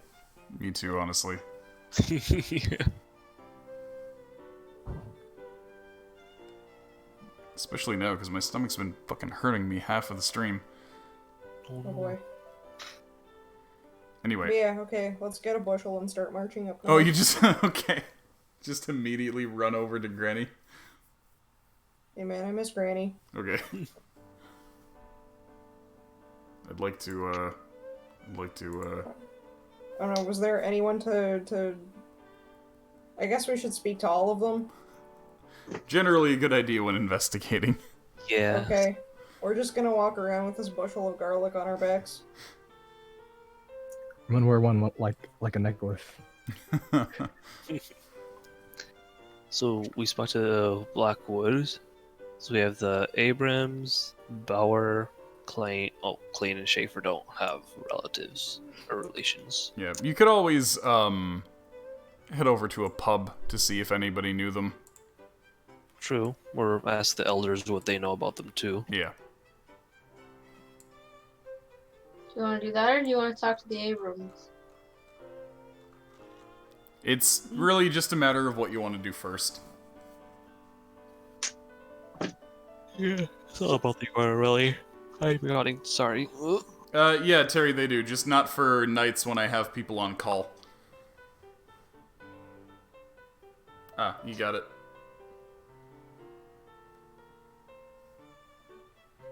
But yeah, so what do you want to do first?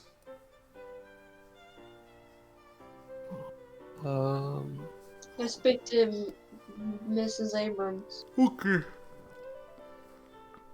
Yeah, we'll go with the ones with living Alright, relations right so you find Miss Abrams. Miss Abrams says to you, "My husband Graham was a logger by trade. He was part of a company that was out clearing trees to make more room for farmland.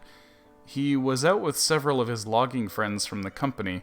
If you want to know about the day he went missing, I would ask them." Makes sense. Okay, let's go to the peeps. Okay, in that case, you find the Pasterfield Logging Company.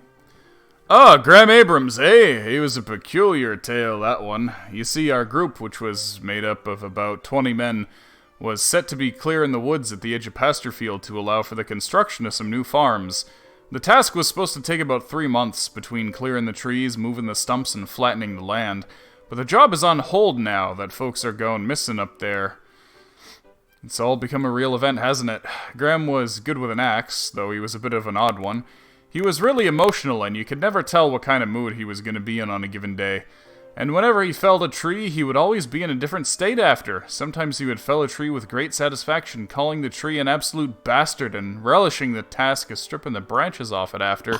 Other times he'd be remorseful, cursing the task and claiming the tree didn't deserve to be cut down. When we asked him about that weird behavior of his, you know what he told us? The loon told us that the trees would talk to him. Sometimes they'd insult them, and sometimes they'd beg not to cut them. Anyway, one day, he went about camp trying to get a group to wander out into the woods saying something about a tree what was calling out for help. Of course, none of the others wanted anything to do with his rambling, so the foreman discharged him from duties and told him to go home. Last any of us saw of him, he was heading the other way, deeper into the woods. The only thing we ever saw of him was his logging axe and his branching saw.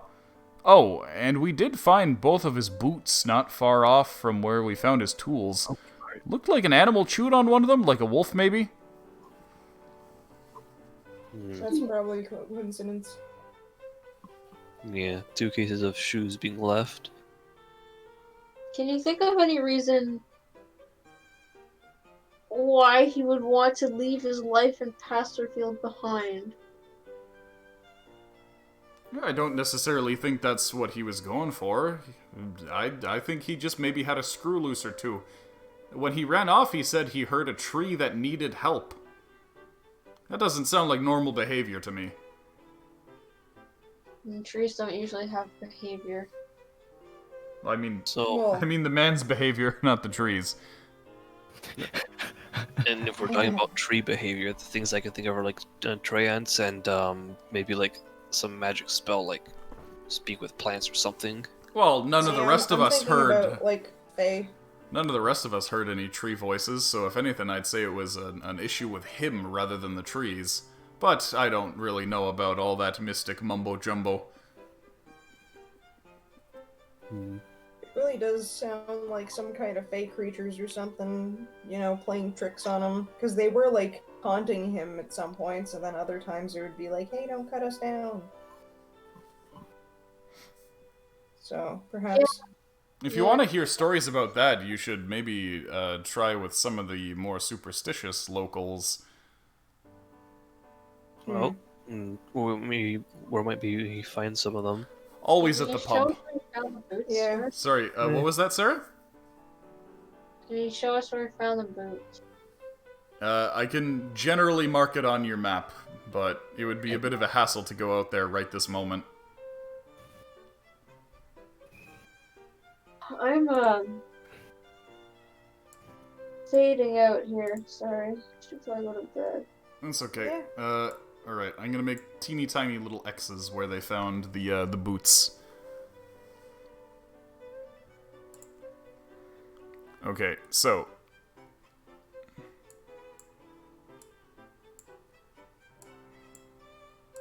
Oh, that's pretty far north. Yeah, because the thing is, this area here is core Pasterfield. There are smaller farms and villages, like, all around here. Oh. Yeah, and here is near to where the vacation home for the Blackwoods was, and also where they were clearing out, like, trying to clear-cut woods in order to make room for more farmland. So all just like below here? Yep, all around there. Okay. Okay. Okay. That makes a little more sense. Pasterfield proper is like the market town. Yep. That's cool. Okay, I'll keep that in mind. Yeah, basically any of the towns aren't just the square they're located in. That's just where like the capital core area is, and then all around is like small territories and villages that belong to that place. Yeah, that makes sense. Yeah, basically everything here is like a city-state, and then they have like small associated villages around. Okay. Yeah. I am very tired, so I'm gonna go to bed. Okay, thanks for coming by. Hope you enjoyed. Next session we'll get to combat. Oh boy. Yes. Night, Sarah. Good night. Night. Good night. Okay, anybody else you guys want to talk to? Continue down the list, or up the list, I guess. Okay, so who do you want to go for next?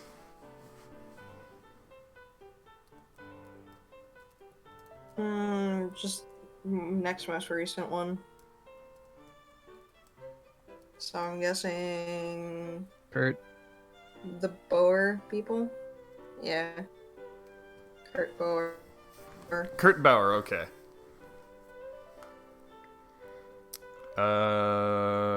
Hup. Okay. So, Miss Bauer, says to you, my husband Kurt was a pelt hunter by trade, though he volunteered as a monster slayer. Pasterfield doesn't have many proficient monster slayers as other territories, so anyone who knows what end of a crossbow to point at a beast is allowed to volunteer. Well, after that shepherd and that companion went missing, a handful of hunters ventured out to find them, or at least track the beast what might have done for them. My Kurt was among that group and was separated from the other hunters. I'm sorry, this is still a little difficult for me. Perhaps you could talk to them. Okay, let's go find the hunters. Okay, so you track down the Pasterfield hunters, and they say, the group that went out with Kurt Bauer, that'd be us. We went out 2 weeks after Old Man Schaefer went missing, which was 1 week after Miss Millie Klein went missing. Or was it 1 week before? You know, it's hard to tell now. Well, what we were looking for was any trace of the missing folk. We got the details about said missing folk from stories that other folk told over at the pub.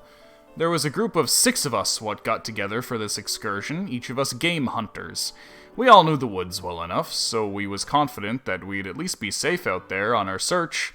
Kurt joined up with us, 'cause he was familiar with Miss Millie Klein. You see, his wife didn't know this, but Kurt was one of Millie's frequent clients, although that's neither here nor there. Now, while we was out in the woods to the north, we end up finding scraps of clothing that Kurt tells us belongs to Millie. Guess he recognized the dress. What was that? What?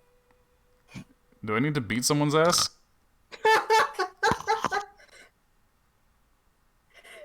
Maurizio? Do I actually need to fucking murder somebody right now? No, I think you're good. What? What? Did you fucking zonk out? No. That is very rude. It happens. I have been up since 4 in the morning.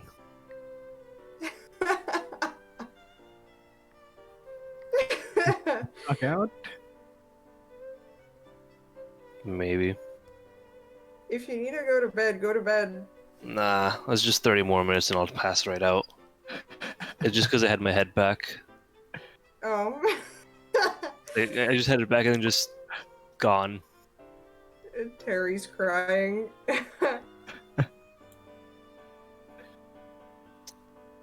Anyways. Okay. Sorry.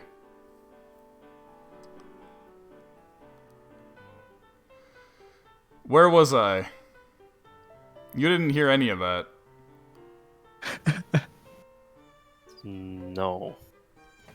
Fuck's sakes. Alright, well, I'm gonna have to start again, and if you start snoring again, I'm gonna kick your ass. I will gladly bend over. Right, so we were the group that went out with Kurt Bauer. We went out 2 weeks after Old Man Schaefer went missing, which was 1 week after Miss Millie Klein went missing. What we were looking for was any trace of the missing folk. We got the details about said missing folk from stories that other folk told over at the pub.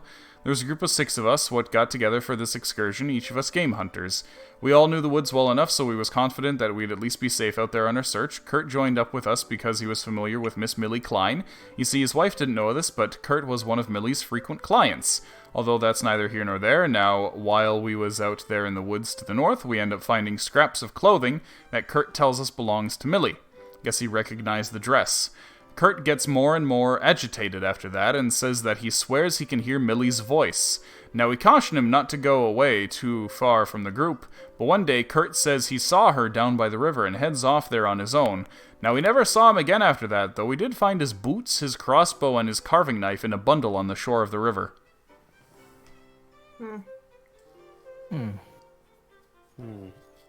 It's definitely more than the others that he's left behind.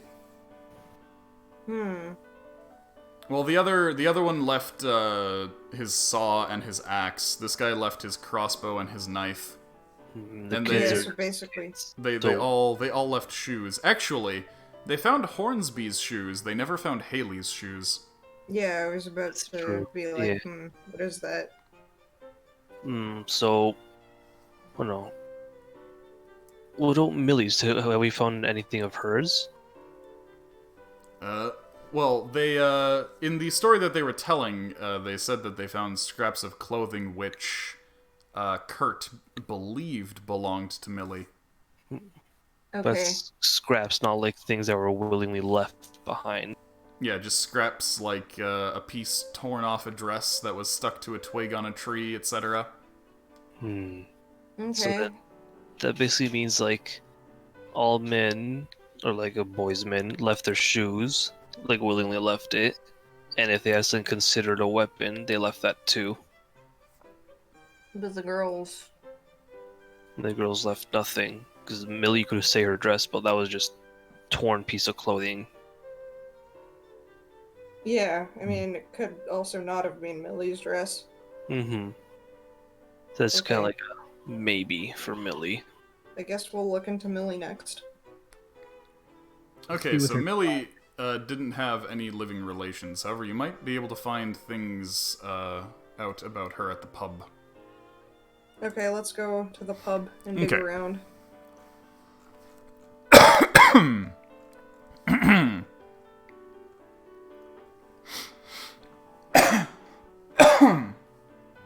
Pardon me. Thank you. You're right. Yeah. Okay, so you ask around about Millie Klein, and you have a woman who says, I was an acquaintance of Miss Millie Klein. She was quite popular with the fellers of Pasterfield, but quite unpopular with the ladies, as I'm sure you can imagine. As far as I knew her, Millie was a kind soul who loved people, animals, and nature, but despite her brightness, she was always the subject of nasty gossip from the ladies about town. One woman whose husband was found out to be a client of Millie's claimed that she knew Millie to be a witch and a worshipper of Maera the crone. She started a rumor that Millie was a plague bearer who worked as a companion to spread the nether rot among people of Pasterfield. Furthermore, she claimed that Millie was the courtesan of a demon known as the Black Goat of the Woods. So what is this rot? The nether rot? Best not. Perhaps one of your companions will tell you when you're older. Oh. Mm. That nether. Her nether is rotting, got it. See, I thought it was some kind of, like, infernal shit. You know, it's only... It's only rumors that jealous ladies about town tell. I'm sure there was nothing really wrong with Millie. Okay.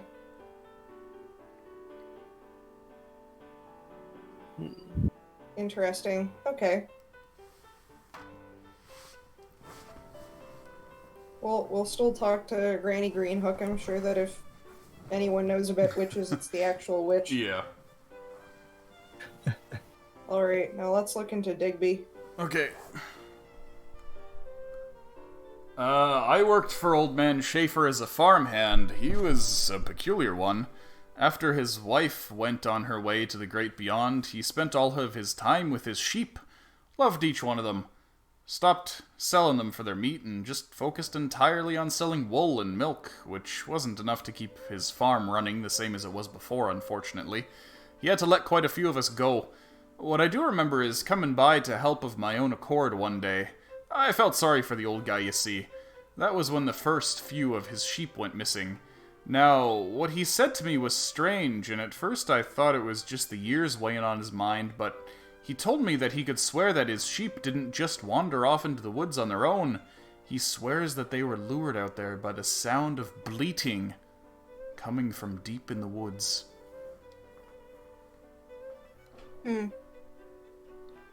A crazy woman,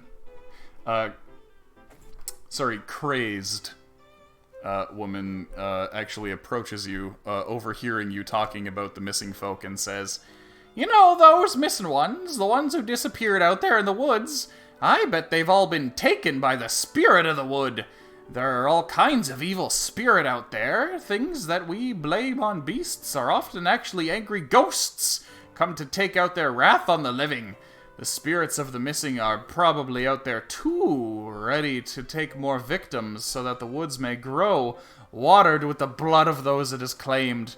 Do you know what happens if you die while wandering the Sagamore woods? A tree sprouts up, nourished by your soul and acting as its prison. The tree will eventually grow into a shape that shows the dead soul's face, and it'll creak and moan in the ghastly voice of that poor unfortunate. That is how the woods fight back against us who clear trees without a thought of what the woods will do in retaliation, I say." But not all of these people were doing that. That matters not to the wood. Well, it's a good thing we don't bleed easy. Most of you. Hey, I'm pretty strong for a wizard.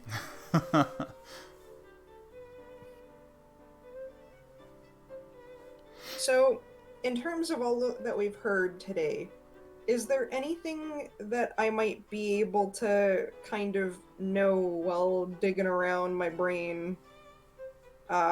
Like, I don't know, maybe it sounds like some kind of a demon, or maybe it sounds like Fae or some shit like that. Well, they did mention demons. The name the Black Goat of the Woods came up at one point. That sounds pretty demonic to you. Evil trees sounds like it could definitely be some spirits out there in the wood who are displeased.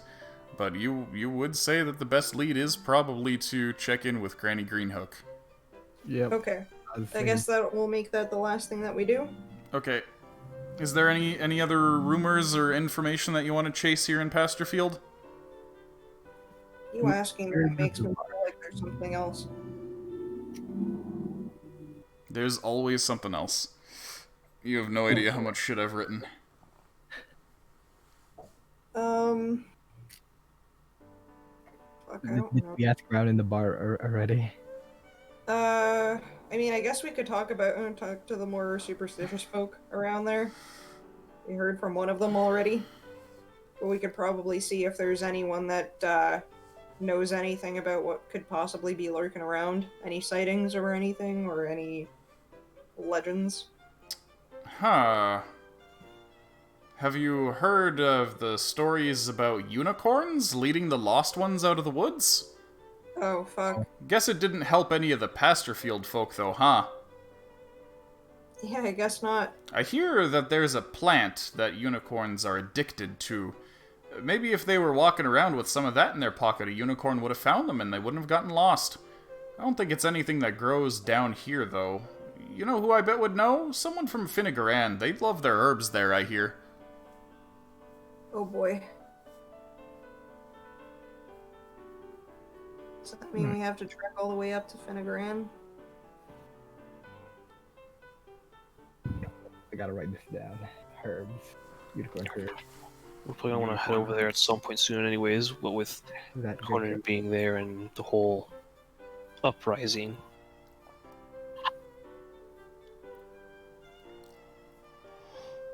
Okay. Excellent. Anyway, I think we're probably going to head over to Granny's hut next stream so that Sarah can be here for that. Yeah, fair enough. Yeah, sounds good. And that'll be a good launching point for next stream. Mm. Alright, excellent. In that case, that is where we are going to call it for the night.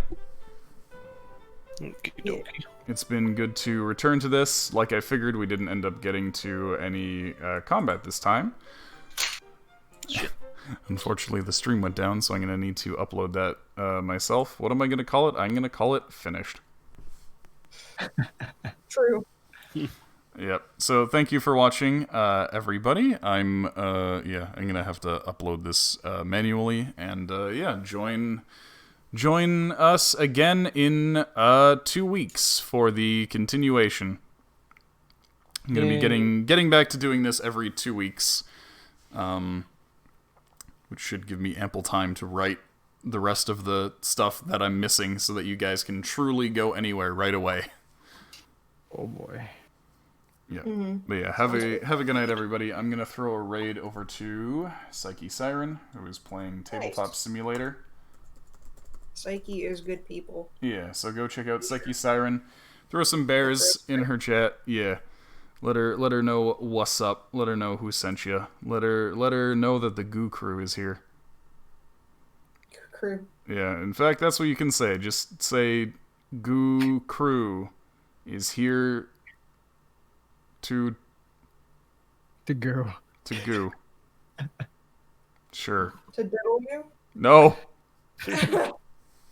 Anyway, yeah. To goo you up? No. Thanks for watching, everybody. See you next time. Bye-bye. Bye. Bye. Bye. Bye. Bye. Bye. Bye. Bye. Bye. Bye. Bye. Bye. Bye. Bye. Bye. Bye. Bye. Bye. Bye.